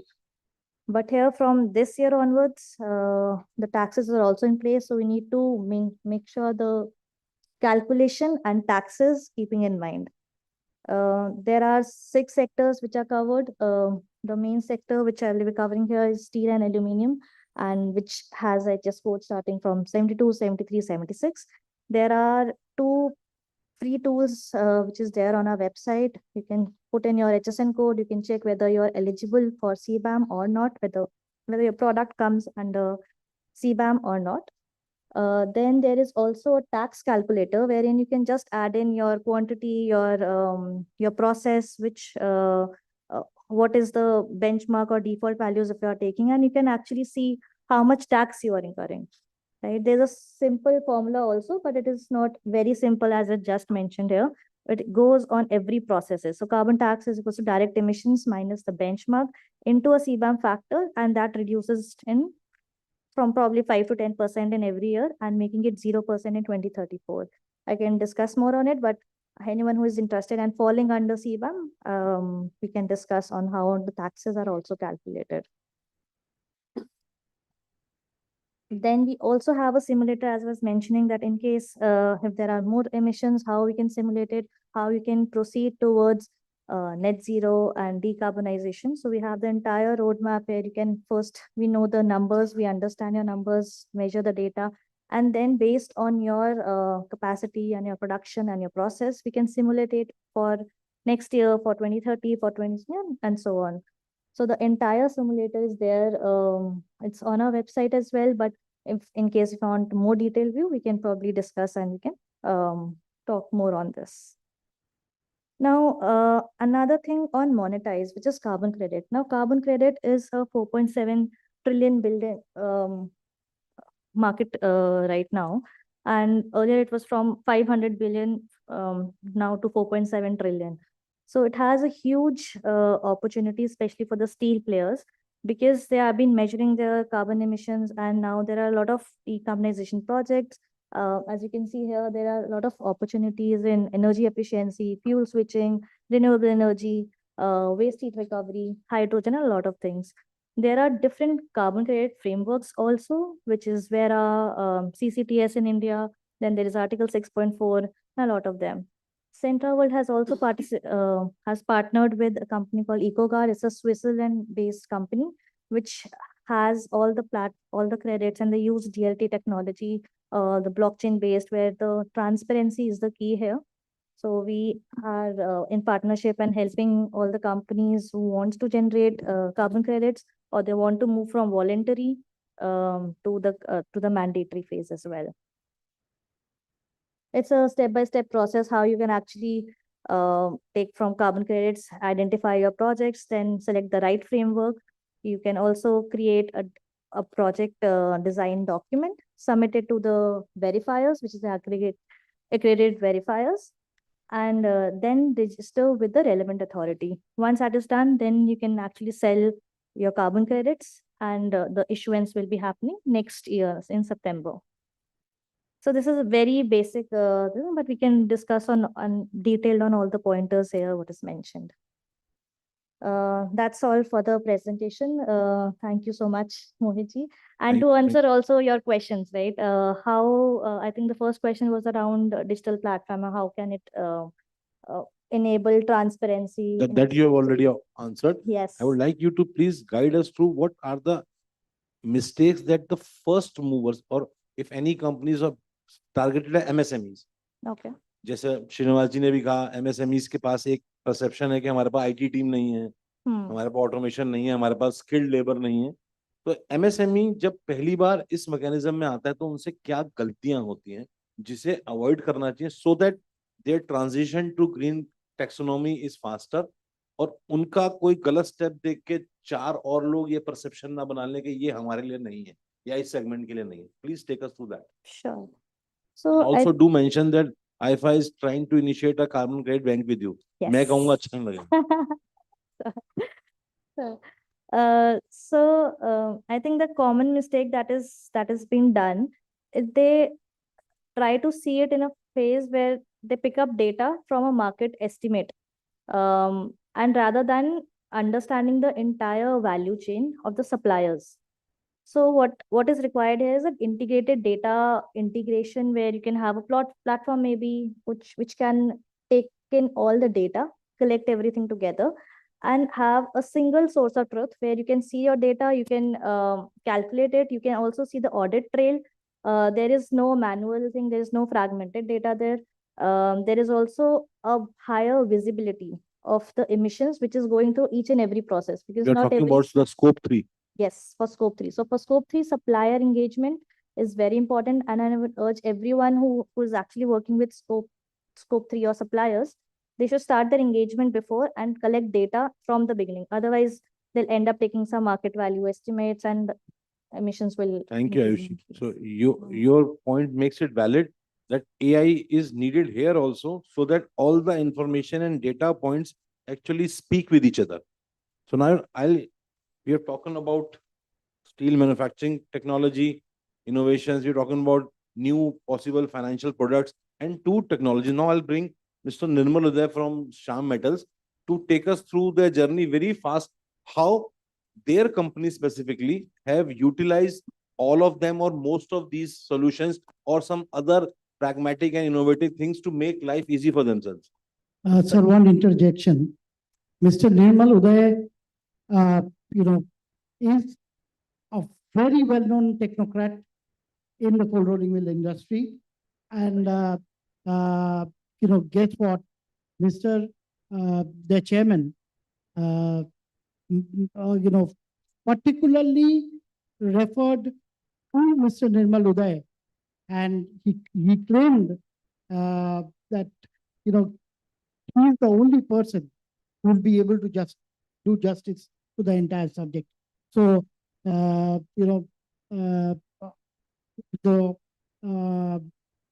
subject in decarbonization and energy saving will be delivered perfectly by none other than Mr. Nirmal Uday.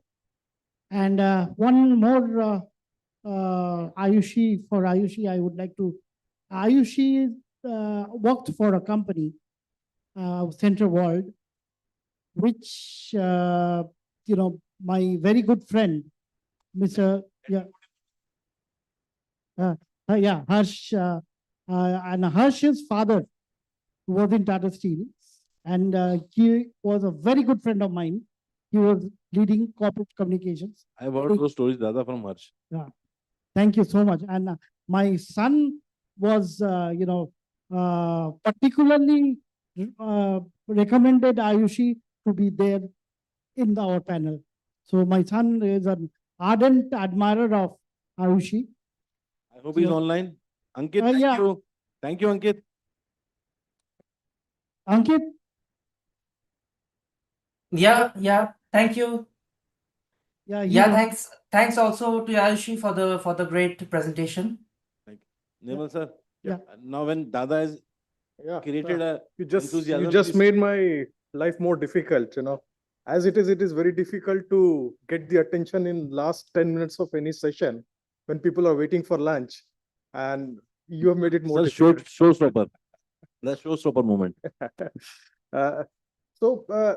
Let us go back to the topic. We are talking about Atmanirbharta, we are talking about decarbonization, we are talking about sustainability. Anybody who has any doubt about Atmanirbhar, why we have to be Atmanirbhar, I think the developments of last 3-4 months, geopolitical developments have answered it. We are having 3 senseless wars going on. The first one, the first one is Russia and Ukraine. It is in its 5th year. Second is in the Middle East. And the third war, which we forget, is the tariff war, which is going on everywhere. People are now putting up restrictions on input material, They are cutting down on quotas. So these are enough reasons why we have to be Atmanirbhar. Now, coming to the second part, which is decarbonization and sustainability, there could be views, there could be counter views. Somebody may say, we want to reduce the carbon footprint, but by using scrap. But where is the scrap? And why would the Western world let go of scrap for a developing country like India? See, steel has an average life cycle of 40 years. If we have to rely only on our internal scrap, in 80s, what was the steel production in India? 20 million, 25 million. Out of that, maybe 70% can be recycled. So when we are talking about reaching 250, 300 million tons, is 15, 20 million ton of scrap sufficient? Then the other option is we talk about green hydrogen, not yet commercially viable. So what do we do? Do we keep growing like this? Do we keep producing steel with the present available technologies? Do we make a Viksit Bharat but unlivable Bharat by 2047? No. We have to do a lot of small things. Till the technology evolves and we are able to commercially utilize green hydrogen, till then we have to do a lot of small things. And my presentation, can we have it up? Can you hook it up, please?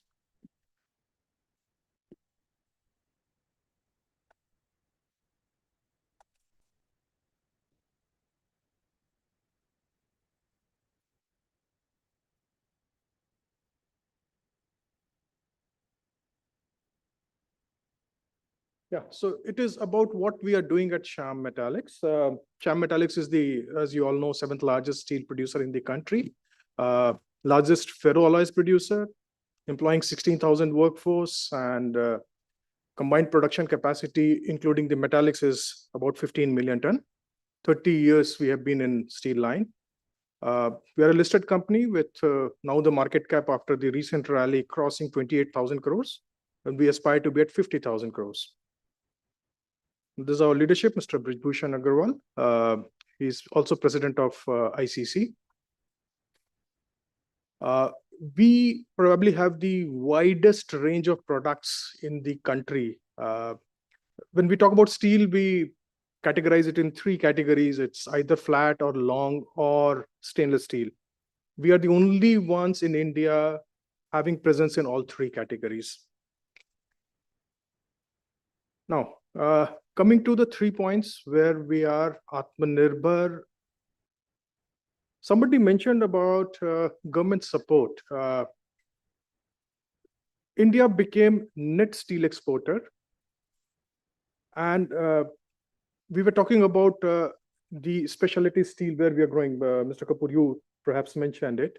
14.3 million ton of capacity has been added under PLIs. So with little bit of support from government, the industry can do wonders. Now, coming to what Shyam Metallics is, it is fully integrated. We start from iron ore and go up to finished steels. We are also an energy producer with 487 megawatt of power generation capacity. We have our own railway siding, and we believe in waste to energy. Now, coming to the PLIs, PLI was introduced to replace the imports into the country. Shyam Metallic Group has participated in all the PLIs announced so far by the government. The first one was about the color coated. We completed our project, and in the first year itself, we have crossed our target. The second PLI was about the metallic coated products. The project is already completed and it's starting production. The third one is about stainless steel wire, and fourth one is about aluminum being used for the home appliances. So this is our contribution towards Atmanirbhar Bharat. The second Atmanirbhar Bharat where we are working on is through syngas. The recent crisis has taught all of us we cannot be dependent on imported energy source. So we are working on it, and very soon this would constitute a major portion of our fuel requirements. Now, coming to the sustainability. When we talk about sustainability, we forget one very important point, and that is corrosion. As per some estimate, corrosion eats away about 2 to 5% of our GDP every year. We are talking about 12 lakh crores of losses every year. And the estimate is almost 35% of it can be saved if we go for better quality material. So what we are doing is in Shyam Metallics, most of our recent investments have been in products which are fighting this corrosion, whether it is metallic coated products, stainless steel, or aluminum. Then we are a company which on zero liquid discharge. 100% of our slag is recycled, blast furnace slag or fly ash or metallic slag or process gases. Now coming to decarbonization, we through our measures have avoided 37.29 lakh metric ton of CO2 emissions and scope 2 4.48 lakh metric ton of emissions. I mentioned we are an energy producer also. 20%, nearly 20% of our energy is renewable. We are there in solar, we are there in wind. So this is what the journey so far has been for Shyam Metallics and where we want to be in future. As you can see, we are already here with 487 million megawatt of captive power generation with 20% renewable and with zero liquid discharge. By 2030, we want to increase this mix of renewable. We are going for more and more scrap. Unfortunately, scrap availability is a challenge, but we are going for EF-based scrap steel making. And we hope to have green hydrogen pilot plant by 2030. We want to be net zero scope 1 and scope 2 emission on scope 1 and scope 2 emissions by 2050, which is in line with the Government of India's target of being net zero by 2070. And we want to become self-reliant green steel leader by then. So that's all what we are doing in Shyam Metallics. Thank you. Sir, One more, yes. Now to conclude this session, I'll invite Mr. Anil Joshi ji, who is ex-ED BHEL. Sir has joined us online. I'll request sir to start his presentation. And Pradeep ji, please, can you please put up his presentation? Welcome, Anil sir. Mohit bhai, there is one Dr. Sunil Kumar who's there from Ontario, Canada. So, yeah, he wants to speak up for a few minutes. After Anil Joshi, we will put him on. I have to reach Bharat Mandapa at 3 p.m. Yeah, okay. Let the So Mr. Anil Joshi is here on Zoom, but he's muted and he's not available right now, I think. So let us see. Dr. Sunil Kumar is already online. Please put him Yeah, on. please put on Dr. Sunil Kumar. Dr. Sunil Kumar, are you logged in?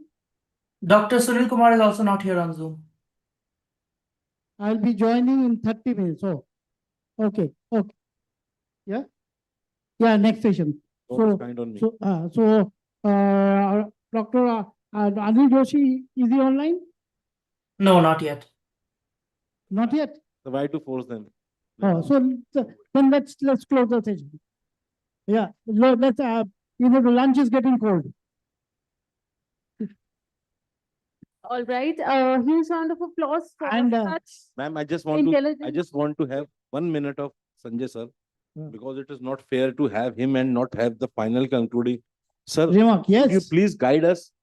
What should be the most imperative policy push from government and self-driven or say pushed initiatives from industry, so that during this journey of reaching the target of 300 million tons and beyond, including specialty steel, our sustainability goals are not missed? Because I personally believe 300 million tons or 25 million ton of specialty steel is the imperative of steel industry, but being net zero and sustainability is our collective national goal and international promise as well.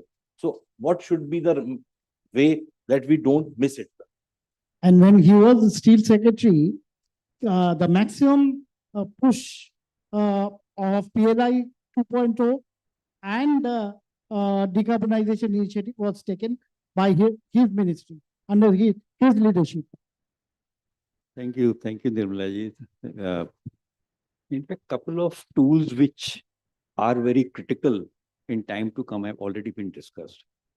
I'll say small measures would not deliver.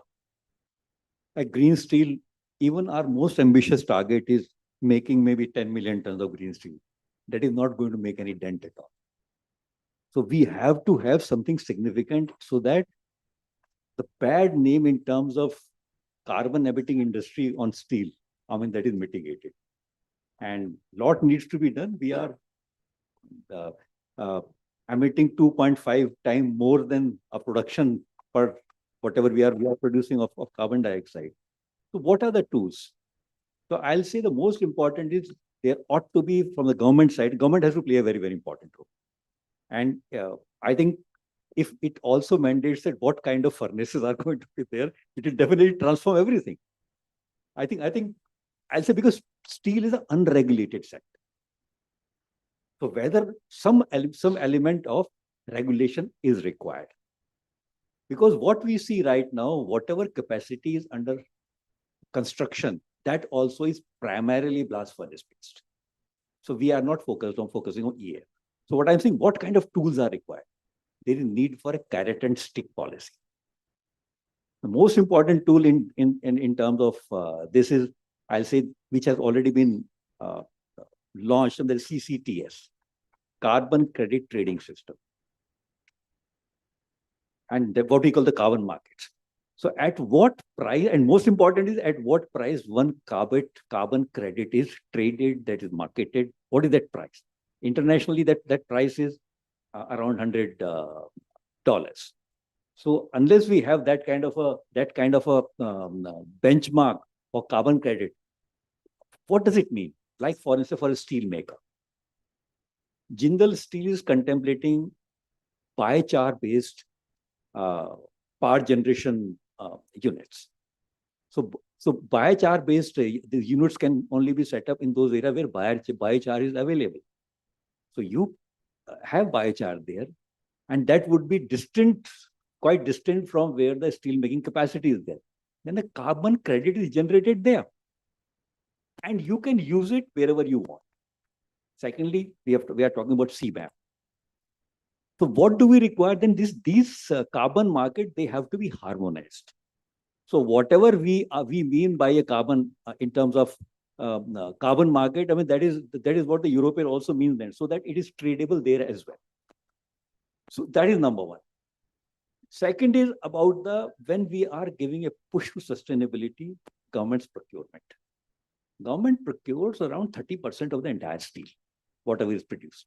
So if to begin with, if maybe 5% of that or 10% of that is procured by the government, it will make a huge difference. And because it'll set the cart in motion. And so these are the kind of levers which are required to be there, and government has to play a very, very important role in terms of when we are talking about what is happening. Like in terms of whether BRSR is there or green hydrogen is there. A lot of things that government is doing. RE is there.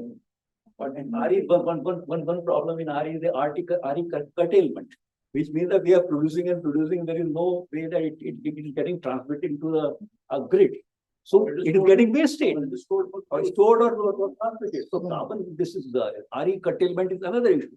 The point is some judicious kind of a strategy by the steel makers is required in terms of so that whatever resource we have, we get efficiently and productive. On top of that, a most important thing is technology. Metal sector is a laggard in terms of the adoption of technology. Thank you very much, sir. You see, any other thing, that's the issue. That is it. Thank you, sir. So I have a duty to perform. Sir, I just want to say last word. All the steel stakeholders here, whether from primary, secondary, MSME, or technology providers, or policymakers, or maybe financiers, be assured the future of steel ecosystem or the civic society on this planet and our country, they will not reward your volumes. They will reward how responsible you were towards the sustainability goals. And as sir said, we have to make sure sustainability is not just a process, it is a practice for us to sustain. Thank you very much. Thank you, Mohit Bhai, for conducting an excellent session. You know, one duty to perform before you go, Mohit Bhai, to hand over the mementos or for the dignitaries and the guys. Sir, before that, I would like to invite you to give the memento to Mohit sir as well. Yeah, Mohit sir would be last. Oh. So, Okay. yeah. Let's begin the ceremony of memento. Yeah. And just to remind you, we have, you know, upstairs and the Jacaranda Hall, musical evening, cultural program, and cultural around program and dinner. 7:30. Yeah. So it's a must to attend. Yeah, at 7:30 p.m. we begin with dinner and musical evening. So request everyone to join us for the dinner and musical evening. And Let's start with the presentation. Yeah. We do. Mohit sir, can you do the honors, please? Can we have a big round of applause for all our beautiful, very, very talented guests? Let's start with our panelists. Sanjay sir. A huge round of applause. Can I have the list? All right. And now? Okay, Ayushi ma'am.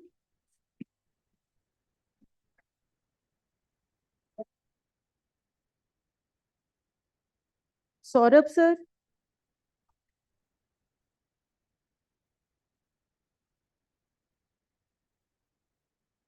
Nirmal ji.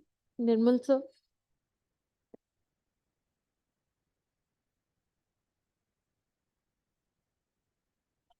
Yeah. Siddharth sir.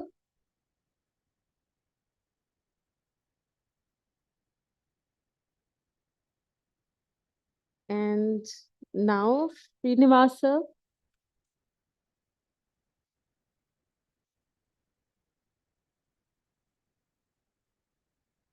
Am I left with any name? No? Sorry? Session chairman. Yes, of course. Mohit sir.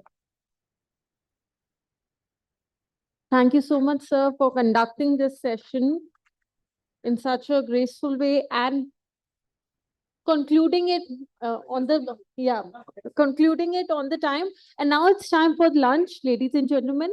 We'll be taking the lunch break. A group photograph of this panel technical session, people.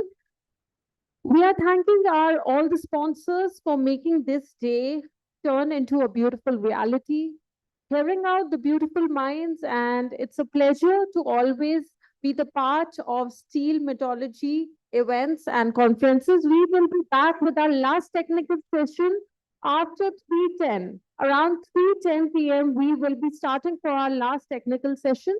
So enjoy your lunch and please be back for last session in the same conference hall. Thank you so much.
एक बार switch करना।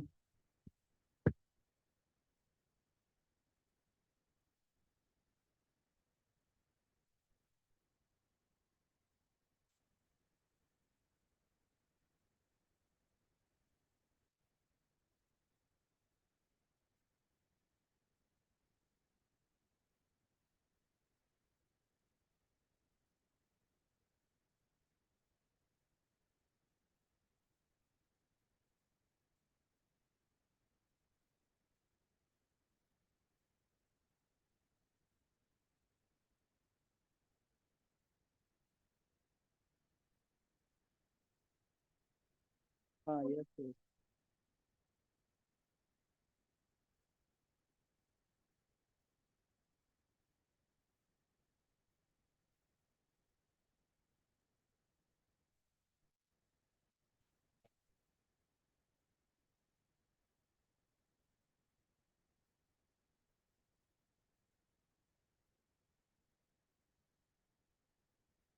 नहीं मैं यहाँ से click करता हूँ ना, कई बार वीडियो यहाँ पे नहीं आता, तो वो एक आपको देखना है, वो स्क्रीनशॉट भी डुप्लीकेट एक्सटेंड हो जाता है, डुप्लीकेट डुप्लीकेट कर दीजिए।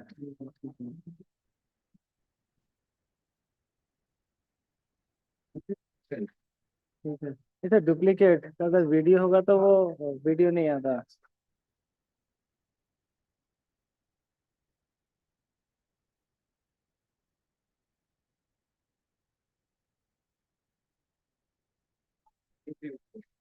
हाँ सर एक बार चेक कर लीजिए लगा के। लगा दिया है ना? तो वीडियो का देखना है, बाकी तो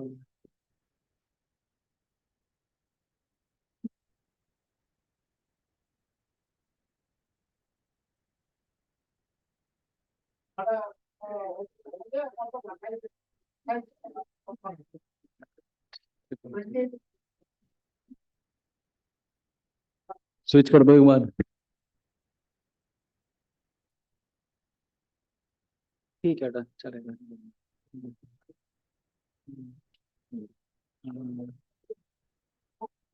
यहाँ से करते हैं। लैपटॉप नहीं आपने पेन ड्राइव में दिया है ना? ठीक है सही है, वो इधर से करता हूँ। सही है सही है सही है, सही आ रहा है। ठीक है तो अभी तो मैं फिर ऐसे ही बंद कर देता हूँ। नहीं फर्स्ट सबका है, सबसे पहले फर्स्ट लाइन। अच्छा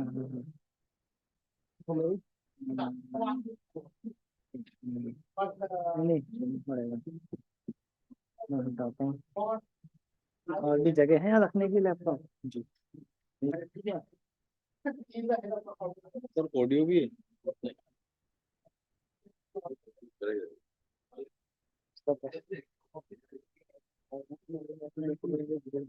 नहीं सर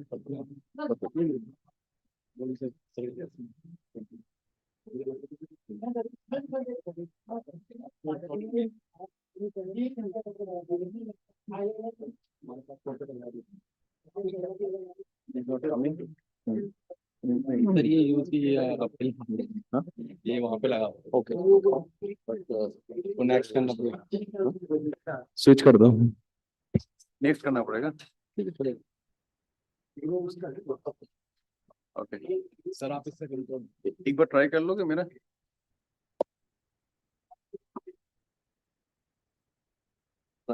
या reality check.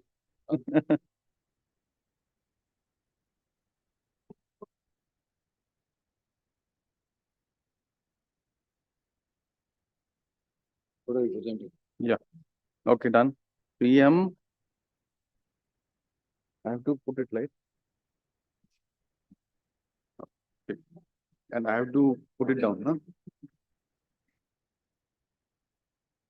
First off, if you are not covering easy matter, I will cover a little bit because I have to continue, I have to connect it. Otherwise, I'll just touch it. So, I'll just let it show.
Somebody from the technical department, can you take this laptop?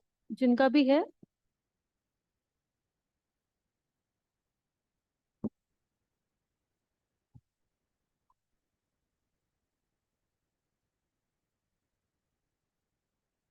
अच्छा, okay. Okay, तो फिर से यहाँ रख सकते हैं. You can keep down here, no? All right. A very good afternoon. Thank you for coming back and joining us.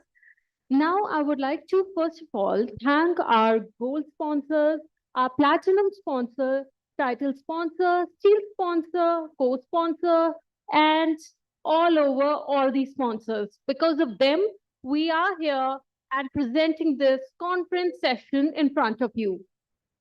So we are back to Atmanirbhar Bharat 2047.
Hello. Now the last panel come technical session for the day that has to be conducted from now onwards till 5 p.m. So the topic would be sustainability in steelmaking. The moderator for this particular session is Dr. Datta, the ex-GM from SEAL. Raman sir, can we have you on stage? Please come. Can we have a big round of applause for him, ladies and gentlemen? Louder. Thank you. Thank you so much. Now we have Dr. Sunil Kumar, who would be joining us online. And as I say the names, I want people, our panelists for this session, to come and join us. The second name would be Mr. Deepak Bhatnagar from PMAI and Mayank Agarwal. Mr. Deepak Bhatnagar and Mayank Agarwal, can we have you on stage, please? Mr. Inderjeet Paul, the chief from Pellet Plant, Tata Steel. Mr. Inderjeet Paul. Now it's time to call Mr. Satish Pandey, the senior principal scientist and head, Flexible Pavement Division, Associate Professor, AC Sir, CSIR, Central Road Research Institute, Ministry of Science and Technology, Government of India. The next name is of Mr. Gaurav Verma, the branch head from MN Destour and Company. Mr. Gaurav Verma, please come. Now the next name is Sudhakar Nayak. Sir, please come. The director from projects MSC Group. The next name is Mr. Sundar Swami, Managing Director from Pioneer Furnaces Private Limited. Mr. Sundar Swami. Sundar sir.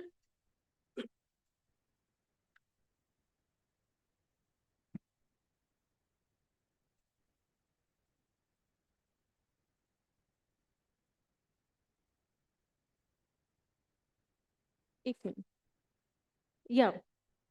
Mr. Atul, the Senior Vice President, Center of Excellence Meteorology, SMS, India. Yeah. Mr. Atul? Okay, I think we are having the shortage of chair. Can we put the chair, one more additional chair? Yeah, please come, please come. It's okay, sir, we'll manage one more chair. Well, just a second.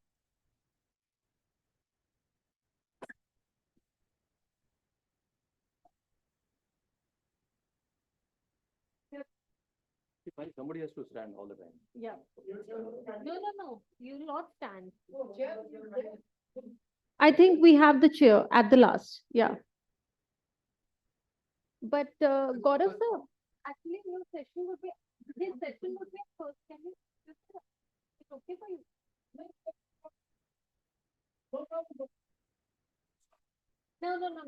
No. Please have a seat. No, at last you will sit in.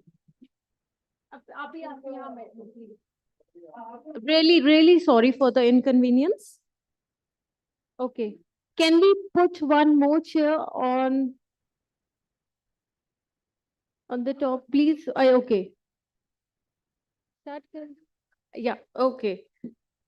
So, Atul sir, I would invite you to start it. And Dr. Raman Datta would be the moderator for this session. So here we go for sustainability in steelmaking, the last technical session for the day. Over to you.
Okay, good afternoon, everybody. Let me welcome you to this technical session 3. And we have 9 presentations over here. Out of that, 8 are physically present here and 1 will be online. So what we will do is, we have experts from all facets of about the entire spectrum of decarbonization, right from energy, energy optimizations, material efficiency improvement, new technologies by from SMS. We have consultants from your M. Dastoor. We have one excellent presentation on innovative technology that will be used for converting slag, BOF slag and other forms of slag into road making for national highways. So we will start the presentations today with the online presentation. The topic is carbon dioxide emission and energy efficiency trends for the iron and steel industry. This will be presented by Dr. Sunil Kumar, Technical Director, Steel Process Consultancy, Inc. May I have Dr. Sunil Kumar, please?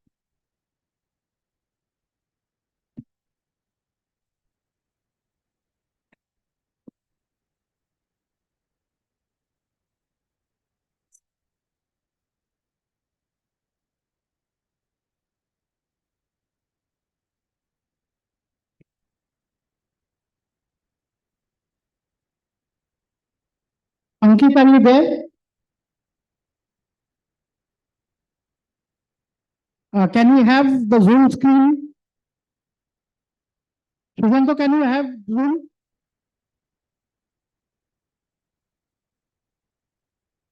Oh yeah, go online on Zoom.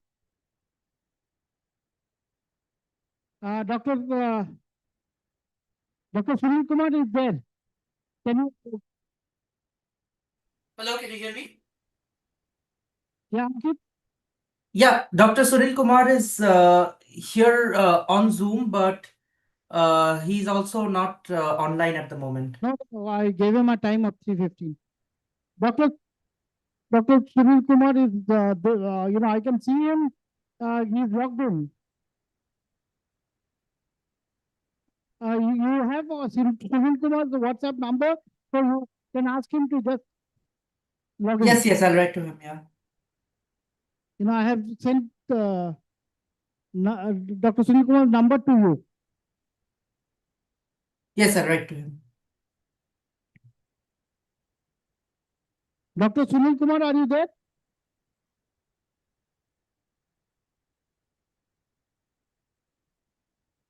Where is he from? He is from Ontario, yeah, Canada. Dr. Sunil Kumar, are you there? Can you send Ankit? Can you send him a message? Yes, he's joining. Join.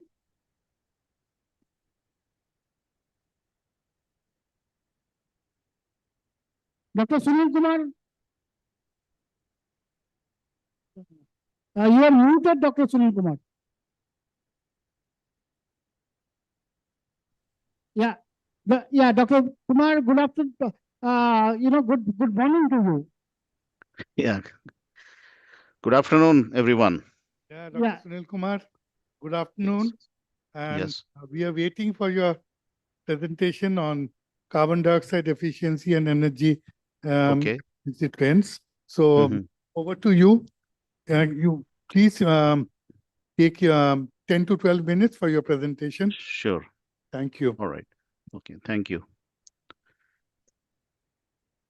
Can we have Dr. Sunil Kumar full screen, please? Full screen? Do you want me to share or you will be presenting?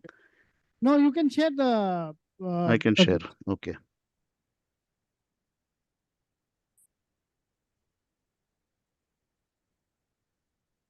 Yeah.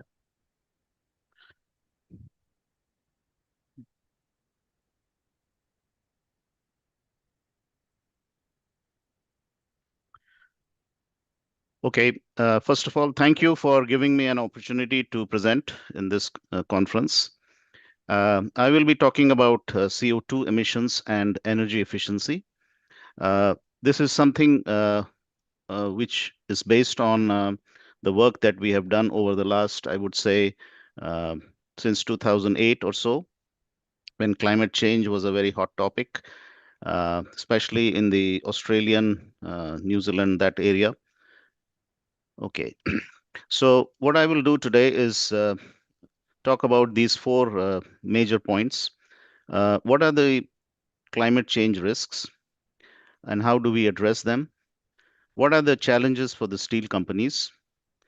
And I would focus on uh, developing how do we go about reducing CO2 emissions, take an approach, a structured approach, and we call it roadmap. And then we will discuss something on what are the options and what are the issues with each option. So this is something that is very well known to most of you. We have issues related to becoming carbon neutral, net zero, near zero. There are a lot of different terminologies that are being used, but basically the focus is to limit global warming. People have set up targets for 2030, 2050, and in the case of India, it's 2070. And primarily because steel industry, as you know very well, that is a big contributor of CO2. The climate change, there are two types of risks. One is really the physical changes in the environment, which is really the global warming. And the risk can be addressed through adaptation strategy. But a bigger issue that I would like to focus on today is really uh, climate change is leading to regulatory changes, which are likely to or most likely to affect corporate profitability. Now, we need to manage this risk through proper analysis, negotiation with the agencies, either your customers or the government or any organization, and more importantly, to set reasonable targets to ensure survival and prosperity. So this is critical that the climate change risk should not force steel companies to close down. This is the key point. And when we started to work on this subject, there was a very interesting article from Harvard Business Review. And really, what they said is that the risk should not be taken in a negative way. And the positive side is that we can use the risks and beat our competition, especially in two areas. One is reducing exposure to climate change risks. And then we can also find business opportunities within those risks. And Harvard Business Review article also talked about what are the steps to strategically manage climate change risks. First, to quantify your carbon footprint, assess carbon-related risks and opportunities, and then adapt the business to implement things like reducing energy and emissions and identify how to seize new opportunities. The key point is that if companies can do it better than their competition, then there is a big opportunity for them as far as future is concerned. Coming to challenges for the steel industry, we have worked on climate change for various types of plants. And this chart is showing you specific energy consumption with specific CO2 emission. So a blast furnace route, I need to move this out. So the blast furnace route has the highest energy consumption and highest CO2 emission. And on the left side, you can see the green circle, scrap-based EAF, which is fairly well established. And then we have the other processes. We consider two charcoal-based mini blast furnaces, one having an EAF plant and the other one having a BOF shop. And then natural gas DRI with EAF is also there. So we can see that there is a fair correlation between specific energy consumption and specific CO2 emission. But this is the current scenario. The future, the relationship is going to change, and that I will project in a subsequent slide. And this particular chart is for a region of the world where the grid has extremely low emission factor. It's close to 90% green. And then when we look at future directions, there are 5 basic pathways that we can consider. The first, and in our opinion, the most important that we should not ignore at any cost, is operational improvements. Are the steel companies operating at the best practice level? And this is certainly in the hands of the steel company, and they can do a lot of things today without really going for heavy capital expenses, and also replacing their current processes, especially the blast furnace process, with DRI route or smelter, which involves a lot of cost, not only inside the steel plant but outside, including hydrogen and all that. The third block is the hydrogen. People are going to switch from natural gas to hydrogen, and a different application of hydrogen for reduction of iron ore. The next is also renewable power and bioenergy, biomass. So there are actions taken by steel companies in this direction. And the next one is the carbon capture and sequestration. So this is fairly well known to the people in the industry. The key issues today, as far as implementing new technologies and changing the flow sheet, the processes, is the budget. Lack of funding. Most of these are capital intensive. The availability and cost of new sources for green energy and hydrogen is fairly limited, and cost is high. The maturity of the technologies is an issue at this stage, and as time passes, we will see commercialization and better, stabilized numbers as far as the operating data is concerned. And then most of these new developments or new technologies are highly energy intensive, which means if you want to reduce CO2 emission, you have to spend more energy. So this is going to move the energy consumption in the reverse direction. So lower CO2 emission will require higher energy consumption. And then the other issues which need to be put forward is low return on investment. And there is a massive infrastructure development needed in terms of electrical power, because the energy consumption figure, specific energy consumption figure, will increase in the future. And the management in the steel companies should be aware of CO2 emission, because in my discussion with one case is that people relate very well to energy consumption, but not so much to CO2 emission.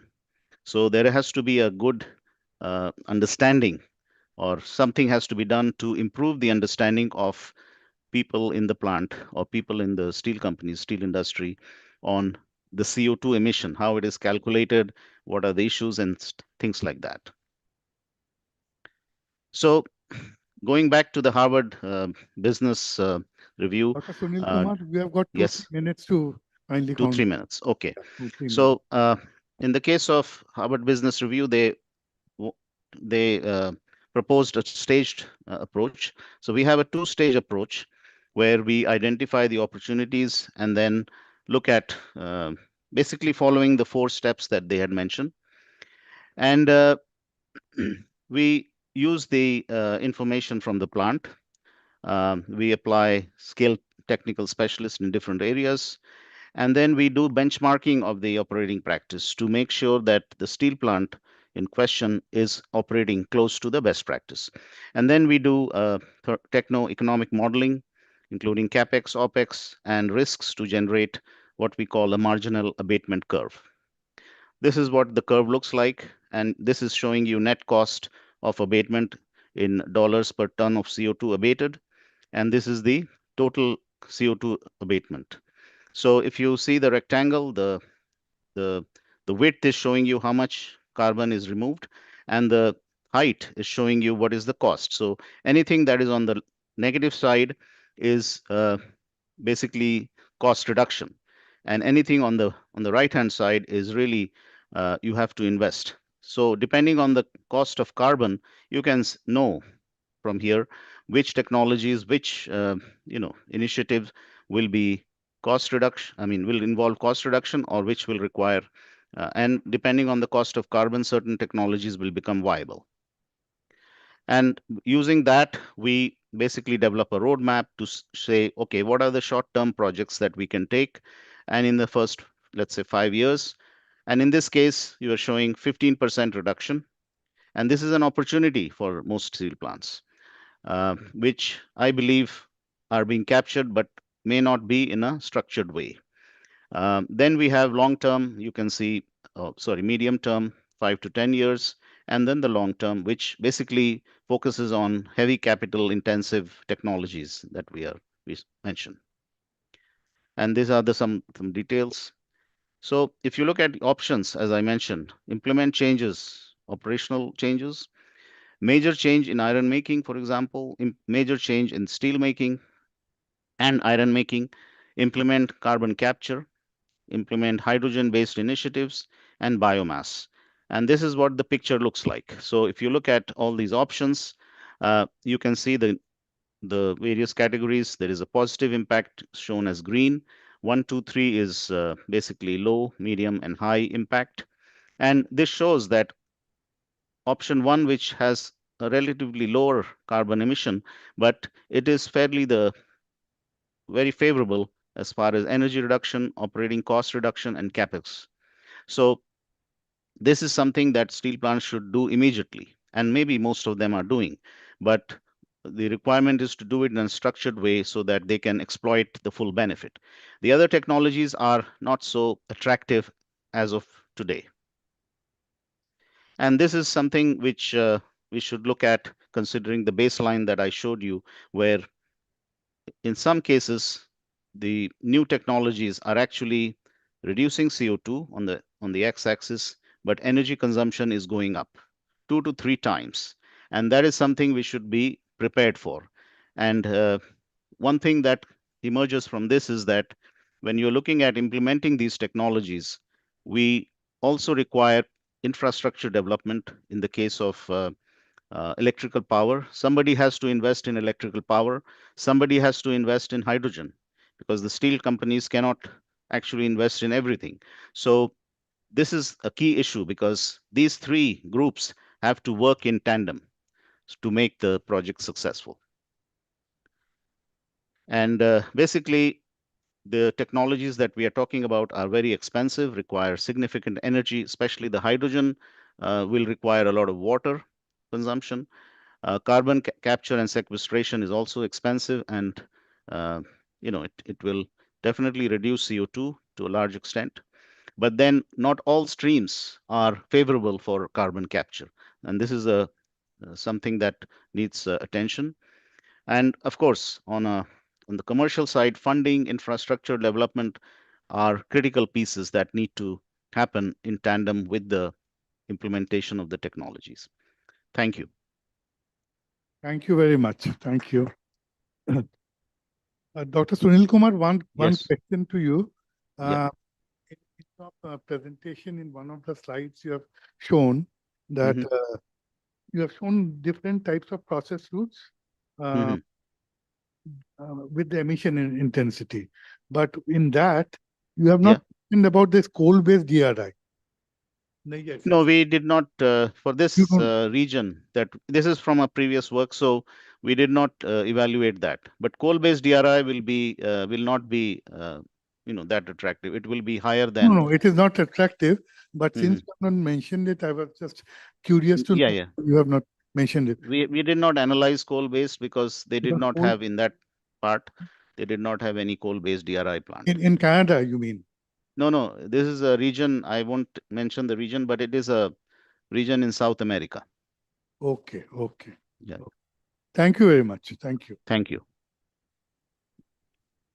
Now we move over to the next presentation, and this will be on navigating India's decarbonization challenges and risks with innovative technologies. And this will be presented by Mr. Atul, who is the Senior Vice President of SMS India. Mr. Atul.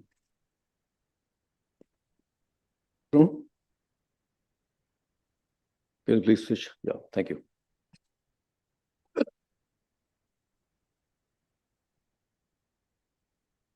Atmanirbhar Bharat and decarbonization or sustainability in steel industry. Interesting topic. Combination is good. When we say Atmanirbhar Bharat means we need to produce lots of steel. That is the demand of the nation. In the future, we need to achieve a level of 300 to maybe 500 million tons of steel. But at the same time, we also have to take care of our environment. And as we discussed in the previous session, that steel making is also resulting into emission of lots of CO2.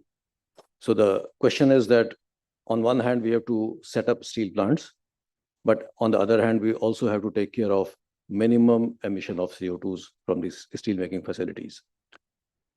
So representing SMS Group, what I'm trying to discuss today is some basics about decarbonization.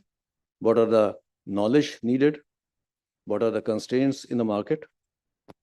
And then I'll be discussing about the innovation part, whether there are technologies available to decarbonize the steel industry. And at the end, navigating through this to understand what is good for Indian steel industry.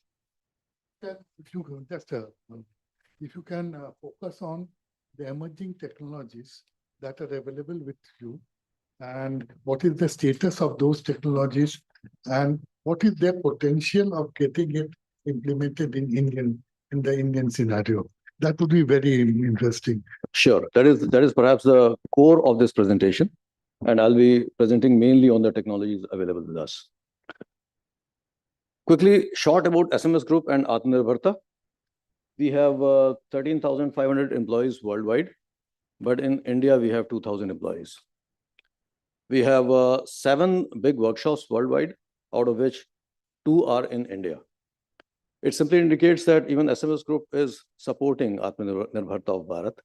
And whatever projects we are carrying out within India, almost 70% is from the Indian subsidiary. That means that the sourcing, designing, etc., is also done in India. In the future, this will be increasing from 70 to maybe 80 or 90%. This brings a knowledge within the team.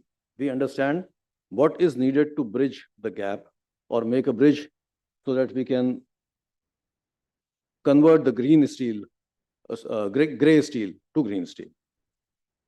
If you look at the constraints, the important constraint is the transition speed of the technology available with us.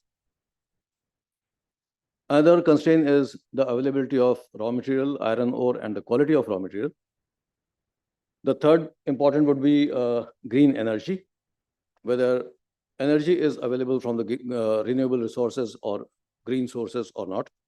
And at the end, we discussed also in the previous session that scrap availability is going to be a challenge in the future. Now, we made a quick analysis of how these steel making routes would be looking like in the future. We expect that in 2030, we will still be using blast furnace and BOF route for producing the steel, and the capacities would be like 1,274 million tons. Going forward, even in 2040, the blast furnace and BOF route will not be less. And even in 2050, we expect that more than 1,000 million tons of steel will be produced using blast furnace and BOF route. So there is a need of decarbonization because we cannot run blast furnaces with lots of emission of CO2. There are challenges because renewable energy will be an important topic. Whether we can have technologies which are location specific. Then there are risks that what is the cost of production of steel if you are using a different technology. So once decarbonization is understood, I would like to now discuss the core topic, the technologies available. We made a scale of 100 to net zero. And on this picture, you can see the blast furnace and a converter, which is supposed to be the highest CO2 emitting technology or the process. And we consider that as 100% level. And we also understand that carbon in this process is used in two different ways. One way is for energy providing, and another is for as a reducing agent. So what happened in the other part of the world? People quickly tried to replace this carbon. For energy, they used renewable source of energy, electricity, and put up an electric arc furnace. And for reducing agent, they looked for a replacement and replacing carbon by hydrogen. So there is a steel plant which is under construction at Sweden called Stigra. And we expect that this plant will be producing steel with a CO2 emission of not 2,500 kilos, but maybe in the tune of 200 kilos. But this also requires very good quality of iron ore. But if you don't have good quality of iron ore, which is the case in India, in Germany also, they understood this topic. And then there is another project which is under construction in Duisburg, where they have a DRI plant, which is based on natural gas, but in the future, ready for using hydrogen also. Using poor quality of iron ore, producing DRI, and then melting this DRI into an open bath furnace. This open bath furnace is melting this DRI and also reducing the DRI. The output is like hot metal, and this hot metal can be charged into a converter again. But the carbon footprint is 25%, in the range of 25% of the baseline of 100. Means here you can achieve a CO2 emission of maybe 600 to 700 kilo against 2.5 tons. But then what is good for India? We say that in India, we have not very good quality of iron ore. We are not rich on coke, and we are operating lots of blast furnaces. So the technology which is available now with us is to convert this blast furnace into a different technology. Stepwise, what we can do is we can start injecting some other gases, syngas, hydrogen, at a level above basal main, thereby reducing the CO2 emissions by 25%. Later on, we can also modify this furnace into a new technology, which is called easy melt. And there is a joint project which we are doing now with Tata Steel. And we expect that by the end of 2029, we'll have results available. The easy melt is actually electric assisted syngas melter. It means it's not a blast furnace anymore. You have a very flexibility on the technology. You have a flexibility on production. You have flexible energy input. And you have very flexible iron ore input. What we do actually, we produce pellets and DRI in a vessel, and that can be melted in an electric smelter. And if you combine both in the same vessel like a blast furnace, this becomes easy melt. It means there is no hot blast in this furnace. At the bottom from the tuyers, you are putting plasma torches, which is electrical energy giving power to the furnace. Using off gases and the gases in the plant to inject inside the furnace for all sorts of reducing activities. Keeping the use of coke minimum in the range of less than 200 kilo, just to support the burden inside the furnace. So finally, easy melt can be one solution where your CO2 footprint is like in the range of 600 kilos per ton of production of steel. And if this technology is, not if, but when it is going to be successful in next 2 years, we can think of really replacing all the blast furnaces in India by using this technology. This was the innovation part. It means there are technologies available. We can have DRI based on hydrogen. We can have electric arc furnace using electrical energy from renewable resources. But for Indian conditions, I think the best would be to look for easy melt so that our operating blast furnace can also be converted and results can still be achieved. As a summary, I can say that green steel is a requirement and needs to be promoted. There are technologies which are available. There is a strong willingness among stakeholders. Collectively, we need to achieve net zero target of producers as well as the target set up by the nation. At the same time, we can assure that production demand is not compromised. Thank you. Thank you very much. Thank you. Now, yes, Atul, I've got a question for you. Is that mentioned that your iron ore that is available is not of the adequate quality. Yeah. And that basically increases your emission intensity in the BFPO process as well as in the coal-based DRI process also. Now, one of the options is basically to improve the material efficiency through either beneficiation or through pelletization or through emission of scrap. Scrap has already been mentioned earlier in the first half that scrap availability is a major constraint. So what do you think about this beneficiation and your pelletization technologies? How will they be able to combat this or mitigate this problem? I think beneficiation and pelletization will still be required. So we are not saying that it can be eliminated.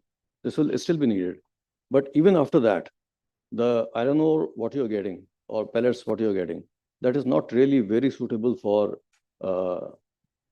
DRI plants which are using hydrogen, like in the case of Stigra. So if you need to use the iron ore which is normally available in India, even after pelletization. What type of Fe content you are talking about in terms of? Around 60. Your process. Around 60, I think so. Around 60, 62. Yeah. 62 is very well possible to the beneficiation as to pelletization. No, for Stigra plant, it is in the range of 64, but then cost of production will go up. To the cost of production also along with that. Because this project in Duisburg, Thyssen, was after that all calculation and analysis, and then they realized that even a lower quality iron ore can be used using a combination of DRI and open bath furnace. Now this BF process, as you mentioned rightly, is going to stay for the next 20, 30 years. Right. It is not going to go away. Now, in that context, you also mentioned the hydrogen, if it comes at a cost-effective way, we can use it. But in a BF process, there is a restriction thermodynamically to the use of hydrogen. It can be used maximum, as far as I know, up to 15%, 20%. That's 15 kg, 20 kg of hydrogen can be used per ton of crude steel production. So that basically will lead to an improvement in your emission intensity by 8 to 10%. What about the remaining part? So if you recall the presentation, we are not talking about a blast furnace operation anymore. Now this is easy melt. We don't have any blast. So you don't need any hot air going inside the furnace. All temperature is given by the plasma technology, plasma torches. And there the hydrogen injection can also be improved, can be increased. But in our quest for green steel, total decarbonization, things like that, do you think that CCUS, either in storage or utilization, is a mandatory thing that should be used in order to go to, say, less than 1 ton of carbon dioxide per ton of crude steel in a BFBF process. Otherwise, it's not possible at that point. Yeah, so whatever gases we are generating from different sources in the steel plant, including the off gases of blast furnace, top gases, those are also recycled in the case of easy melt. And CCUS, certainly, it's a must.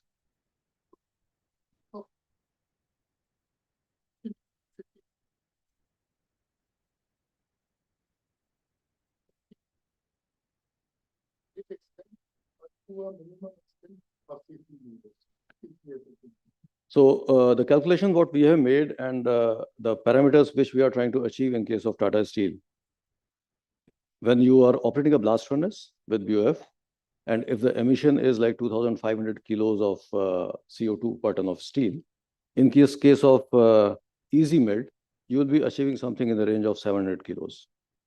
Yeah. Okay.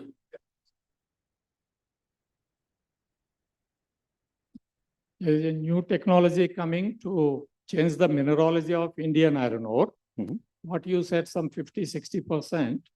Now the Fe content in iron ore is going to change to around 70%, because all iron ore available in India is goethitic, limonitic, lateritic, sideritic, hematitic.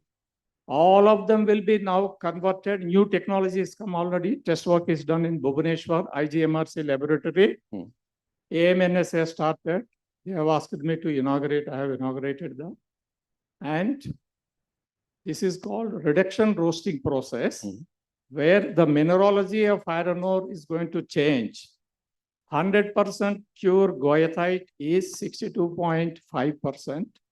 100% pure magnetite is 72.32% Fe. 100% pure hematite is 69.8. All those things are going to change. Now, entire iron ore resource is going to become magnetite in India. And through simple beneficiation process, it can go up to 70% Fe. It is going to change the total value chain and the systems. Already test work is done very recently in IGMRC laboratory in Bhubaneswar, and AMNS has got their test work done. And it is I have one presentation. Pilot scale.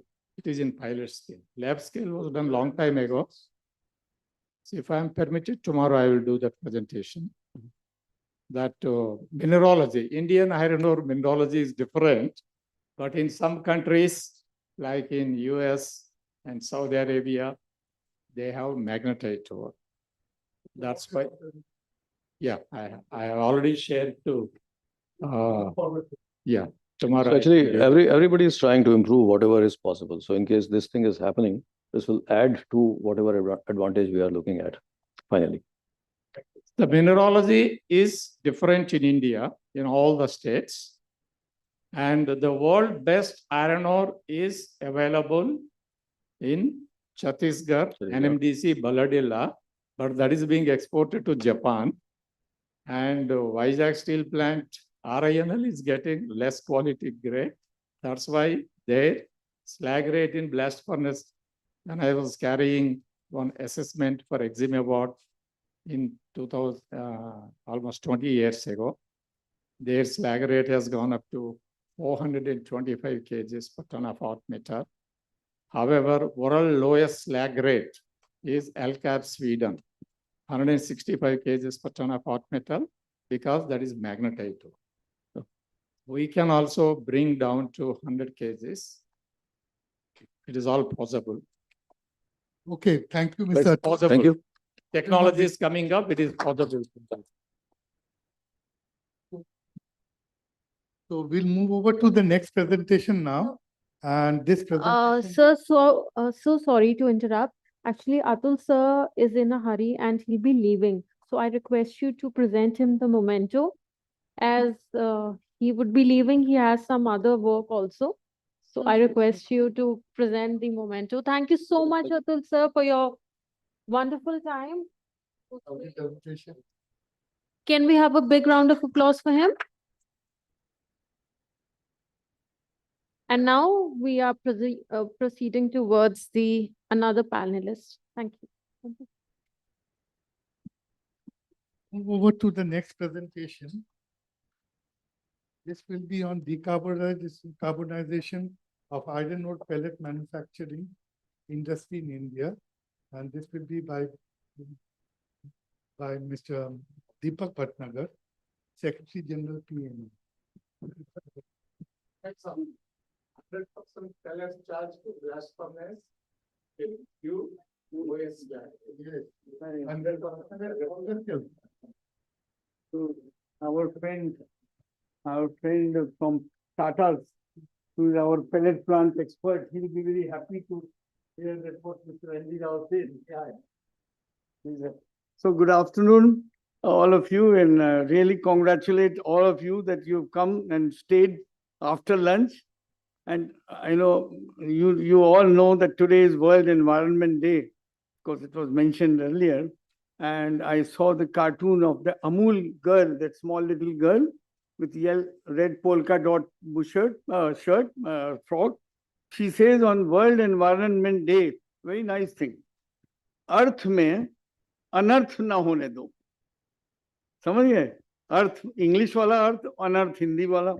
And so my whole presentation, myself and Mr. Mayank and Dr. Ghosh from TERI, we are focusing on the fact that pellet is a green raw material.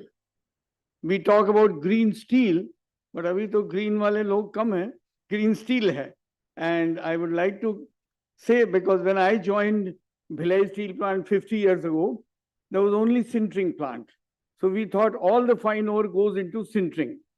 But now, thanks to people like Mr. Andy Rao and others, Indrajit Paul and all, pellet is the order of the day. And most of the time, pellets are being more advantageous use. And this is mainly because pellet is the greenest raw material.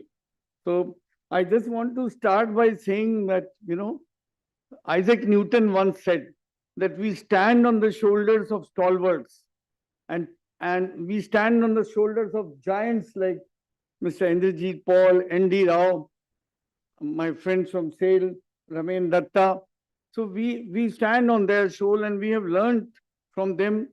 The biggest story which I want to share, and of course the man will say, the story of using pellets. And the story is simply very simple. Those of you who have studied blast furnace from Bashforth will remember that if the fines increase in the blast furnace shaft, the choking short, the upward movement of gases will simply finish. So iron ore fines, there is no place in the steel industry now. The only way is you do something to the iron ore fines, you agglomerate it. Now, just to give an overview, because his presentation is more on statistics and data, just for the people who may not be aware fully. Bhatnagar sir, but within 10 minutes. Within 10 minutes, both. Okay. So coming back to this, Prime Minister said, waste to wealth concept is very well established in India. It has received policy support from the government, and our Honorable Prime Minister raised this issue at the World Sustainable Development Summit, which was held in Glasgow. Now, our previous speaker talked about Atmanirbharta. Now, in India, we have, the good news is we have something like 33 billion tons of iron ore. So there is no problem. The bad news is most of it is below 62%. And most of it is fine ore because it is hematite. It crushes very quickly. So we have to do something about it. So there were only two technologies which I mentioned. One is sintering, which is an old technology of 50s and 60s. When I joined Bhilai, it was very popular. But slowly now, pellets is coming. It's a recent technology. It's popular all over the world.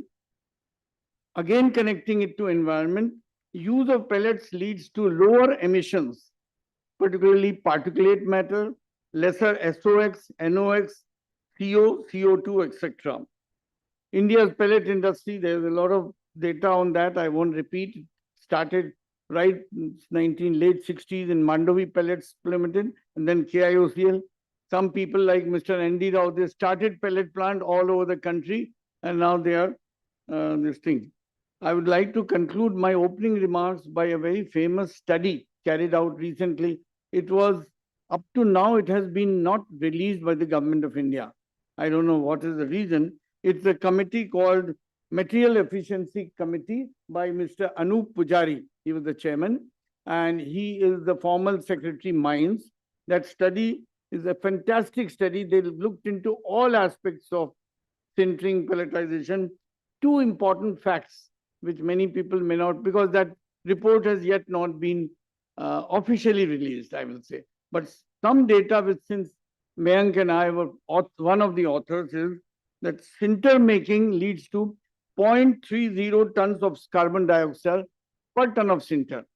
And as compared to this, pellets used 0.036 tons of CO2 per ton of sinter. And based on a ballpark estimate of 50% pellets, 40% sinter, and CLO 10%, I believe our friend from Tata Steel will share. This is kind of a benchmark for that study. And with this, the ballpark says that around 130 million tons of steel agar aap banayenge, so you will save around 11.45 million tons of carbon dioxide. Just coming to this study, which Terry gentleman will present, that when we found that the government of India is putting so much trust on decarbonization, so PMAI made out a study with Terry. And Terry, you all know, is a think tank in terms of steel industry. We requested Terry to do a nationwide survey on what is the effect of using pellets on decarbonization. This study, Mr. Mayank Agarwal and Mr. Anand Mohan Ghosh and others in their team, they will present quickly and within 10 minutes. Okay, thank you. Thank you very much.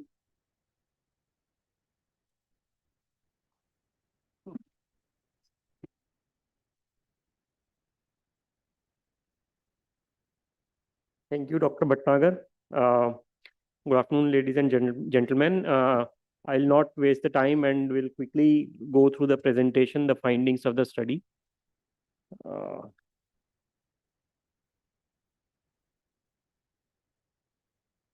Yeah, so in our methodology, we did secondary survey. We prepared a detailed questionnaire, and we did primary data collection from the representative units. And once again, thanks to all the representative units which facilitated our visits to their plant and shared the data.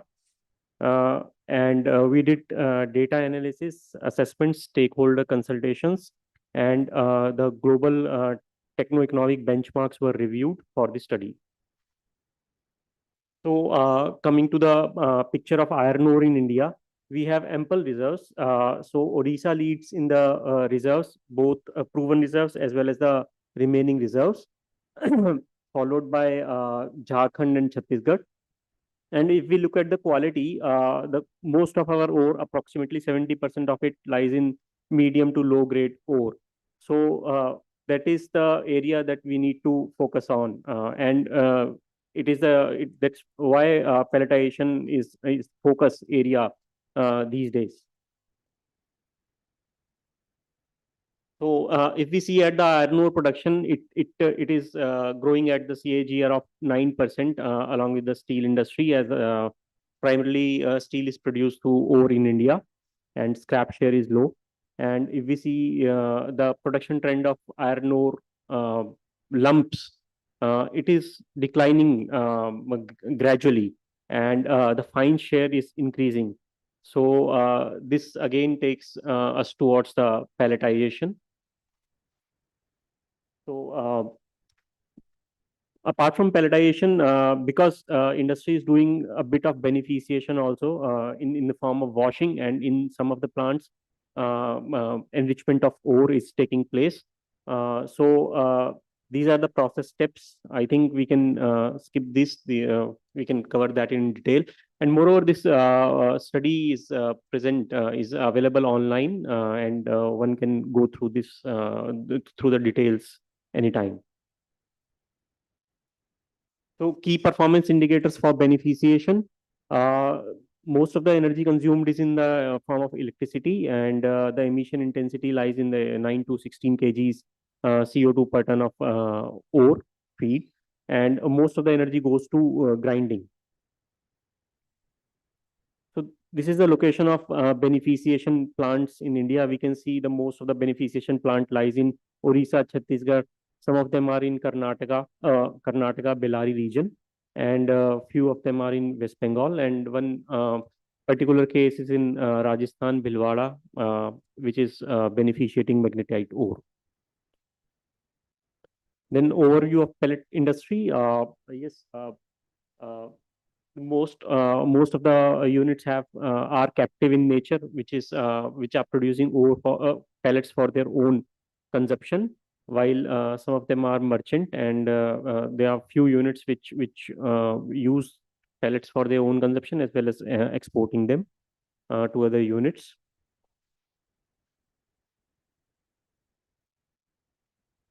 If we see at the capacity production and the exports trend, the capacity is increasing in a very good manner, where it is in line with the steel production capacity, while the capacity utilization has improved over the period of time. Now it stands at 71%. And the exports have declined gradually. Why? Because I think the iron ore demand is increasing in the domestic market, so there is a less scope for export, and there are certain conditions from Government of India as well. Export restrictions are well. And this is the broadly the manufacturing process of pellets. So we did some projections. If industry grows at CAGR of 8%, then we will be requiring around 161 million tons of pellets annually by 2030. And in case of optimistic scenario where the growth stands at 10%, then 183 million tons of pellets will be required. And we classified the plants in small, medium, and large category, where most of the capacity lies with the large pellet plants.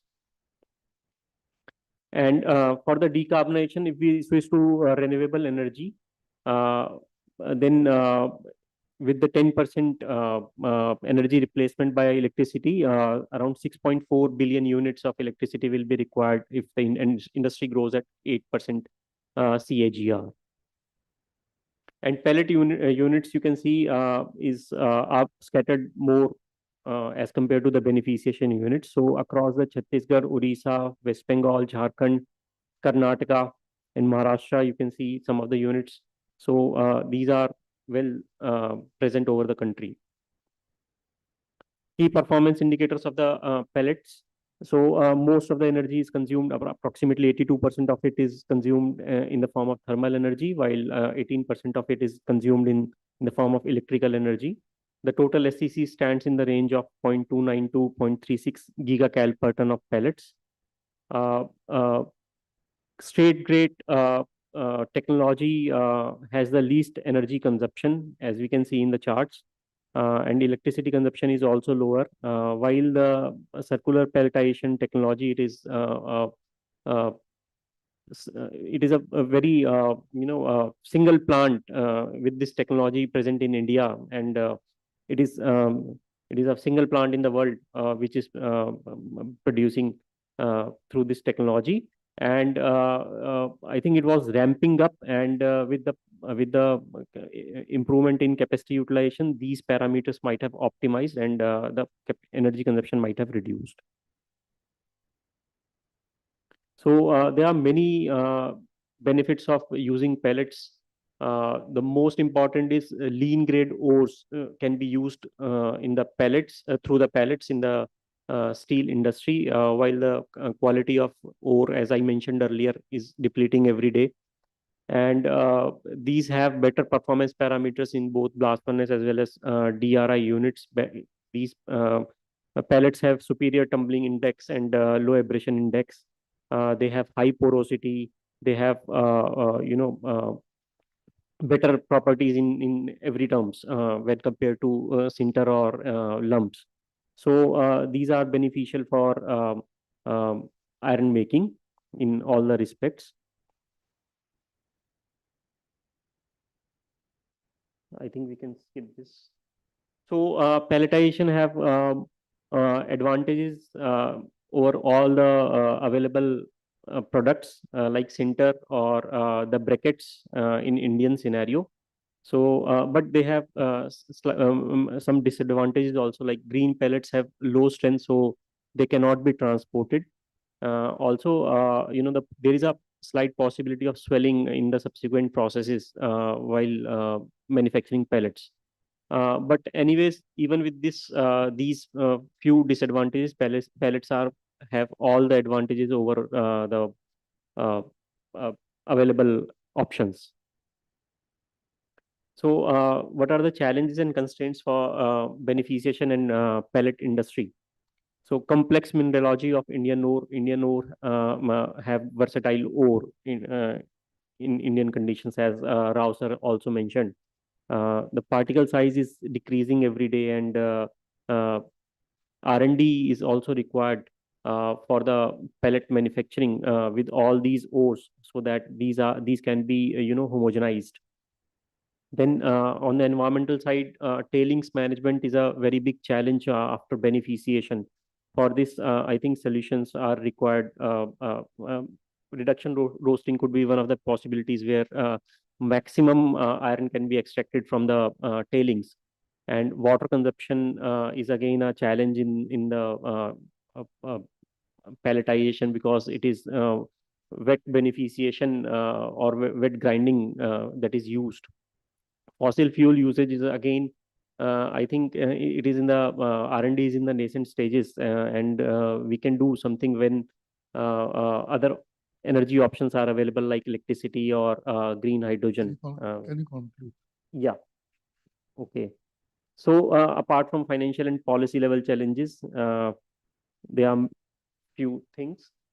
So for decarbonization, there are some short-term measures like using energy efficient technologies and process automation, etc. While in medium term, there may be round the clock RE can be used. In long term, new induration furnace electrification can be explored, and the beneficiation circuits can be developed for the Indian ores.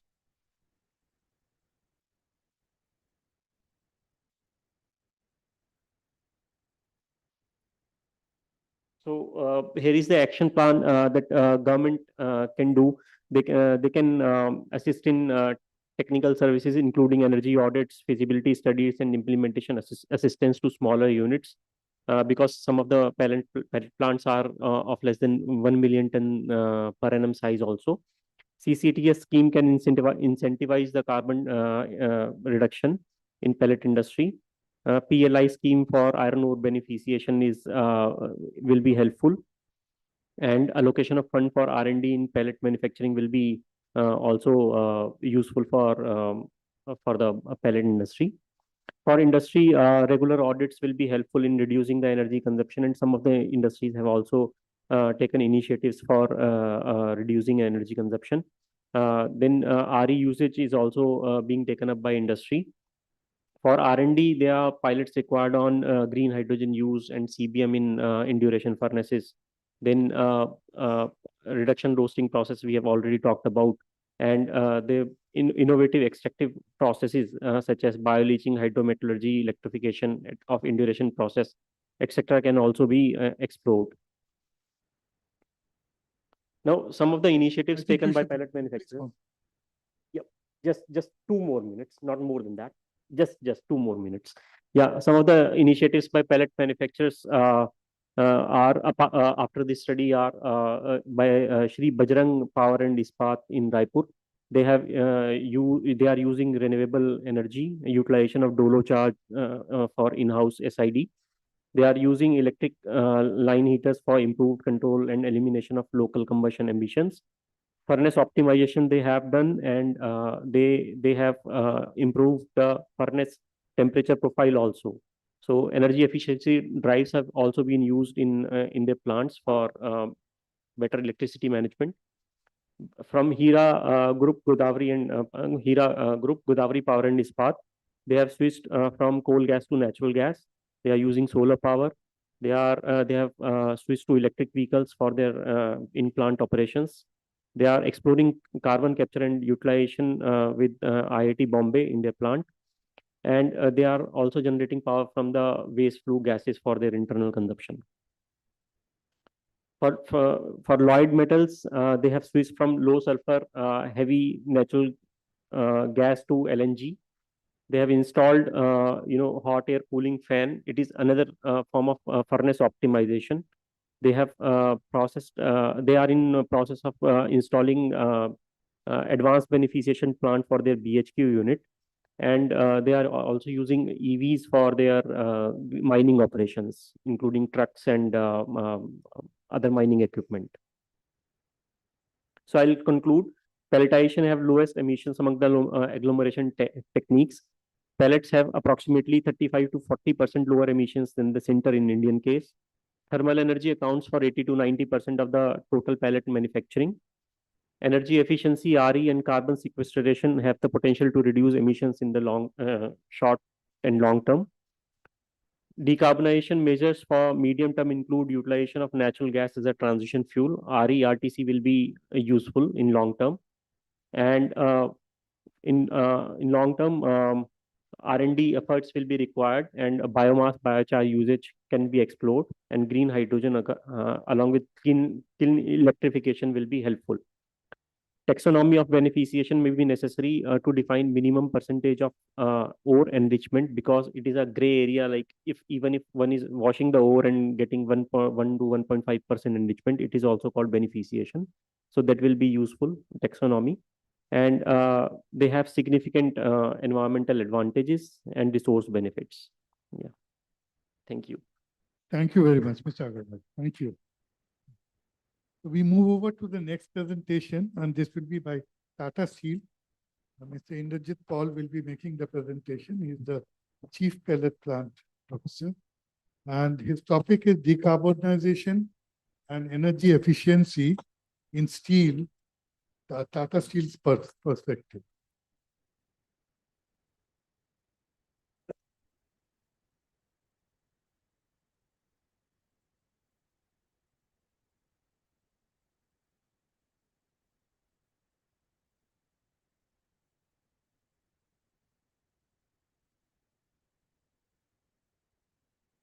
Good afternoon, and it's a pleasure coming over here, and totally apt to the topic. India's journey towards Atmanirbhar Bharat, that is by 2047, which all talked about, demands a strong and sustainable steel sector. As all of us know that is the largest contributor to the industrial emissions. The steel industry must lead this transition towards the decarbonization and definitely the energy efficient growth. It's a pleasure for me to be present here and share our thoughts on this very important topic of decarbonization in the steel industry. And thank you, Steel and Metallurgy, for providing this opportunity to me. This is a statistics which all talk about, where we talk about 36 gigaton of CO2 footprint is due to the heavy industries. And out of this, 10% is contributed by the BF fruit, and which produces significant amount of CO2 in the off gases, which is primarily vented out, and definitely you're talking of zero flaring. And among the countries, if you talk about, the China lead the show with respect to the emissions, followed by US and India. India being a developing economy will require steel for its infrastructure development, as in the first session we talked about, because we cannot slow down. And as per the MOS report, India is looking for the expansion in its production capacity from 180 million ton to around 300 million ton by 2030.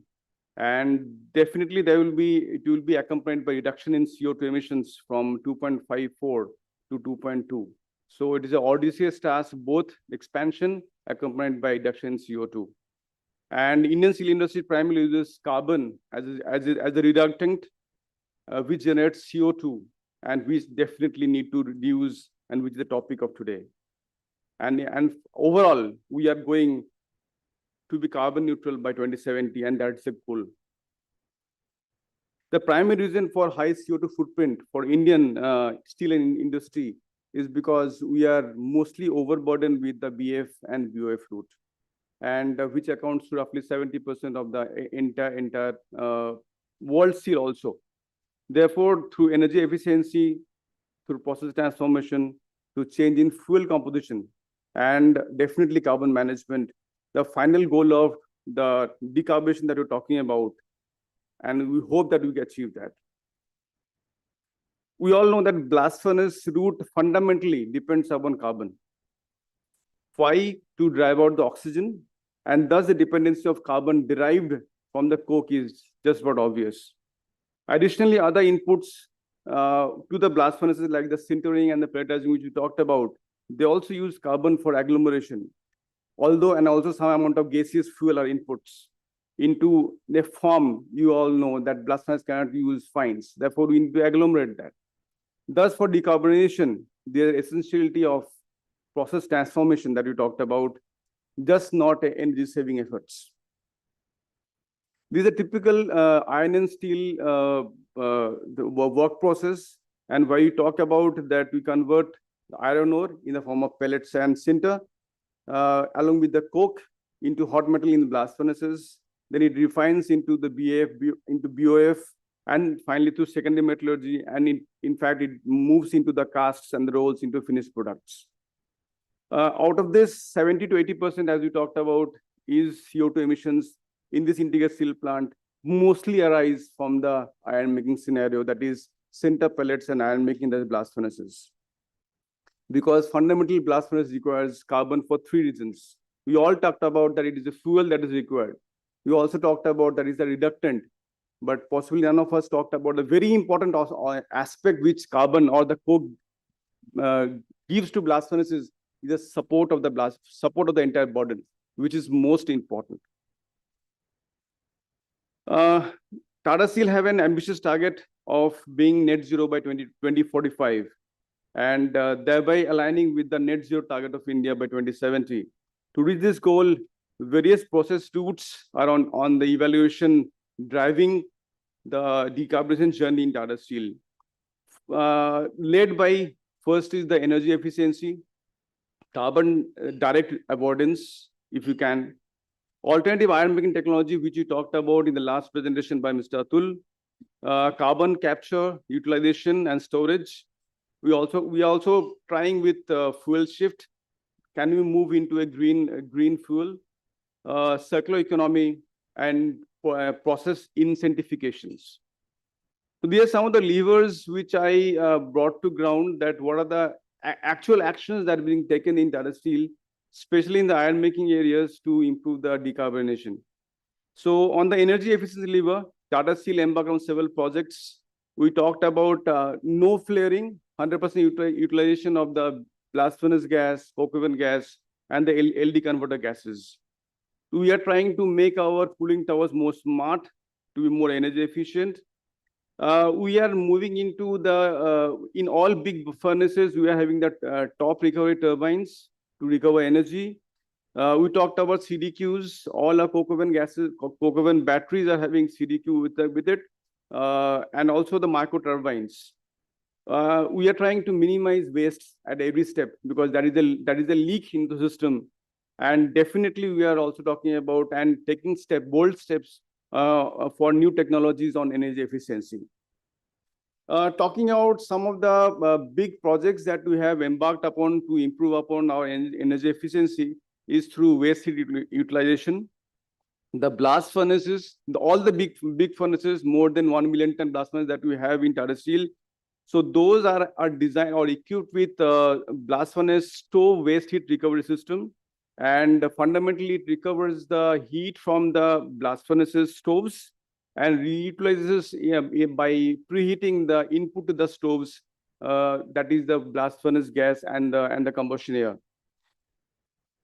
We talked about waste heat recovery through kraft block. I think we also discussed about it in the initial first panel discussion, where in sintering, the waste heat is recovered from the coolers through kraft block technology, where the high temperature from the coolers are taken back, are stored into a kraft block, and later on this particular heat is reutilized to heat up the water, which finally goes into the MND, that is the non-lodging drum.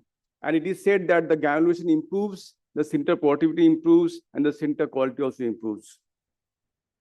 We talked about CDQ a lot, and all of us has emphasis the importance of CDQ. This is in coke making technology, where the CDQ cools the red hot coke, unlike the water quenching of the coke. This is done through nitrogen, and this nitrogen, the heat in the nitrogen is recovered back to produce steam, which is actually you're decarbonizing it. So it improves, also as you're decarbonizing, also you're improving the coke strength, the coke quality. And as you improve the coke quality, the blast furnace efficiency improves, and finally the decarbonizing. These are new technology you talked about. Our friend Atul talked about easy melt. I will not elaborate, but fundamentally we are trying to convert one of our smaller furnaces, which is called the E furnace, which is a 0.45 million ton blast furnace, into easy melt technology, where these a new project that we are taking up with PW and SMS Group, and we hope through this we will be injecting the reducing gases in blast furnace shaft. The blast will be replaced by plasma heating, which will be injected through the 2 years. The gases will be reducing gases, not the blast that we talk about, and overall carbon capture. This also Saurav talked about is a high standard process, is a homegrown technology. The pilot was done at Netherlands, Tata Steel.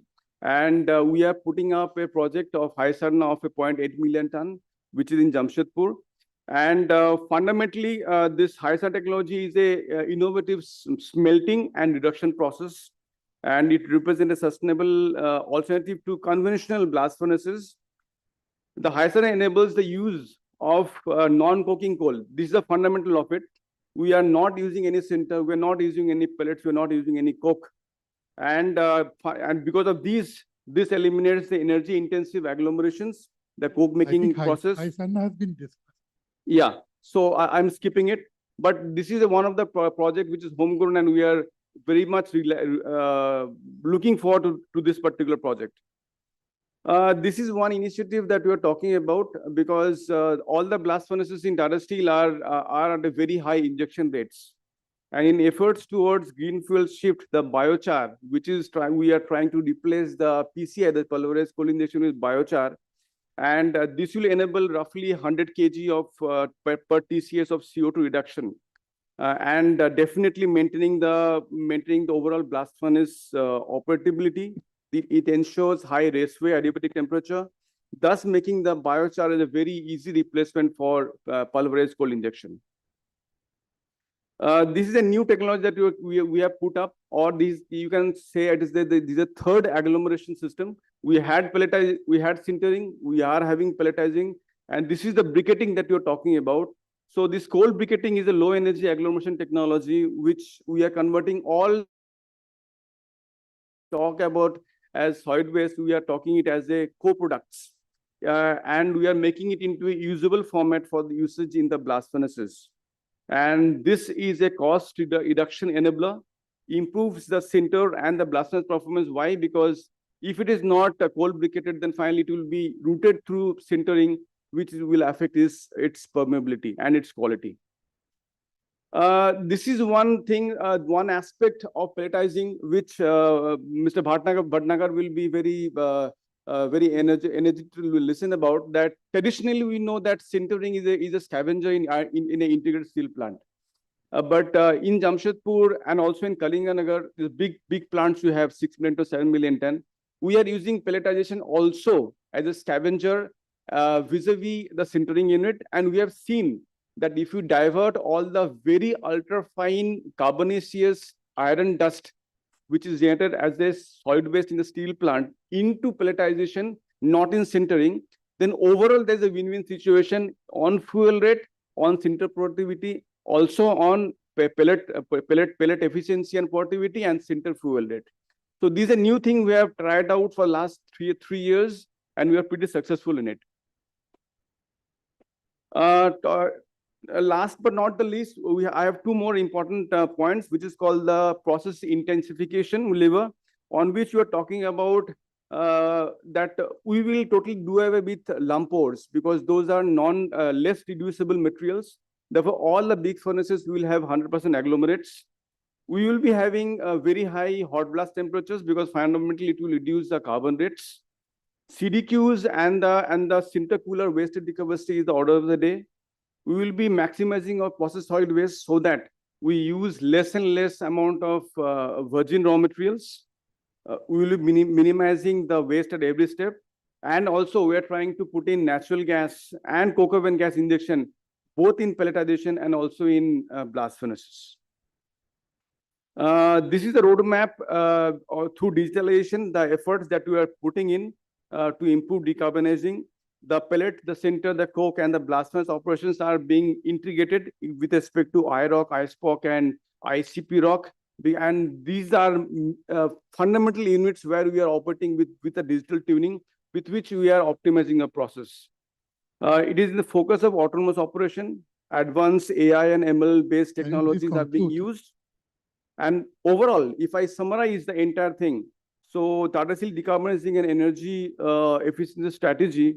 So we are talking of low carbon iron making through easy melt and high sarna. The energy recovery through waste heat recovery system we talked about.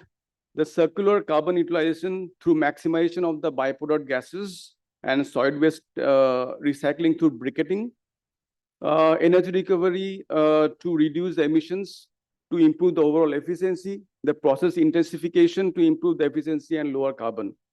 So to overall enable a net zero transition to 2045 and to support the India's journey towards Atmanirbhar Bharat by 2047. This is the summary of the efforts that Tata Steel is producing towards this. Thank you. Thank you. Thank you. Mr. Paul, one question. What is your emission intensity presently now at Tata Steel, number one? And number two, through these optimization initiative that you have just mentioned, where you are likely to reach by 2030? By as per plan, by 2045, we are planning to have what is your emission? Presently, it is in around 2.1. 2.1. And in a short term, we are expecting that we will be going below 2. With high sun and easy melt, I think we should be able to move almost towards 1.8 to 1.7. But high sarna will not be coming before 2030. Yeah, so I am talking of long term and short term. So yeah, so up to 2030, we are expecting somewhere between just less than 2, and by 2045, definitely net zero. That is the short term and the long term. Okay. And what about your plants abroad? What is the right now? Plant. Yes. So this numbers is Tata Steel India, and if you talk of 2 units like the Netherlands are less than 2, but the Port Talbot part, which is part of British Steel Chorus, so that is in and around us, but little bit more because fundamentally their fuel efficiency is not that high as that of India, and their PCI injections are little lower. So overall, if you talk of 3 units with respect to CO2, Netherlands leads us, then Indian operations, then the eco operations. Have you already taken?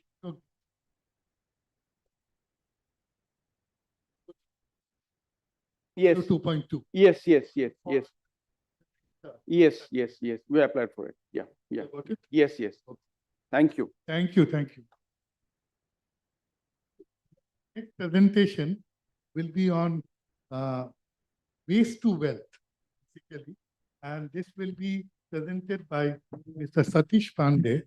Mr. Satish Pandey is from Road Research Institute in Delhi, and he had taken up a project 5 years back. Any presentation to Ministry of Steel, and in this last 5 years, he has made a tremendous impact, not only in validation of this process, but also in pilot scale testing roads that he has made, and which has satisfied all the stakeholders, I believe, and now he has already commercialized. So we are looking forward to your presentation, Mr. Pandey. Yeah, so this presentation, can you go up on my first slide? Before that, the previous one, yes. So very good afternoon to all of you.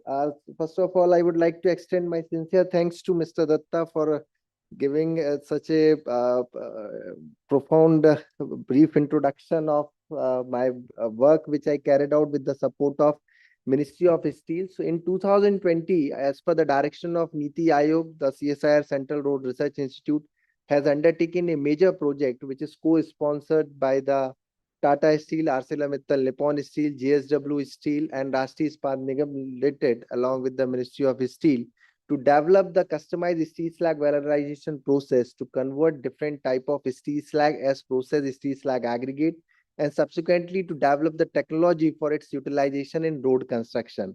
So that is the one dimension of our work, but in align with this particular like steel slag road valorization process, we further extended this work to carry out the carbon capture, utilization, and storage in a steel plant through carbonated steel slag aggregate, and subsequently we get it utilized into steel slag road construction.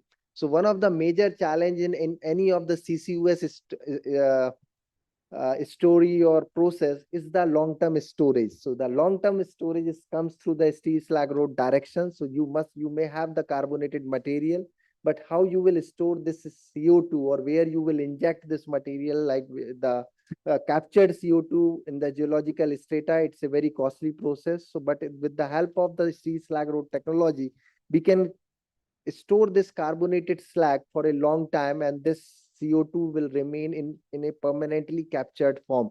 Next slide. So in India, around 26.5 million ton steel slag is generated annually, and this quantity is expected to reach 60 million ton by the end of 2030, with the expected capacity augmentation in different steel plant. So if you will see if you will see the per ton CO2 emission from any steel plant, it is around 1850 kg per ton CO2 emission for per ton steel production. It's a short of a global average. Now, one of the major challenges is to do the carbon abatement into the flue gases through the blast furnace. So in this particular direction, we have developed one accelerated mineral carbonation process in Belgium at Düsseldorf, and it has been utilized by the AMNS Ghent India plant, ArcelorMittal Ghent India plant. So if you will see the typical chemical composition of different type of steel slag which is generated in the steel industry, then largely it is BOF slag. So in India, we have the slag which is generated through basic oxygen furnace route. And in BOF slag, there is around 54 to 65 to 70% calcium oxide is present. So this CaO can be utilized for the carbon capture purpose through the flue gases. So we can develop the carbonated slag aggregate using it. In comparison to that, like the EAF and the Konark steel slag is having the lower CaO composition, but invariably there is a CaO present inside it. So therefore, this particular material can become a good substitute of natural aggregate for road construction purposes. And once it is carbonated, its mechanical and physical properties can be enhanced. And this captured CO2 can be permanently sequestered or stored in the form of a steel slag road construction. So next slide. Your pointer is, this one is not working. So raw steel slag as such cannot be utilized for the road construction purposes. There are several intrinsic challenges associated with that. First one is the high volumetric expansion. So since the aggregate is rich in calcium oxide content, therefore, whenever it comes into contact of moisture, there is a high volumetric expansion in the tune of 8 to 16%. which is very much detrimental from the road construction point of view. The second issue is the vascular structure. The slag surface is very irregular in nature. It is with so much porosity. So if you will put any kind of binder, whether it is bitumen or cement, it is going to be absorbed by them, and therefore the binder content consumption is going to increase. Third issue is the chances of corrosion. So there is entrapped metallic iron content. So if this metallic iron content is not less than 2%, then there will be the corrosion in the slag aggregate in longer run. So whatever the structure you will build through that, whether it is bituminous slag, bituminous road or the cement concrete road, you will have the corrosive spot on the surface, which is not good from the aesthetic as well as functional point of view. The fourth major concern is the chances of heavy metal leaching. At last, it is the material which is derived from the industrial waste. So if the slag is in amorphous phase, it is not properly crystalline, it is not properly treated into the slag pit, then there are the chances of heavy metal leaching. So therefore, the CPCB till February 2024 classified this material as an hazardous material into the CPCB guideline. So with the advent of steel slag valorization process and steel slag road technology, the CPCB removed this material from the hazardous material category and allowed the users of processed steel slag aggregate. So in June 2024, the CSIR Central Road Research Institute, along with Ministry of Steel, published a detailed guideline for processing and utilization of steel slag as processed steel slag aggregate in road construction, and it is widely circulated among different ministries, as well as it is available on Ministry of Steel website. So next slide. So with the help of this customized steel slag valorization process, we have developed the processed steel slag aggregate, which is in terms of chemical, physical, morphological properties are superior than the natural aggregate. So in India, every year we are consuming around 1.2 billion ton natural aggregates for road construction and maintenance work. And this, with this pace, if we will keep on consuming this natural resources, a time will come like this material will no more available for further utilization. So whenever we talk about the sustainability, it is very much imperative that now we should focus more on industrial waste utilization and the marginal material utilization. So this journey is basically towards the waste to wealth direction. Next slide. Yeah. So like this is the typical, so this is the typical accelerated mineral carbonation process, which we developed to capture the CO2 from the flue gases of the blast furnace. It is called ZAP-C3. With the help of this technology, we can capture around 300 kg CO2 in 1 ton of steel slag, 1 ton of BOF slag. So there is around 300 kg CO2 can be permanently sequestered into the carbonated slag aggregate. And once this carbonated slag aggregate is available, it can be utilized as a 100% substitute of natural aggregate. And in this chain of process, next slide, in the chain of process, there are different type of byproduct is developed. So even the whatever the fluent effluent is coming, it can be processed through the alkaline electrolyzer for the green hydrogen production. Parallelly, the biochar production can be happen through this particular route. So we carried out its cost analysis also. Next slide. Yeah. Yeah. So next slide, please. Yeah. So we carried out like its cost analysis, like this is the different biochar and the biofertilizer products which is coming out of it, and we can also have the carbon credits using this particular process. The CSIR CRRI along with EKI Energy has recently started a collaborative project to develop the methodology to claim carbon credits out of the steel slag roads. So we will have this particular technology featured into the carbon credit registry. So whatever the slag aggregate has been utilized, parallelly you can also claim the carbon credit out of it. Next slide. So if you will see in terms of the production cost, like the present processing, not including the value of the recovery products, it is around $140 like the per ton carbon capture production along with the byproduct is happening through it. Next slide. So once this carbonated slag aggregate is available, like it can be utilized for the construction of steel slag road. So we constructed the couple of steel slag road all across India under the major project sponsored by Ministry of Steel. So world's first steel slag road we built at Hazira, Surat at NS6 to Hazira port. This 6-lane, 1.2 kilometer long steel slag road were built using 1 lakh ton process electric arc furnace steel slag aggregate. There was no natural aggregate inside it. It is built completely through steel slag aggregate. Next slide. And one of the novel feature of this particular road is that like we carried out around 32% thickness reduction. This is the another project which we accomplished on NS66 Mumbai Goa. So here the bituminous slag road as well as the cement concrete steel slag road were constructed at an identical location with 28% reduced thickness. With Tata Steel, we built this Indo-China border road at zero Arunachal Pradesh.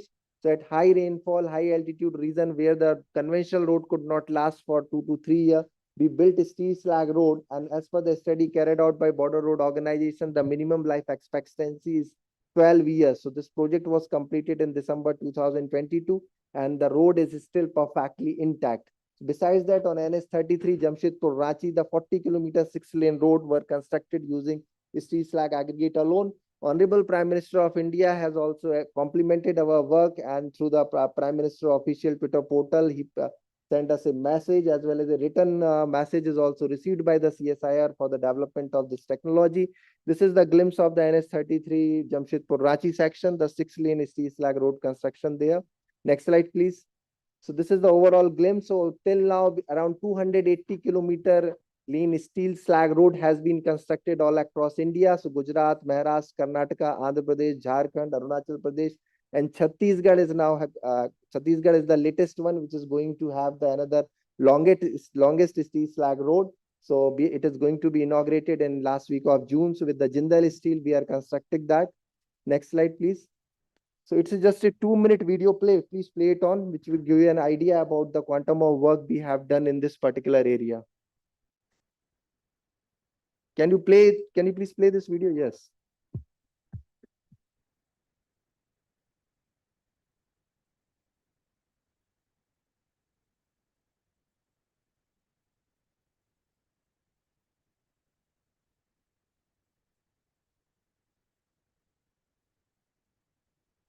Iron and steel industry are pillars to a country's economic and infrastructure development.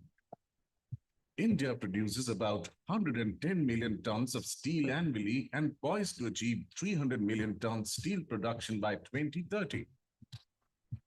Along with steel, about 19 million tons of steel slag is generated every year during the refining process of steel from different steel plants situated across India.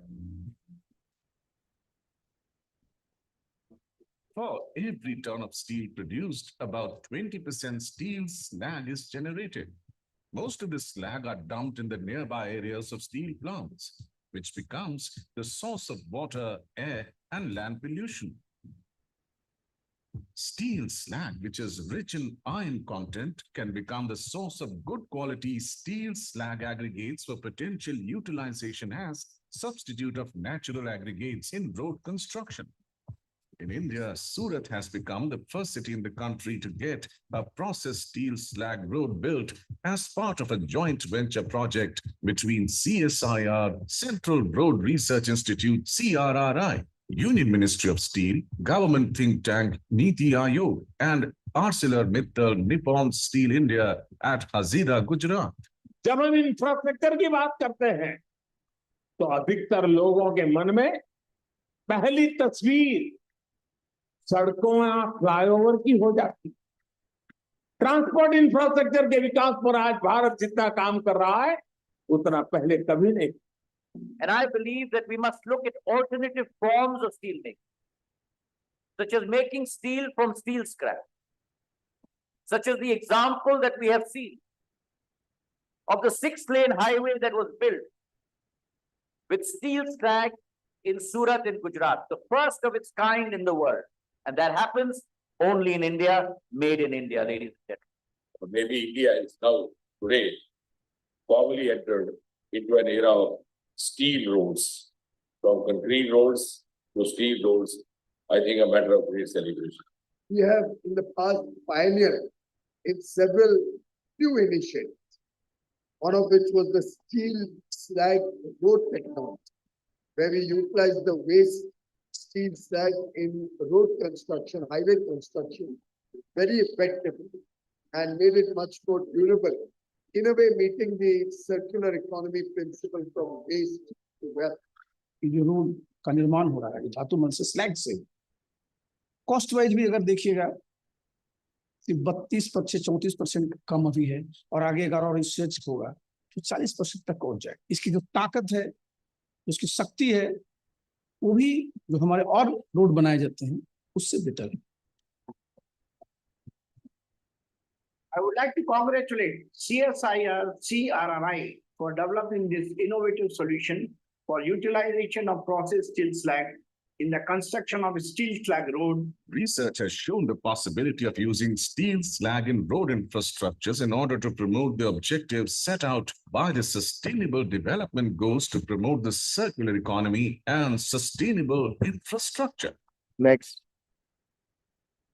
So this is the glimpse of our work, and I'm delighted to inform you that we are also implementing this work at United States of America with Cliff, with the Chicago, as well as in Oman with JSIS, and Russia with MLK Steel. So we are extending our technological support in different continents. We received a couple of awards, and one is the for environmental sustainability. We received this award with Tata Steel Managing Director, Mr. TV Narendran. And further, we also extended this technology for instant pothole repair. And on Monday, we are signing a major MOA with the MCD Delhi to facilitate the utilization of iron and steel slag aggregate based instant pothole repair mix EcoFix for the repair of pothole in the national capital territory of Delhi. So this technology is already under utilization in Karnataka, Maharashtra, Assam, Chhattisgarh, and Gujarat. And this is the different application of the steel slag and associated product. That's all from my side. Thank you very much. Thank you.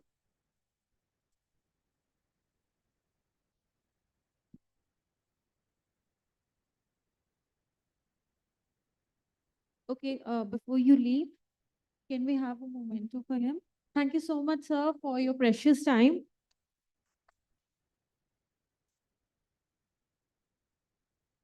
It was our honor to have you today with us. So, Dr. Datta, I request you to present the memento. Can we have a big round of applause for sir?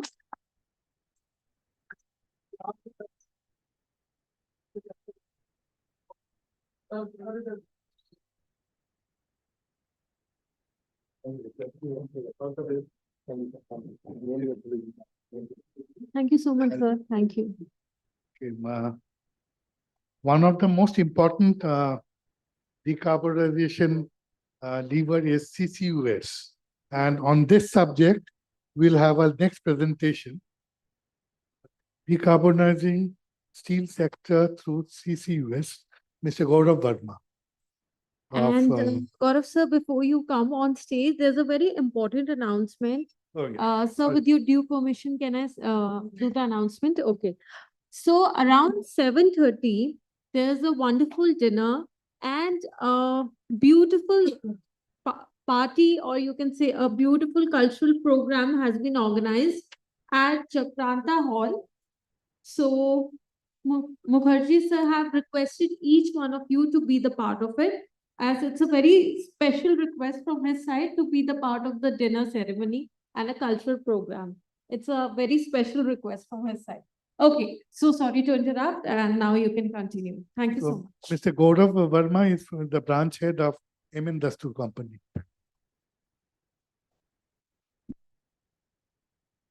Good afternoon, everyone. Long day.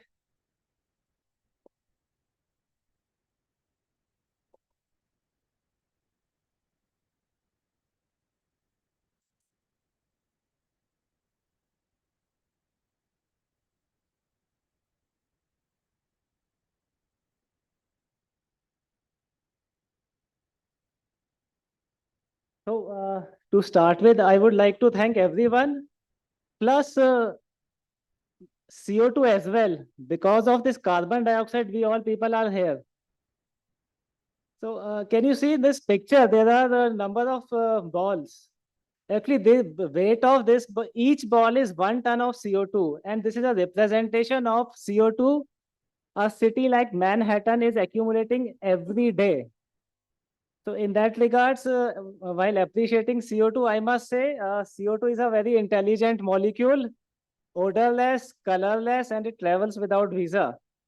So if I pollute the air or my neighbors are polluting, both will have to bear the consequences. And the best example is the small country of Bhutan, which is sandwiched between the first and third largest emitters, India and China. So, let's see what CO2 is doing to our environment. The first one is the global average climate temperature change since the year 1980. We are almost close to 2 degrees, which is, and 1.5 degrees was the cutoff in the initial Paris agreement. Second one is the decrease of Arctic ice. And third one is the rise in sea levels. And right now the concentration of CO2 is 430 ppm, and the safe limit for humans is only 350 ppm. So I assume this room is very good, well ventilated. So can you read this number on this small device? 1417 is the ppm level of CO2 inside this room, and the safe limit is 350 ppm. So now do you see urgency is there or not? Decision is yours.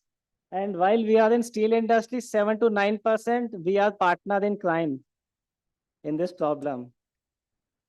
So how much we have to capture CO2? Either we stop CO2 from coming out from the processes or we capture it. Decision will depend how much exactly our climate will respond to our efforts. So I would like to introduce my company, Atmanirbhar. We are one of the oldest engineering consultants in India.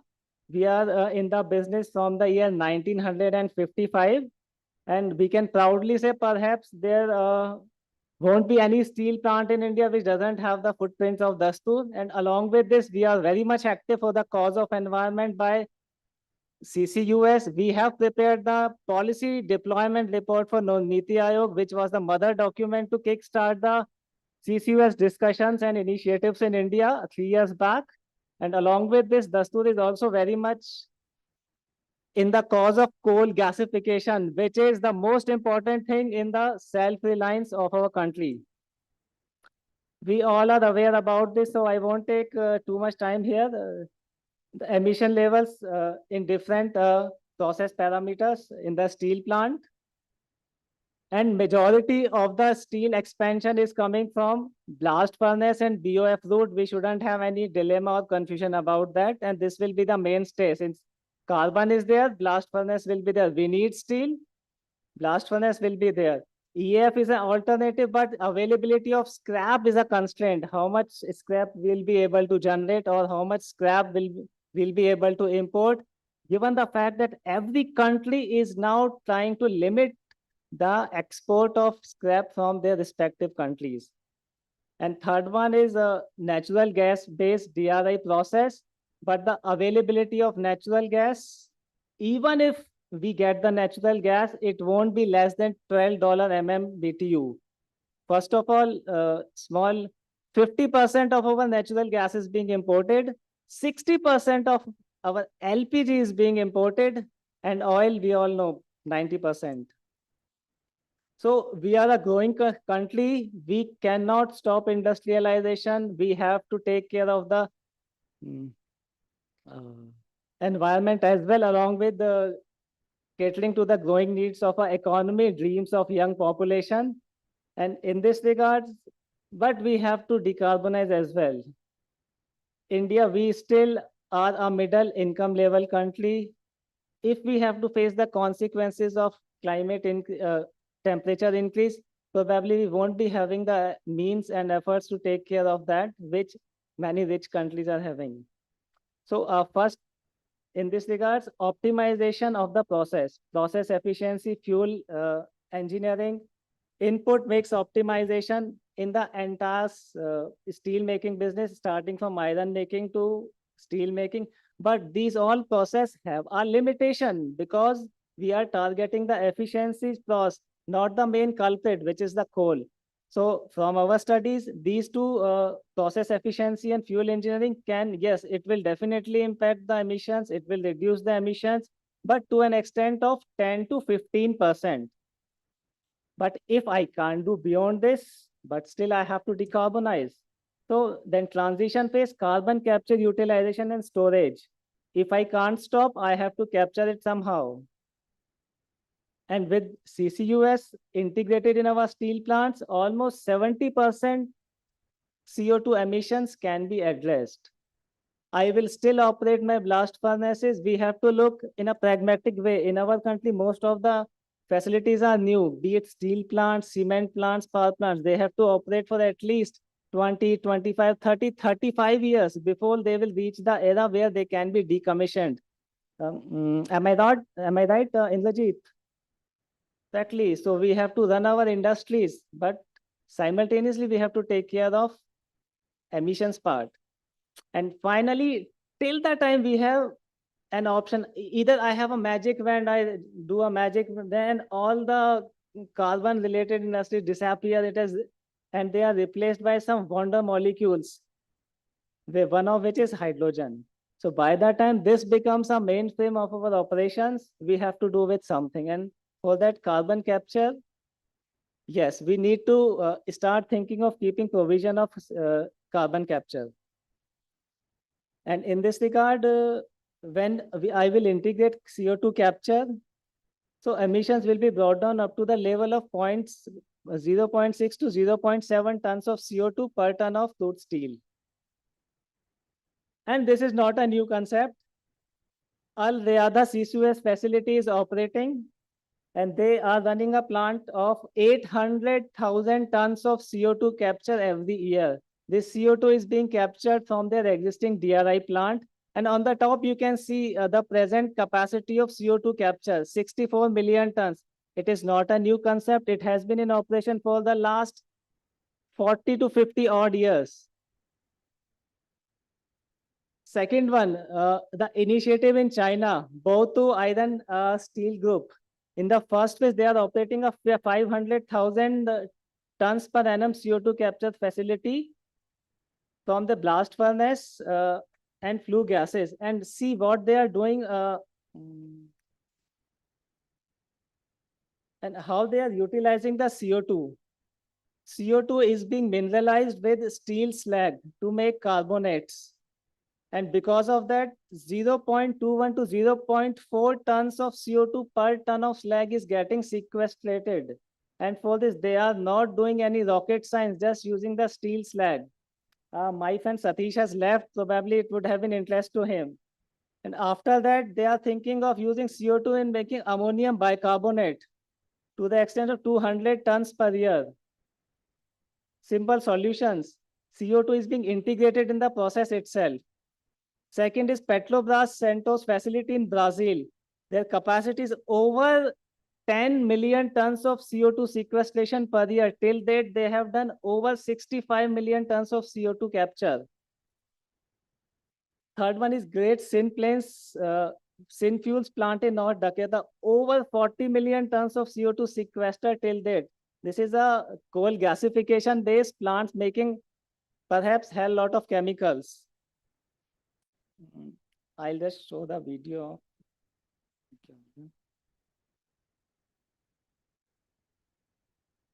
I can't click it.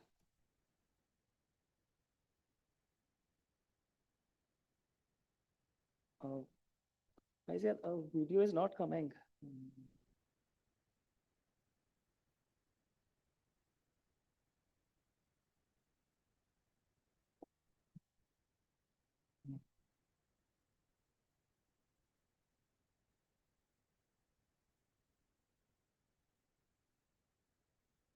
Sorry.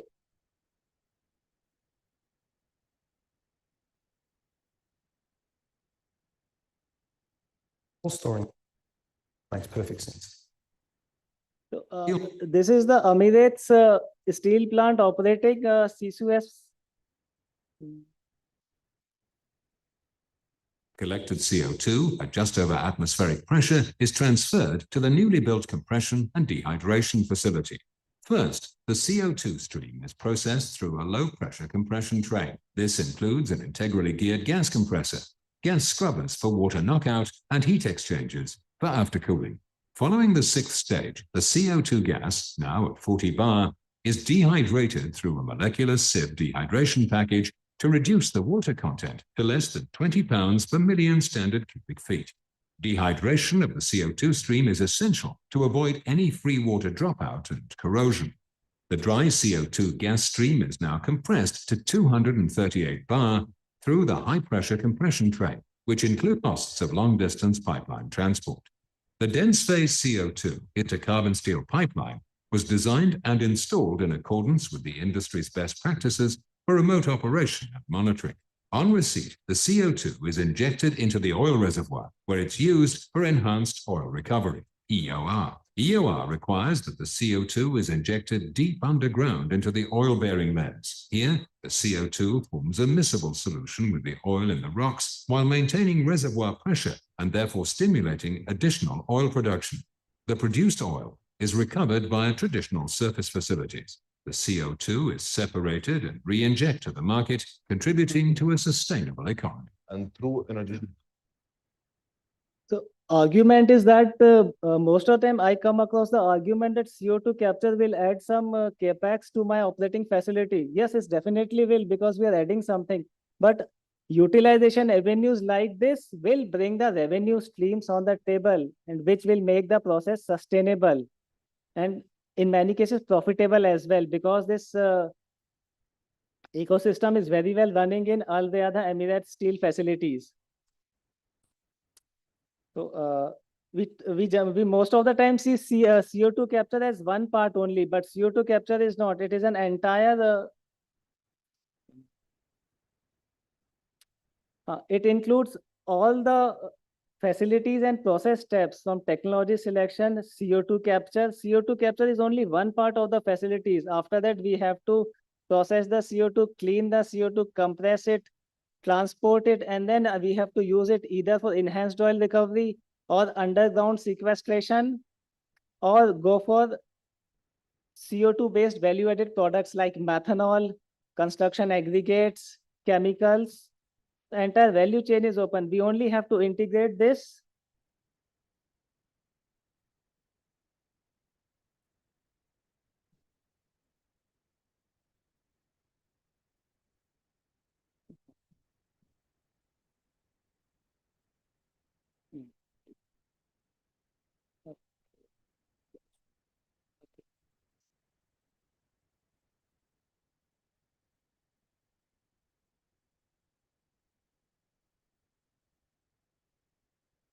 Thanks.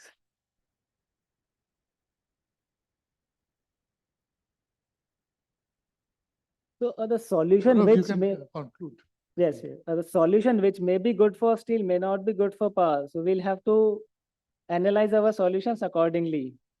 And what Dastur is doing, we are already carried out a number of feasibility studies. We have carried out studies for the Asian Development Bank funded IUCL Assam, IUCL Koeli Refinery, BPCL, that was a petcoke gasification facilities integrated with CO2 capture. One for Tata Steel, CO2 to green methanol project feasibility study we have carried out. We are carrying out GHG inventorization and mitigation measures studies for SAIL, Bokaro, and Raurkela, and the new. And all these projects mentioned here are integrated with CO2 capture. For one, Cliffs plant in US on the top, we have carried out integration of CO2 capture study to their existing 5 million tons steel plant in Barnes Harbor, wherein CO2 will be captured from the blast furnace. Scheme is like this. So after removal of CO2 from the blast furnace gases, my volume of remaining gases will decrease.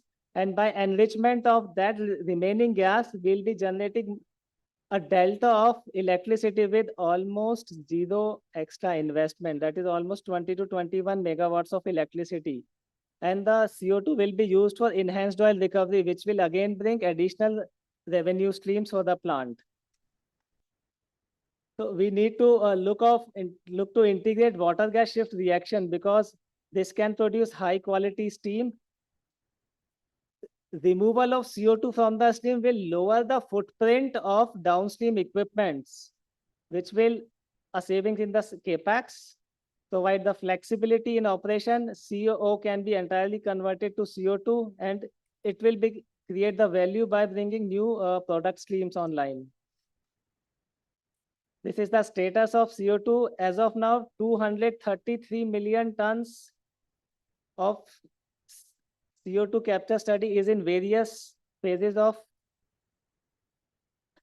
planning and execution. Since the forum is on steel on metallurgy, so some figures about what's happening in the steel.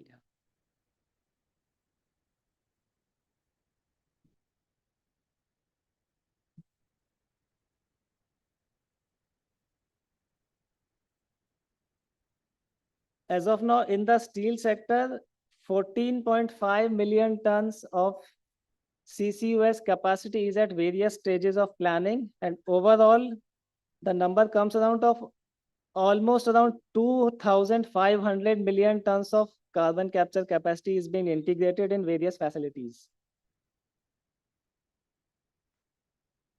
In India, you have mentioned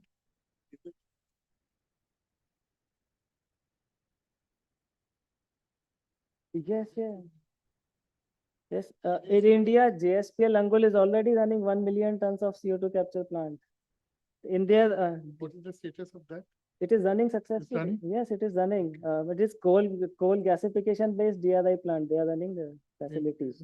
And in Tuticorin, they are running a small, I think, 80,000 tons of CO2, and they are using CO2 for making soda ash. And this plant is running profitably without even a penny support from the government.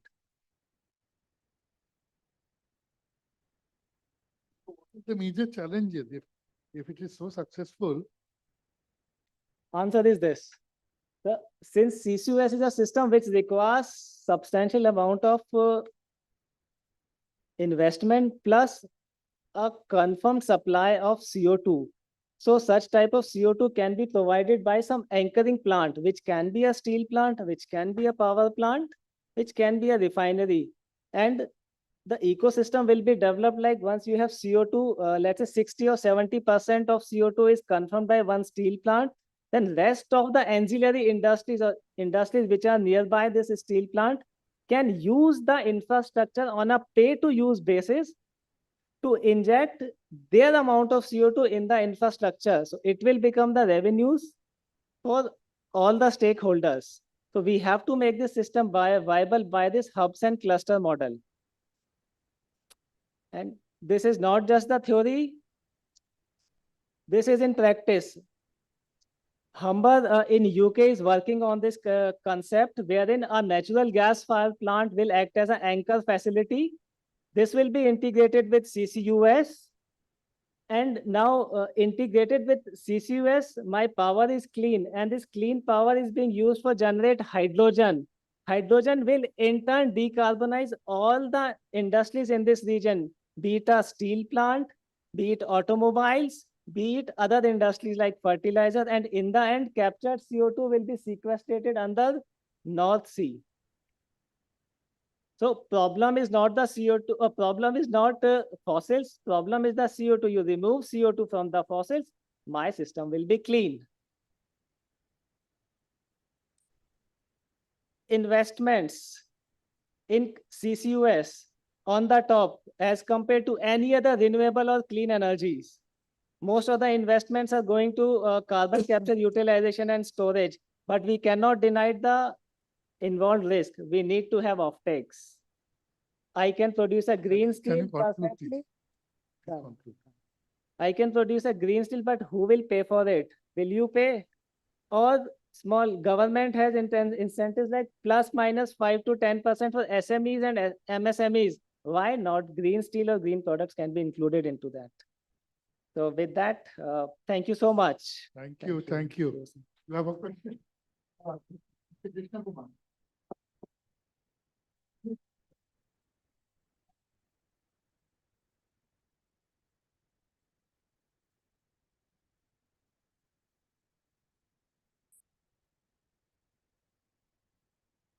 The government has already announced an incentive scheme for 20,000 crores, which will be spent from R&D till the infrastructure development. And it will include 5 sectors: power, steel, cement, refinery, and petrochemicals. They all have to keep provisions of CO2 capture plants. And in this, funding will be up to the extent of 100% as well for the selected projects. Is it limited only to steel making or large thermal power plants? You know, we have more than Yes. 500 TW of Yes. thermal power plants. Thermal They power plants they are also in. major emittances of carbon dioxide. So that's what I said. In this scheme, steel plants, power plants, cement plants, oil and gas, refineries, and petrochemical plants are included. Anything on the ground which is working now? Right now, anything on the ground which is some plant Excellent. has come up, carbon capture, etc. Excellent question, sir. Government has already mandated IIT Bombay to carry out the geological studies to identify the sequestration sites available in India. Initial estimates is we have more than 640 gigatons of CO2 underground sequestration potential available in India. Only we have to identify the sites. And sequestering CO2 inside the ground is the most reasonable and economic solution, but obviously it doesn't come with revenue. Thank you. Thank you. Thank you. Thank you. Thank you. So the next presentation will be on emission reductions in color coating lines. This will be presented by Mr. Sudhakar Nayak, the Director Projects of MAS Group. We both have same laptops. I don't know the thing. Password. It's not ours. आपको कहाँ से? नहीं, मेरा नहीं है. अच्छा, then they will have to.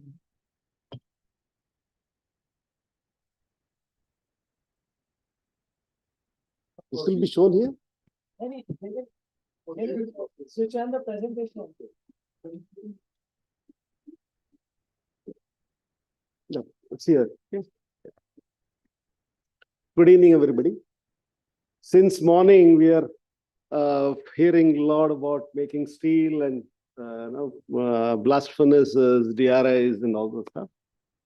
Now, I think by this time we have already made the steel, and green steel, gray steel is ready, and we come into picture. We are mass equipment. We manufacture capital equipment downstream of the hot rolling. That means slitting, pickling, and cold rolling mills, galvanizing, coil coating, lot more of all the downline equipment. Today, I focus only a small portion of it, a coil coating line, which consumes a lot of energy. And we have done a lot of work on that system. I will focus briefly on that, a small presentation on energy conservations. We in India produce at about 3.5 million tons of coated steel. Maybe this figure is vague, but it's substantial, and it's growing in a very big manner, because every steel which is produced, large portion of it will come into flat steel, and flat steel has to go into galvanizing or coil coating or such a process. A very substantial amount is coming to coil coating, and coil coating is growing. But coil coating process currently is it's a high carbon emission process because of the very process of coil coating itself. How we decarbonize this process? Okay. So back. You can give an idea for mentioned about high carbon emission. Yeah, I'll come to it. Give us an idea of how much. Yes, sure. This is how a coil coating, simple, typical coil coating line looks like. Coil coating lines are very long in nature, so I could see a coater room and ovens, and there are fume incineration systems associated, and terminal equipment to drive the coil from entry to exit. And this is on the left side is a real coating process, a paint coater, which coats a liquid paint onto the strip. And paint, we need a dry paint, but for the process, we use a liquid paint which has a lot of solvent. So these solvents go into ovens where they evaporate, then we go into incineration system, and that's where all the energy is consumed. And finally, we produce these beautiful coils and then beautiful roofs and houses and whatnot we all use. How much carbon is emitted? Just for a reference, I've taken a simple coil coating line, a very general coil coating line of 0.42 thickness, 1250 wide, 100 mpm line, 25 tons per hour production, and a general coating thickness of 30 microns and 42 tons per percentage of volume solids, 250 degrees exhaust. This is a very typical line producing around 150,000 tons per year. What is the source of CO2? Natural gas, which is used to heat all the ovens, heating, plus there is a chemical dryer, which also needs another coating where there is the heating, both put together approximately 15 kg per ton. And equivalent CO2 emission of 41 kg per ton, and electricity 50 kilowatt per hour per ton. And this is about 35 kg per ton. Steam also used for cleaning the strip before the thing. This will take about 9 kg per ton. And solvents, they go directly into the atmosphere. Though they are unwanted thing, but by the process we need them. This goes about 32 tons per hour. Total 117 kg per ton of CO2 is released. And kg. Yeah, kg. To about 10 kg of carbon dioxide per ton of 105 million tons. No, this is per, no, this is per kg. This is per ton. Per ton. Okay. Yes. This is just because for 3.5 million tons. No, 117. I just maybe multiplication. No, per ton is 117, which I have written on the top. This one. Kg per ton. 17 kg of carbon dioxide. Yeah, carbon dioxide. Yeah. Yeah, maybe one error here. Thank you for noting that. Good. It's correct. It's correct. Okay. So I have an old calculator. That's still working. It's correct. Calculator is still working. Okay. What is the scope for carbon reduction? First one is heating. Okay. Heating is we are using natural gas. Here we can improve efficiency of the ovens and incineration, autothermal incinerations and heat recovery. Here we have a very good scope. Electricity, which is used for driving the line, and pumps, motors, no much scope, but yes, process optimization and green energy and electricity can save complete of it. Steam, yes, we can recuperate the heat and avoid this fully. Solvents, this is again going into the atmosphere without anybody's control.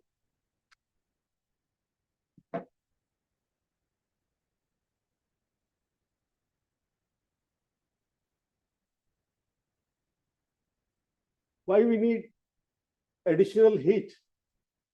For the same line, this configuration is same, nothing different. Heat to strip, just for heating, is about 1460 kilowatt. Surface loss is about 300 kilowatt. We need total 1760 kilowatt. But the solvent we put in itself has 2,700 kilowatt. That means we have 55% more heat we are pumping into the system, and which is going into the atmosphere without, and we are adding more heat to the process. We actually don't need more heat. We need more efficient systems. Why solvents are consuming more heat? First of all, safety hazard. Solvents released in the oven has to be immediately diluted. Otherwise, immediate explosion will take place. So we are forced to dilute. The LEN level should be below 25%. We are diluting it immediately, and now it is coming out of the oven. Now it creates health hazard. So we have to incinerate it fully. So in the both of this is creating a situation where we need to have very efficient oven incineration and heat recovery system is required to overcome this extra heat, energy consumption. For incineration, RTO is the best. There is other ways of incineration, but RTO is the best because it is autothermal. There is a solvent in the flue gases. It automatically, that solvent is sufficient for itself to maintain its temperature. We don't need to give any additional burner or heat from the external. And it's high destruction efficiency, more than 99% destruction, high heat recovery. RTOs will recover as high as 97%, no NOx generation. RTOs have a flameless combustion. When the combustion takes place flameless, the whole chamber goes less than 950 degrees centigrade.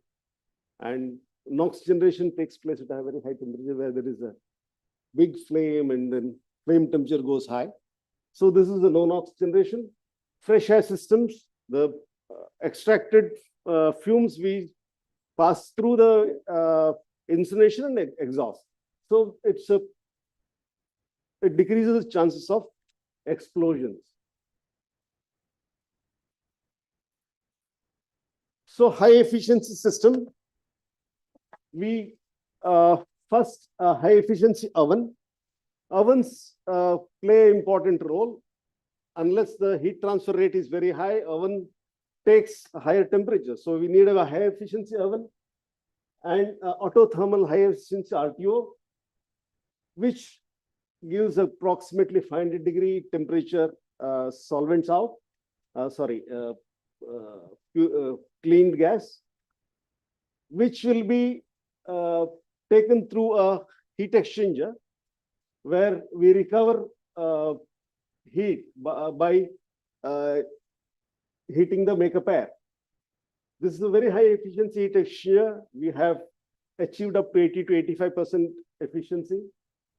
Then the remaining area, this is already a clean gas. We use it to hot air dryer, hot air chemical dryers, and still go further, recover using hot water generator, so that the cleaning section, which was consuming steam, is now consuming hot water from the system. Dryers are consuming direct flue gas. So with this, we come to CO2 reduction. Natural gas is down 15 to say 8 kg per ton. CO2 emissions up to 21 kg. Electricity 50 kilowatt hour. That we are not able to. We are not addressing that. Steam became zero. Solvent we are not addressing. This has decreased the CO2 emission from 117 to say 88 kg. Can you please conclude? Yeah. Because there's a 5:30 deadline. Okay. Fine. Fantastic. I'll take 3 minutes more. Yeah. This has given us a 24% reduction. Similarly, in the same with this improvement, the energy is reduced to 50% because of the efficient system. This is where the process implementation improvement and efficiency improvement can do. This is a RTO. This I've given short period, so I pass through. You can take time. Yeah. Yeah. RTOs, this is a RTO which we talk about.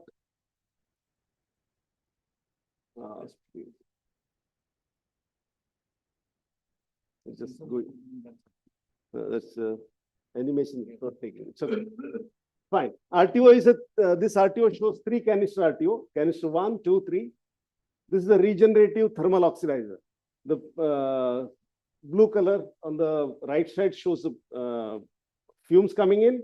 It goes into our canister 1 and then comes out of canister 2 and goes out. In the process, it picks up heat in the canister 1, autothermally incinerates fully. The chamber temperature on the top chamber will maintain 850. It's shown a burner is firing, but it's not. Running, this burner is required for initial preheat so that the chamber is once heated up, this automatically takes the process for years. You don't need to fire these burners. Here is one RTO which we recently commissioned. The left side is the design and the right side is the real commission part. This is commissioned very recently in AMNS Pune. Okay, and this is what we could do for a process. Now coming to interesting, can we make it zero carbon coating possible? As on now, it's maybe difficult, but I'm just giving a idea what could be a future.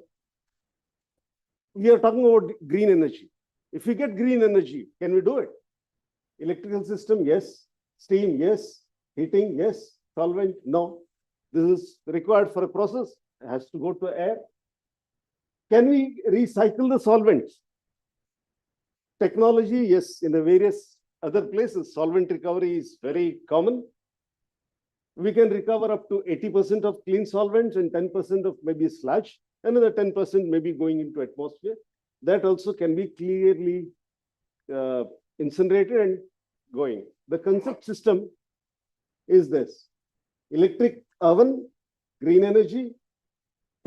Instead of directly incinerator, we will go to a spray wash chamber, which will take off all the sludges or tar content of this kind of solvents, this fumes, and then go to a chiller, which and filtration come vacuum distillation, where you collect the solvents and take it to this will bring down the LEL level to from 25 to up to 3%. That means it's a very dilute. Most of the solvents are recovered.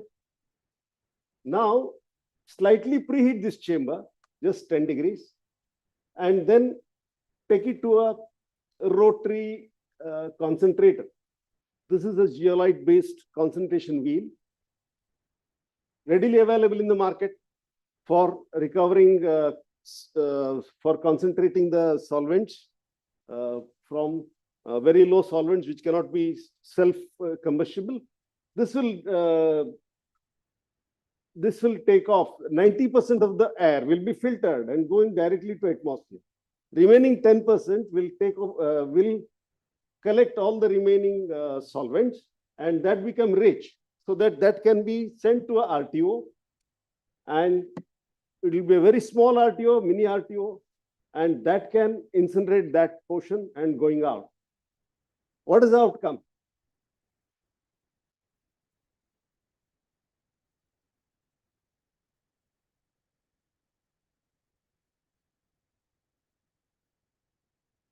A zeolite wheel. Just it's a very standard, very expensive material, not produced in India, but these are all available technologies. Oh, yes. With this CO2 with the conventional line will come to 117. With the solvent recovery with the green energy, we can come to 3.2 kg. This is about 2.7% of original CO2 release. We can say 0%? Maybe yes. That's all. And this is how these are the products we make. We are 40 years old company. We have 4 factories across Delhi and 3 offices. In fact, 5 factories, 1 in Bangalore.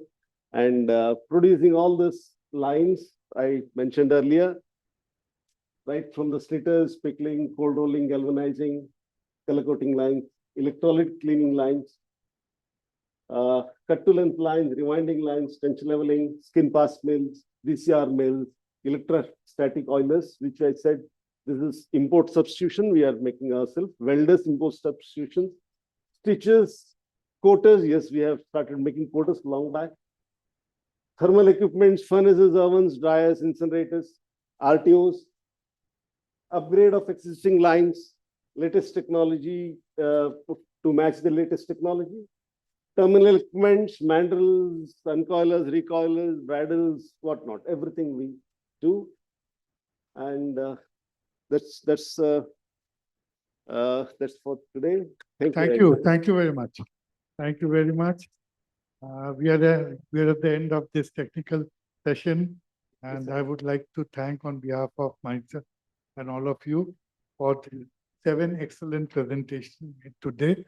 There was a 8th presenter, the last presenter, but he was scheduled tomorrow. So he has agreed that he'll make the presentation tomorrow. Perfectly fine. Perfectly fine. Perfectly fine.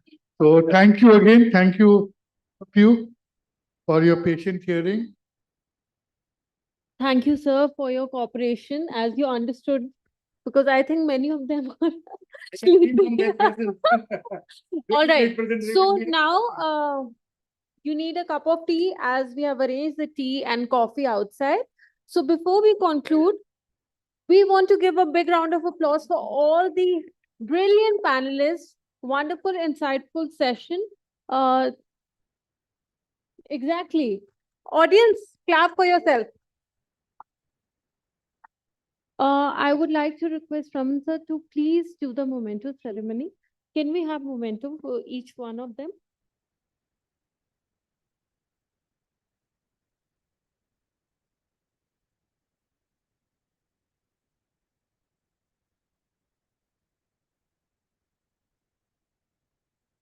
Sir, come on. Topic for you next Yeah. So he'll be giving the presentation tomorrow. Yeah. That's fine.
Sir, I would like to request you to please come and do the honors for Dr. Raman. Yeah. And with this was the day 1, the conclusion of day 1 for Atmanirbhar Bharat conference. Tomorrow, once again, we will be conducting this seminar. Tomorrow is the second and the last day. Around 10 a.m., we will be commencing the same kind of seminar and concluding after lunch. So we request each one of you to please come and attend the last day of Atmanirbhar Bharat conference at the same place and same venue. We thank our sponsors and partners for believing in us and giving us an opportunity to present here at Indian Habitat Center. And now a very important announcement. 7:30 onwards, there's an organized cultural program followed by dinner for all the guests. Please, you have to come at Jakarta Hall. 7:30 p.m. a cultural program along with dinner. So please be there. Your presence would really make us feel very happy. Come and join us. And now we conclude this day with coffee and tea break. Thank you. See you all tomorrow. Thank you.